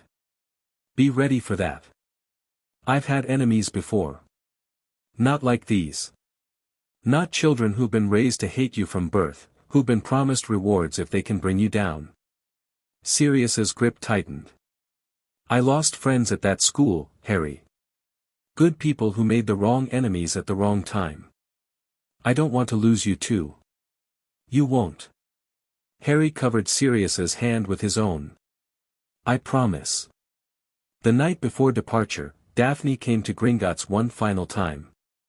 They met in a small garden Harry had claimed as his own, a pocket of green life in the underground city, sustained by goblin magic and his own careful attention. Flowers from 3 continents bloomed there, surrounding a simple stone bench where Harry often sat to think. Ready? Daphne asked, settling beside him. As ready as I can be. That's not actually an answer. Harry laughed despite himself. No, I suppose it isn't. He looked up at the artificial sky that mimicked the surface world's stars. I'm nervous. Is that strange? After everything I've been through, facing down Bloodfang and Selwyn and every other enemy. I'm nervous about going to school. It's not strange. It's human. Daphne's voice was gentle. School is different from battle. In a fight, you know who your enemies are.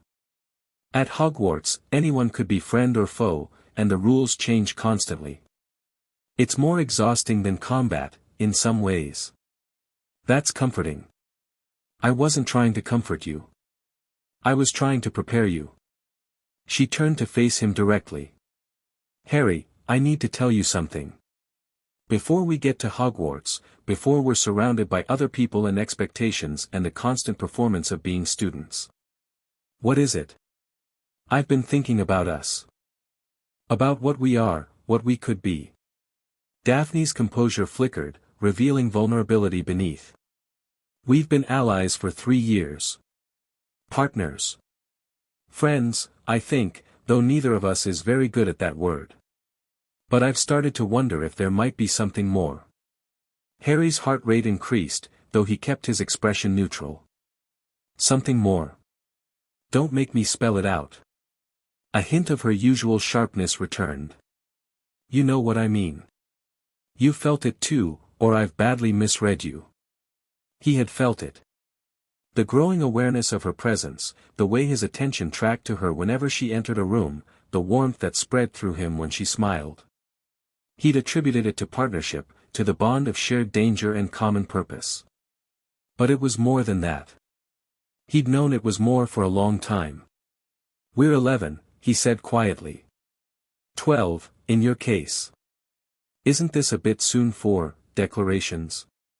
Probably. Definitely, by normal standards. Daphne's chin lifted. But we've never been normal, have we? We've both been fighting adult battles since we were children. We've both seen things that most people never face in their entire lives. Why should our feelings be bound by normal timelines? She had a point. Harry's childhood had been stolen by the Dursleys, then reshaped by the Goblins. He'd never had the luxury of developing at a normal pace. Neither had Daphne, for different reasons. I feel it too, he admitted. Have for a while now. I just wasn't sure if I should say anything. Why not? Because I wasn't sure I had the right. My life is dangerous, Daphne. Everyone close to me becomes a target. My parents died because someone wanted to get to me. Griphook was almost killed because of my presence in the nation. If something happened to you because of our connection, then it would be my choice. Daphne's hand found his, their fingers intertwining. I'm not a damsel, Harry. I'm not a fragile thing you need to protect from the consequences of your existence.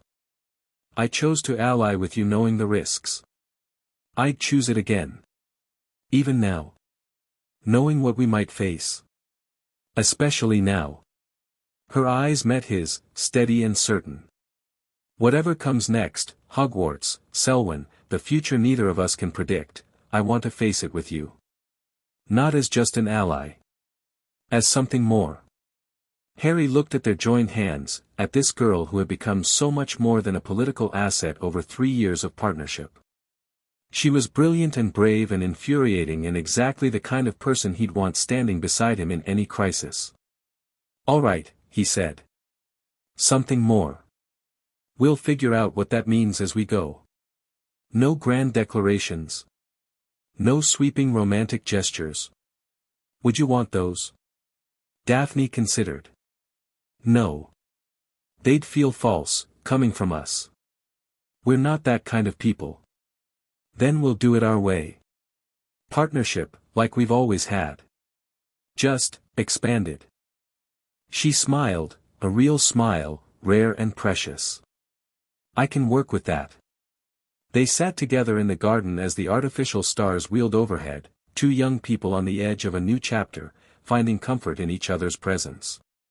Whatever tomorrow brought, they would face it together. Platform 9 3/4 was chaos in human form. Students everywhere, dragging trunks, hugging parents, chasing escaped pets, shouting greetings to friends not seen since the previous year. The scarlet steam engine that was the Hogwarts Express gleamed in the magical sunlight, belching steam and promising adventure. Harry stood at the edge of the platform, Griphook beside him, taking it all in. Sirius had wanted to come, but they'd agreed it would attract too much attention. Better to slip in quietly, establish himself before the inevitable spotlight found him. That plan lasted approximately 30 seconds. Merlin's beard, is that Harry Potter? The whisper spread like wildfire. Heads turned. Conversation stopped. Hundreds of eyes fixed on the small figure with the distinctive scar, dressed in robes that bore subtle goblin influences, accompanied by an actual goblin in full formal attire. So much for subtle, Griphook muttered. Did you really expect anything else? Hoped, maybe. The Goblin Prince clasped Harry's arm in the warrior's grip. Watch your back in there. Trust your training. And remember, the nation is always with you. I know. Harry returned the grip. Take care of everyone while I'm gone. I'll try. But you're the one who keeps things interesting. A hint of Griphook's old grin appeared. Don't do anything I wouldn't do. That's not actually a very long list. I know. Makes it easy to remember. They separated, and Harry walked toward the train, aware of every eye tracking his progress. He kept his expression neutral, his posture relaxed but alert. Just another student boarding for another year. Except he wasn't. And everyone knew it. He found a compartment near the middle of the train, tucked himself into a corner seat, and waited for the inevitable intrusions. The first came within minutes, a bushy-haired girl with prominent front teeth, already wearing her Hogwarts robes despite being hours away from the castle. "Is it true?" she demanded without preamble. "Are you really Harry Potter?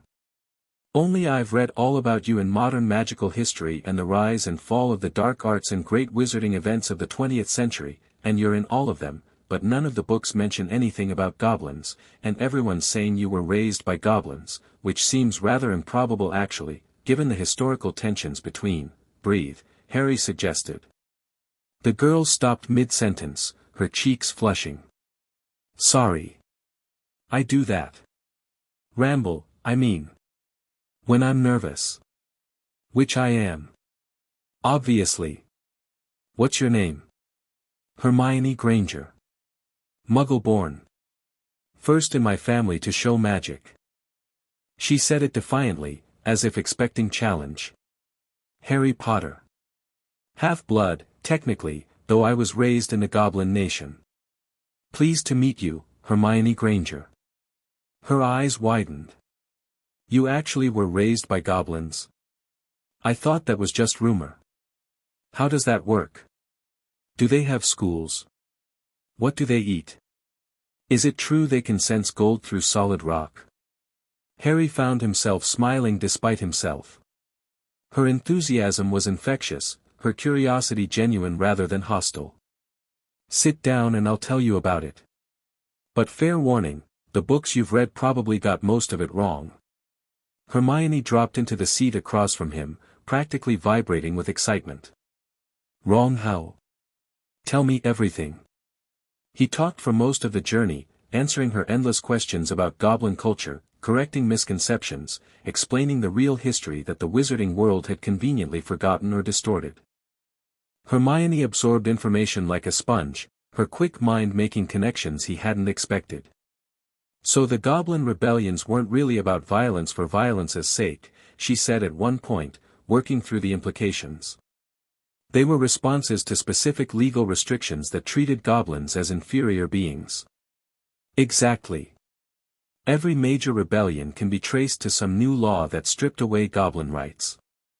The wizarding histories frame it as goblin aggression, but from the goblin perspective, it was self-defense. That's not in any of the textbooks. History is written by the winners. In wizarding society, that's always been wizards." Harry shrugged. "One of the reasons I wanted to come to Hogwarts was to see if I could start changing that narrative. Even a little." Hermione looked at him with new respect. "That's a big goal for an 11-year-old. I've been told I think too big. I prefer to see it as thinking appropriately for the scale of the problems." A commotion in the corridor interrupted them, raised voices, the sound of shoving. Harry was on his feet before he consciously decided to move, his hand dropping to where his dagger would normally be. He wasn't wearing it today, weapons weren't allowed on the express, but the instinct remained. The compartment door slid open to reveal a pale, pointed face that Harry recognized from years of intelligence briefings. Draco Malfoy had grown since their confrontation at the Yule Ball, but the arrogance in his eyes was unchanged. "So the rumors are true," Draco said, flanked by two larger boys who were obviously meant to be intimidating. "Harry Potter is on the train. Mixing with mudbloods, I see." Harry didn't react to the slur, though he saw Hermione flinch. "Malfoy. Still taking fashion advice from your father, I notice. The look is very 1850s. Draco's pale cheeks flushed. "You think you're clever. You think being raised by goblins makes you special somehow. But you're nothing, Potter. A half-blood orphan who got lucky once." "You said that to me 3 years ago," Harry observed. "Have you considered updating your material? 3 years ago, I didn't understand what you were. But I've been watching. Learning." Draco stepped closer, his voice dropping. "Father says you're dangerous. That you've made enemies you don't even know about. Maybe you should think about making some friends instead, the right kind of friends." I have friends. They just don't meet your definition of right. Then you've chosen your side. Draco's smile was unpleasant. Remember that, Potter. When everything falls apart, remember that you had a chance to be on the winning team. He turned and swept out, his bookends following. Hermione let out a breath. That was Draco Malfoy, wasn't it? I've read about his family. They were supporters of you-know-who. Yes to both. Harry returned to his seat, his mind processing the encounter. Draco's words had been more sophisticated than expected, not just schoolyard bullying, but a message. A warning about enemies Harry didn't know about things falling apart. Did Draco know something? Or was he just parroting his father's paranoia? Either way, it warranted attention. The rest of the journey passed without incident. Other students came and went, a red-haired boy named Ron Weasley who seemed uncomfortable with Harry's goblin connections, a round-faced boy named Neville who barely spoke at all, a scattering of older students curious about the famous new arrival. Daphne found him as the train neared Hogwarts, slipping into the compartment with the easy grace she'd developed over years of navigating hostile social territory. Malfoy's been telling everyone you threatened him, she reported quietly. The Slytherin contingent is already closing ranks. You might want to watch out during the sorting. If the hat puts you in Slytherin, you'll be surrounded by enemies. The hat won't put me in Slytherin. How do you know? Because I'm going to tell it not to. Harry met her eyes. I've done my research. The sorting hat considers student preference. It might argue, but it won't force someone into a house they genuinely refuse. And if you're wrong, then I'll survive Slytherin the same way I've survived everything else. He smiled slightly. By being too stubborn to fail. The Great Hall was everything the descriptions had promised, soaring ceiling enchanted to mirror the night sky, floating candles, for long tables representing the 4 houses. The students who'd arrived before first years watched with varying degrees of interest as the new crop filed in, wide-eyed and nervous.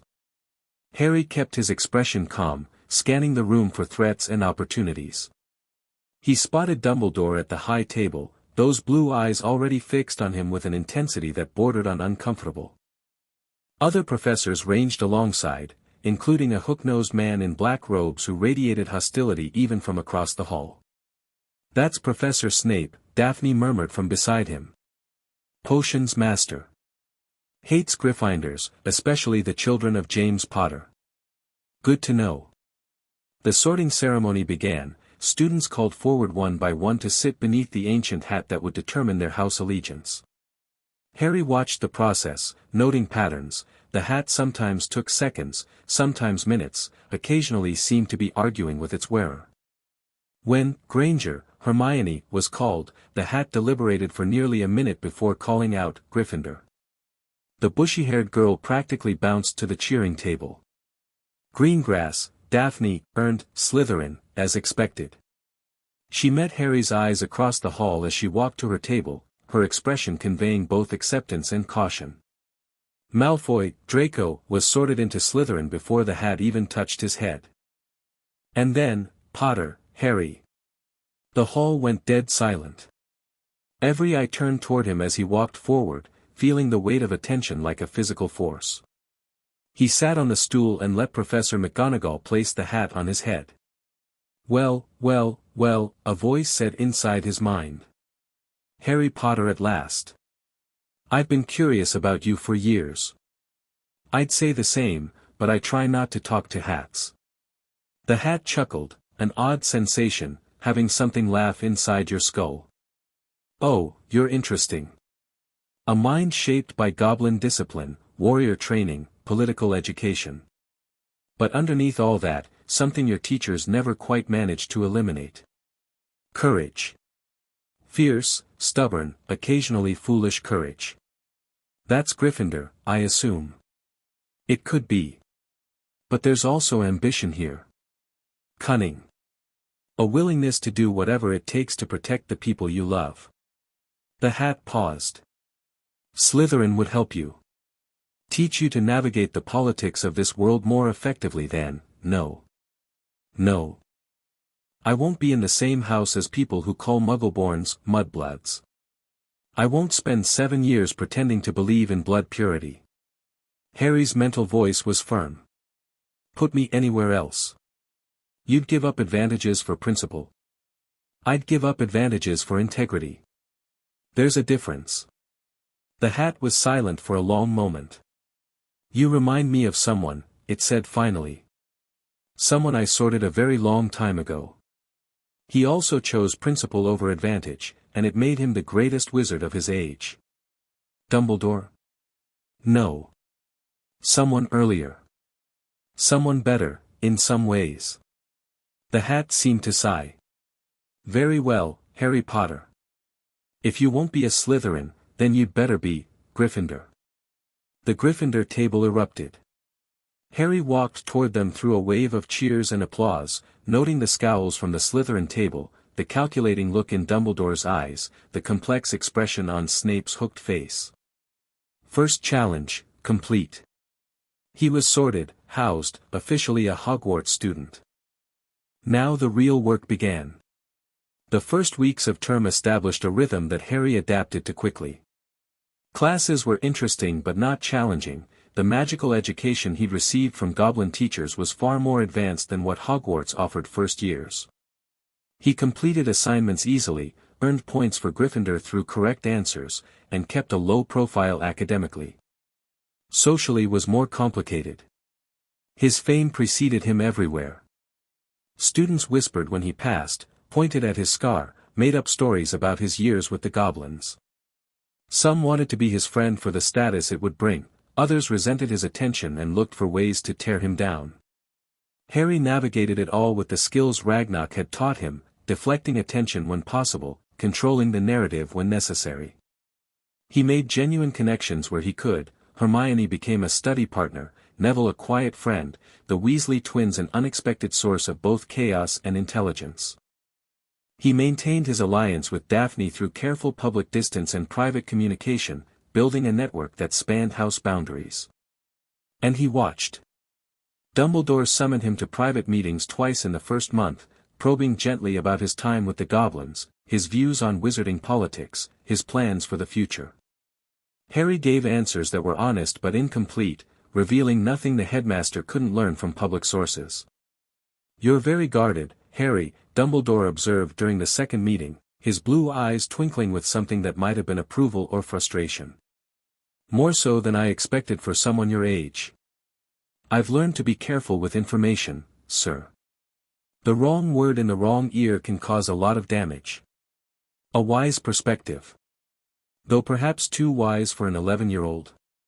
The twinkle intensified. "I sometimes worry that you've been forced to grow up too quickly. That you've missed out on the joys of childhood. With respect, headmaster, that ship sailed when I was 6. The goblins didn't force me to grow up, they gave me the tools to survive what I'd already experienced." The Dursleys. Dumbledore's expression shifted, something like regret flickering across his ancient face. "I've always regretted the necessity of placing you there. The blood wards required, the blood wards were a choice, sir. Your choice. You decided that protecting me from external threats was worth subjecting me to internal ones." Harry kept his voice level. "I'm not interested in debating whether that was right. I'm just noting that the consequences shaped who I became." Dumbledore was silent for a long moment. "You're angry with me." "I was. For a long time." Harry met the old wizard's eyes directly. "Now I'm just practical. You made decisions based on your understanding of the situation. Some of them worked out, others didn't. Dwelling on it doesn't change anything. A remarkably mature perspective. Or a self-defense mechanism. Hard to tell the difference sometimes." They regarded each other across the headmaster's desk, the ancient wizard who'd shaped so much of the magical world, and the young warrior who refused to be shaped by anyone. "I hope you know," Dumbledore said finally, "that I'm not your enemy. Whatever you may have been told about me, whatever suspicions you harbor, I genuinely want what's best for you." "I'm sure you do, sir." We might just disagree about what best means. The news about Selwyn came in early November, delivered through channels that shouldn't have been able to reach Harry inside Hogwarts's wards. Daphne found him in an unused classroom on the third floor, one of several meeting spots they'd established for private conversations. My contact in the ministry sent word, she said without preamble. Selwyn's been spotted. He's not hiding anymore. Harry's attention sharpened. Where? A ritual site in the Scottish Highlands. Ancient place, pre-Roman, possibly pre-Celtic. The kind of location that accumulates magical power over millennia. Daphne's expression was troubled. He's making his move, Harry. Whatever ritual he's been preparing, he's about to complete it. When? The astronomical alignment happens in 3 days. If Ragnarok seers are right about the ritual's nature, that's when Selwyn will act. 3 days. Harry's mind raced through possibilities, calculating distances and defenses and potential approaches. The site was hundreds of miles away, protected by wards that had already defeated Goblin reconnaissance. Getting there alone would be nearly impossible. But doing nothing wasn't an option either. I need to contact Ragnarok, Harry said. Find out what resources he can mobilize. I already did. That's the other part of the message. Daphne's voice dropped. Ragnarok says the nation can't move openly. The political situation is too delicate. If goblins are seen attacking a pure-blood wizard on British soil, it could trigger exactly the kind of crisis Selwyn's been trying to create. So we do nothing. Ragnarok says we wait. Let Selwyn complete his ritual, deal with whatever consequences emerge. Harry's jaw tightened. That's not acceptable. I know. That's why I'm here instead of just passing along the message. Daphne moved closer, her dark eyes intent. If you're going after Selwyn, I want to help. It's too dangerous. You're not trained for, I'm trained enough. And I can get you information you don't have, layouts of the ritual site, ward patterns, the locations of guards. She cut off his protest with a raised hand. I'm not asking permission, Harry. I'm telling you what I'm going to do. The question is whether we do it together or separately. He studied her, this girl who'd become so much more than an ally over 3 years of partnership. She was right that he couldn't stop her. And she was right that her help could make the difference between success and failure. Together, then, he said. But if things go wrong, we deal with it together too. That's what partnership means. There was no arguing with that logic. The plan came together over the next 48 hours, assembled from stolen moments between classes, urgent communications with contacts outside the school, and careful preparation that had to be hidden from both Hogwarts staff and hostile students. Sirius was the key. Harry's godfather had been chafing against inaction for months, desperate to contribute to the fight against Selwyn. When Harry contacted him through their private communication channel, Sirius's response was immediate and enthusiastic.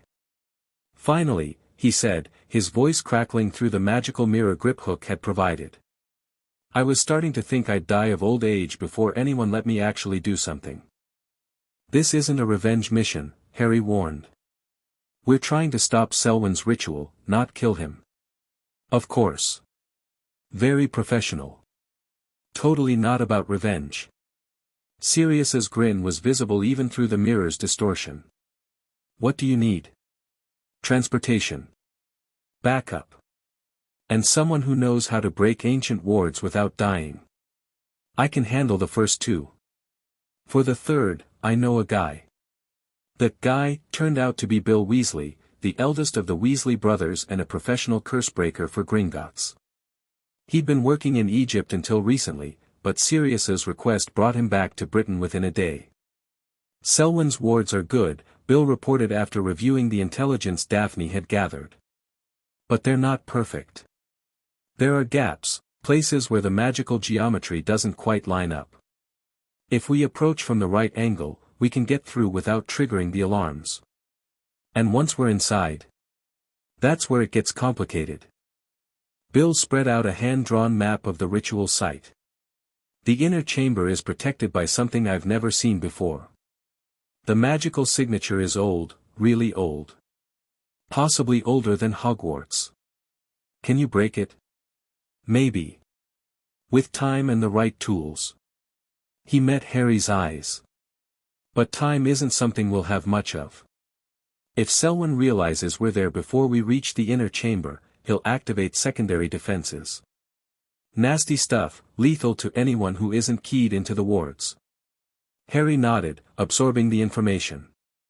The risks were significant, higher than anything he'd faced since the attack on Gringotts. But the alternative was letting Selwyn complete whatever he was planning, and that wasn't acceptable. "We go," he said. "Tomorrow night, when the alignment begins. Sirius provides extraction if things go wrong. Bill handles the wards. Daphne provides real-time intelligence. And you face Selwyn," Daphne finished quietly. "Assuming we can get you that far." "Assuming that, yes." Sirius's expression sobered. "Harry, are you sure about this? Selwyn's dangerous. He spent 30 years building power while you've been alive for 11. The odds don't matter if we don't try." Harry met his godfather's eyes through the mirror. "This is what we've been preparing for. All the training, all the planning, all the waiting, it comes down to this. Selwyn started this war when he tried to kill Griphook. I intend to finish it." "You sound like James," Sirius said softly. "Right before he did something incredibly brave and incredibly stupid. Did those things work out?" "Sometimes. Not always." Sirius's voice caught. "But he never backed down from what he believed was right. Neither did Lily. That's why," he stopped, composing himself. "That's why I'll follow you into this, Harry. Because you're their son, and you're doing what they would have done. Then let's make them proud." The night of the ritual arrived cold and clear, with a crescent moon hanging low on the horizon. Harry slipped out of Gryffindor Tower well after midnight, using the invisibility cloak his father had left him to avoid detection. The castle was quiet, most students long asleep, only the occasional ghost drifting through the corridors. He made it to the prearranged meeting point without incident, a clearing in the Forbidden Forest, just beyond the anti-apparition wards. Sirius was already there, along with Bill Weasley and, to Harry's surprise, Griphook. Father changed his mind, the Goblin Prince explained at Harry's questioning look. "Said he couldn't let you walk into a trap without someone watching your back. Won't this cause political problems?" "Probably. But some things matter more than politics." Griphook's grin was fierce. "Besides, I owed Selwyn for trying to kill me. Can't let you have all the fun." Daphne arrived last, slipping through the trees with skills Harry hadn't known she possessed. Her face was pale in the moonlight, but her eyes were determined. "The wards are weakest on the eastern approach," she reported. "But Selwyn's increased security since our last reconnaissance. At least a dozen guards, possibly more. Can we get past them?" "We'll have to." They moved through the night like ghosts, using every skill they'd learned over years of training. The transportation was by portkey, illegal, unregistered, created by Sirius using knowledge he'd acquired during his years as an Auror trainee. It deposited them in the Scottish Highlands, within sight of the ancient stones that marked Selwyn's ritual site. The power was palpable even from a distance, a humming in the air, a pressure against the skin, the sense of something vast and old stirring toward wakefulness. Whatever Selwyn was doing, it was already underway. "We need to move fast," Bill said, his Cursebreaker's senses reading the magical currents. "The ritual is building. If it reaches completion, then we make sure it doesn't." Harry drew his wand, the familiar weight grounding him. "Let's go." They approached from the east as Daphne had suggested, picking their way through gaps in the ward scheme that Bill identified with professional precision. 2 guards were neutralized silently, stunning spells from behind, bodies hidden in underbrush. A third spotted them and opened his mouth to shout a warning, Griphook's thrown knife took him in the throat before any sound emerged. The inner chamber was carved into a hillside, its entrance marked by standing stones that thrummed with power. Light spilled from within, not firelight, but something colder, more primal. And voices, chanting in a language Harry didn't recognize but somehow understood. "The ward's here," Bill murmured, hands moving through complex patterns as he worked. "Old magic. Blood-bound. Whoever created this tied it to their own life force. Can you break it?" "I can weaken it. But someone will have to push through physically, absorb the remaining energy before it dissipates." He met Harry's eyes. "It'll hurt. A lot. I've dealt with pain before. Not like this." Bill's expression was troubled. "The ward's designed to incapacitate intruders, give the ritual time to complete. If you push through and don't make it to Selwyn quickly, then I fail." "I know." Harry positioned himself before the entrance. "Do it." Bill's magic flared, intricate patterns designed to unravel the ancient protections. Harry felt the ward fighting back, resisting, trying to maintain its integrity. Then Bill made a final gesture, and a gap appeared, narrow, unstable, but passable. Harry dove through. The pain was exactly as bad as Bill had warned. It felt like being burned and frozen simultaneously, every nerve screaming, his magical core straining against the assault.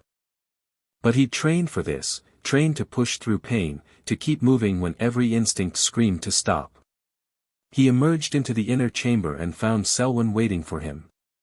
The ritual site was exactly as the intelligence had suggested, a circular space surrounded by standing stones, filled with symbols drawn in what looked disturbingly like blood. Selwyn stood at the center, arms raised, power swirling around him in visible currents. But he wasn't alone. Bound before the altar was a figure Harry didn't recognize, a young woman, unconscious or worse, clearly intended as a sacrifice. And behind Selwyn, arranged in a semicircle, were at least a dozen wizards in dark robes, their wands raised, their attention fixed on Harry.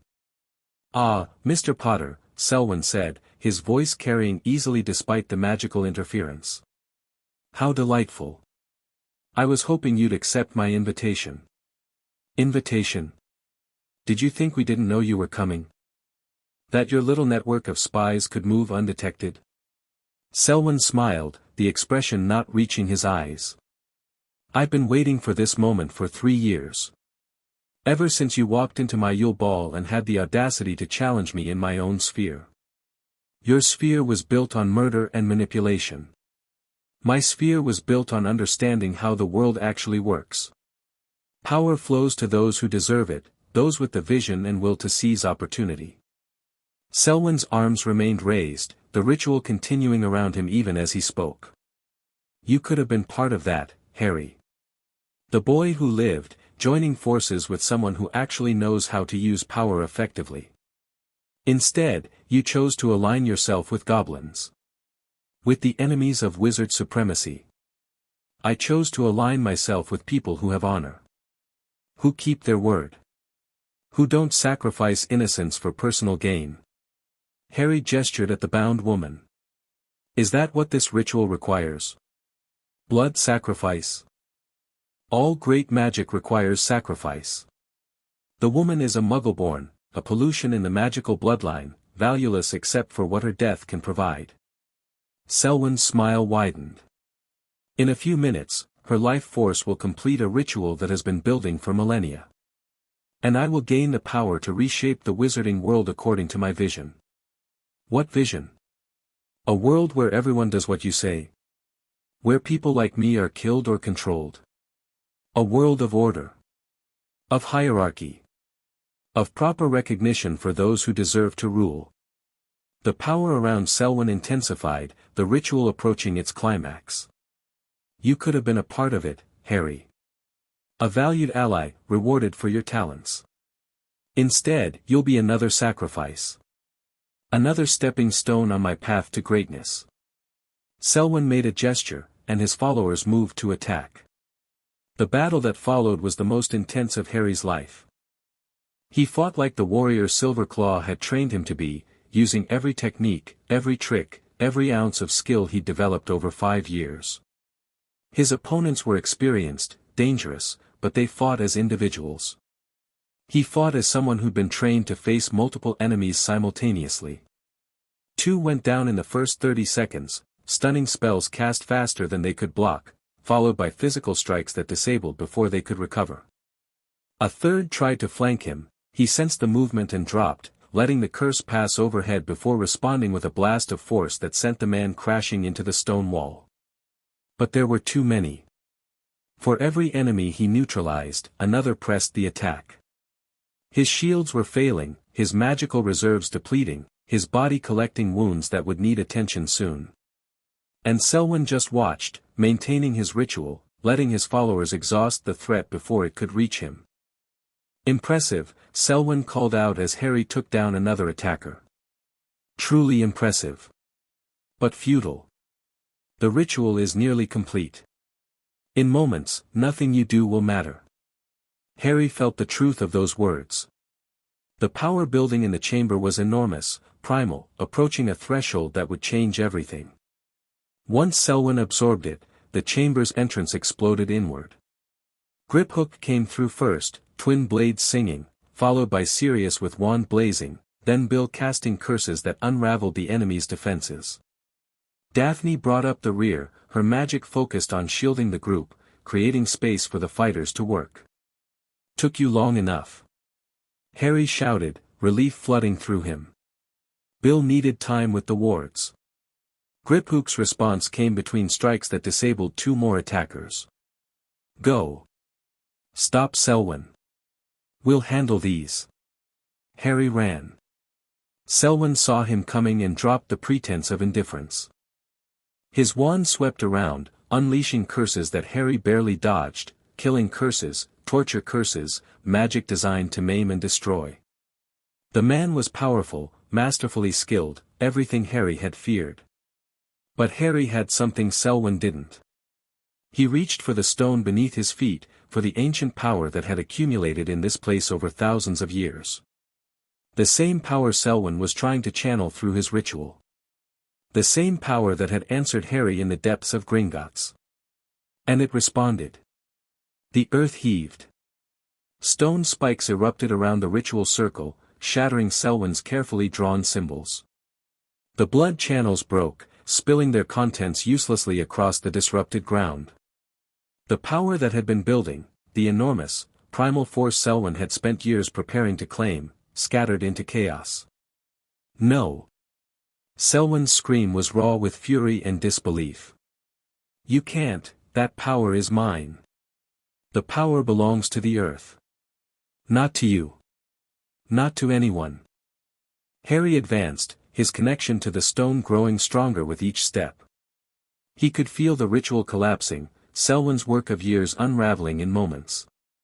The woman on the altar was still breathing, unconscious but alive, her sacrifice prevented by the disruption. Selwyn raised his wand for a final curse, his face twisted with hatred. Harry was faster. Not with a spell, but with a fist of stone that rose from the ground and closed around Selwyn's wand arm, immobilizing him completely. More stone followed, encasing the man up to his chest, trapping him as effectively as any chains. "It's over," Harry said. "Over?" Selwyn laughed, the sound ragged and bitter. "You think this ends it? You think destroying one ritual stops what's already in motion? The wizarding world is rotten, Potter. Corroded from within by weakness and sentiment. Even without my plans, it will collapse. It will burn. And when the ashes settle, someone like you will rise from them." Harry shook his head. "Maybe. But it won't be you. Your network is exposed, your allies scattered, your reputation destroyed. Whatever happens next, you won't be part of it. You're naive. You think in terms of good and evil, heroes and villains. The world doesn't work that way. It works on power, who has it, who uses it, who survives long enough to write the history. Maybe. But I've learned something you haven't. Harry met Selwyn's eyes one final time. Power that comes from hurting people isn't sustainable. Eventually, the people you've hurt find a way to fight back. And then all your schemes, all your plans, they count for nothing. He turned away, leaving Selwyn encased in stone, and went to check on the bound woman. She was alive. Terrified when she woke, but unharmed physically. A Muggle-born witch named Sarah Chen, who'd been kidnapped from her home 2 weeks ago, kept sedated until the moment of sacrifice. She clung to Harry as he freed her from her bonds, sobbing thanks he didn't know how to accept. The battle elsewhere had ended. Sirius and Grip Hook and Bill had neutralized the remaining attackers, dead or bound or fled into the night. Daphne was already coordinating cleanup, sending messages to contacts who would ensure the Ministry received the right version of events. "Is it really over?" she asked when Harry joined her. "Selwyn, the network, all of it. This part is over." Harry looked around the ruined ritual site, the shattered symbols, the scattered stones, the encased form of his greatest enemy. "But it's never really over, is it? There will always be someone else.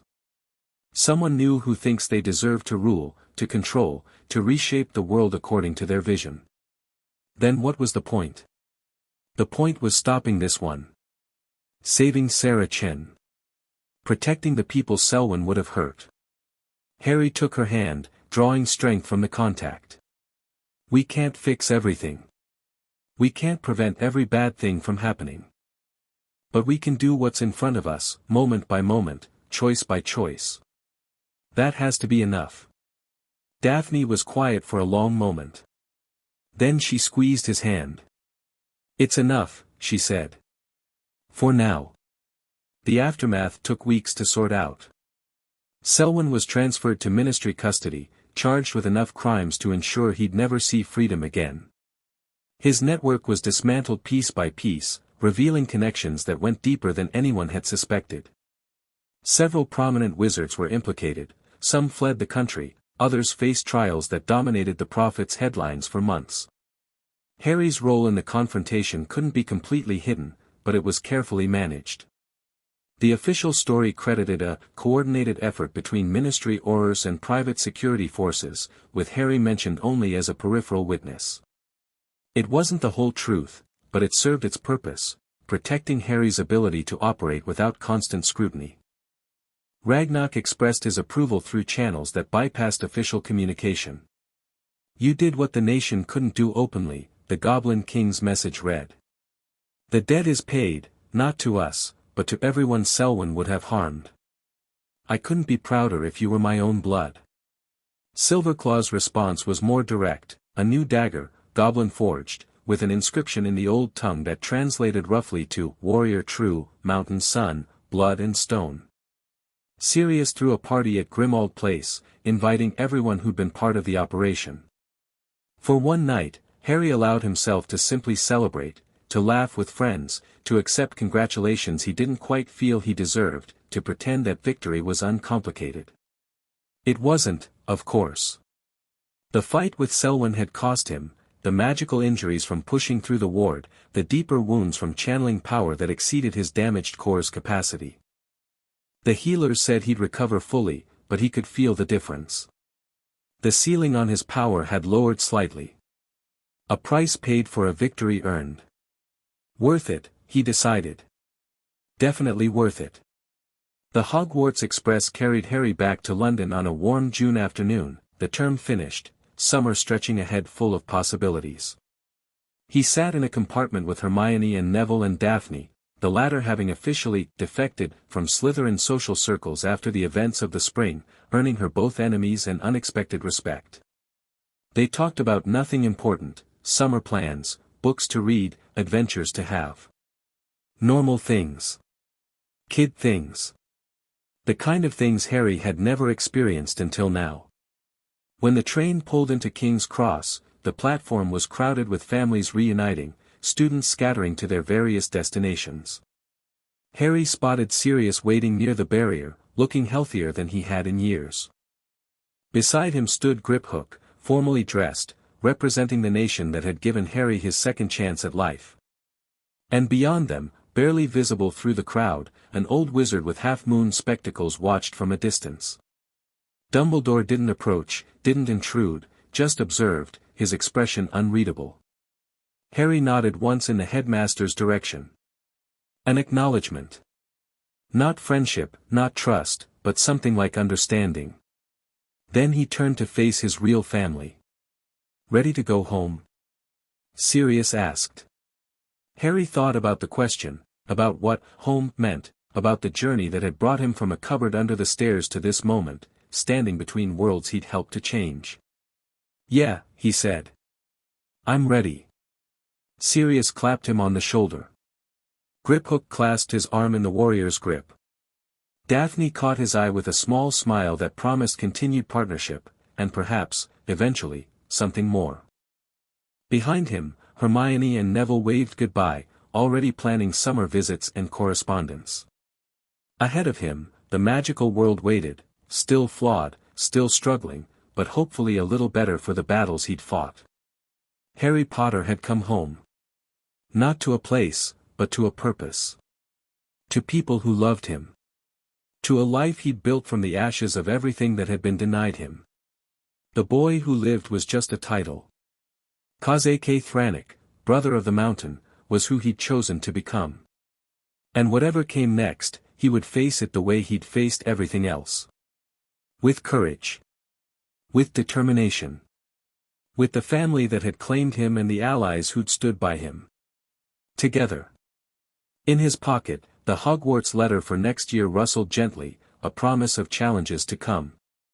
But for now, walking between his godfather and his goblin brother, Harry Potter was exactly where he belonged. The debt of iron and blood flowed both ways. Always had. Always would.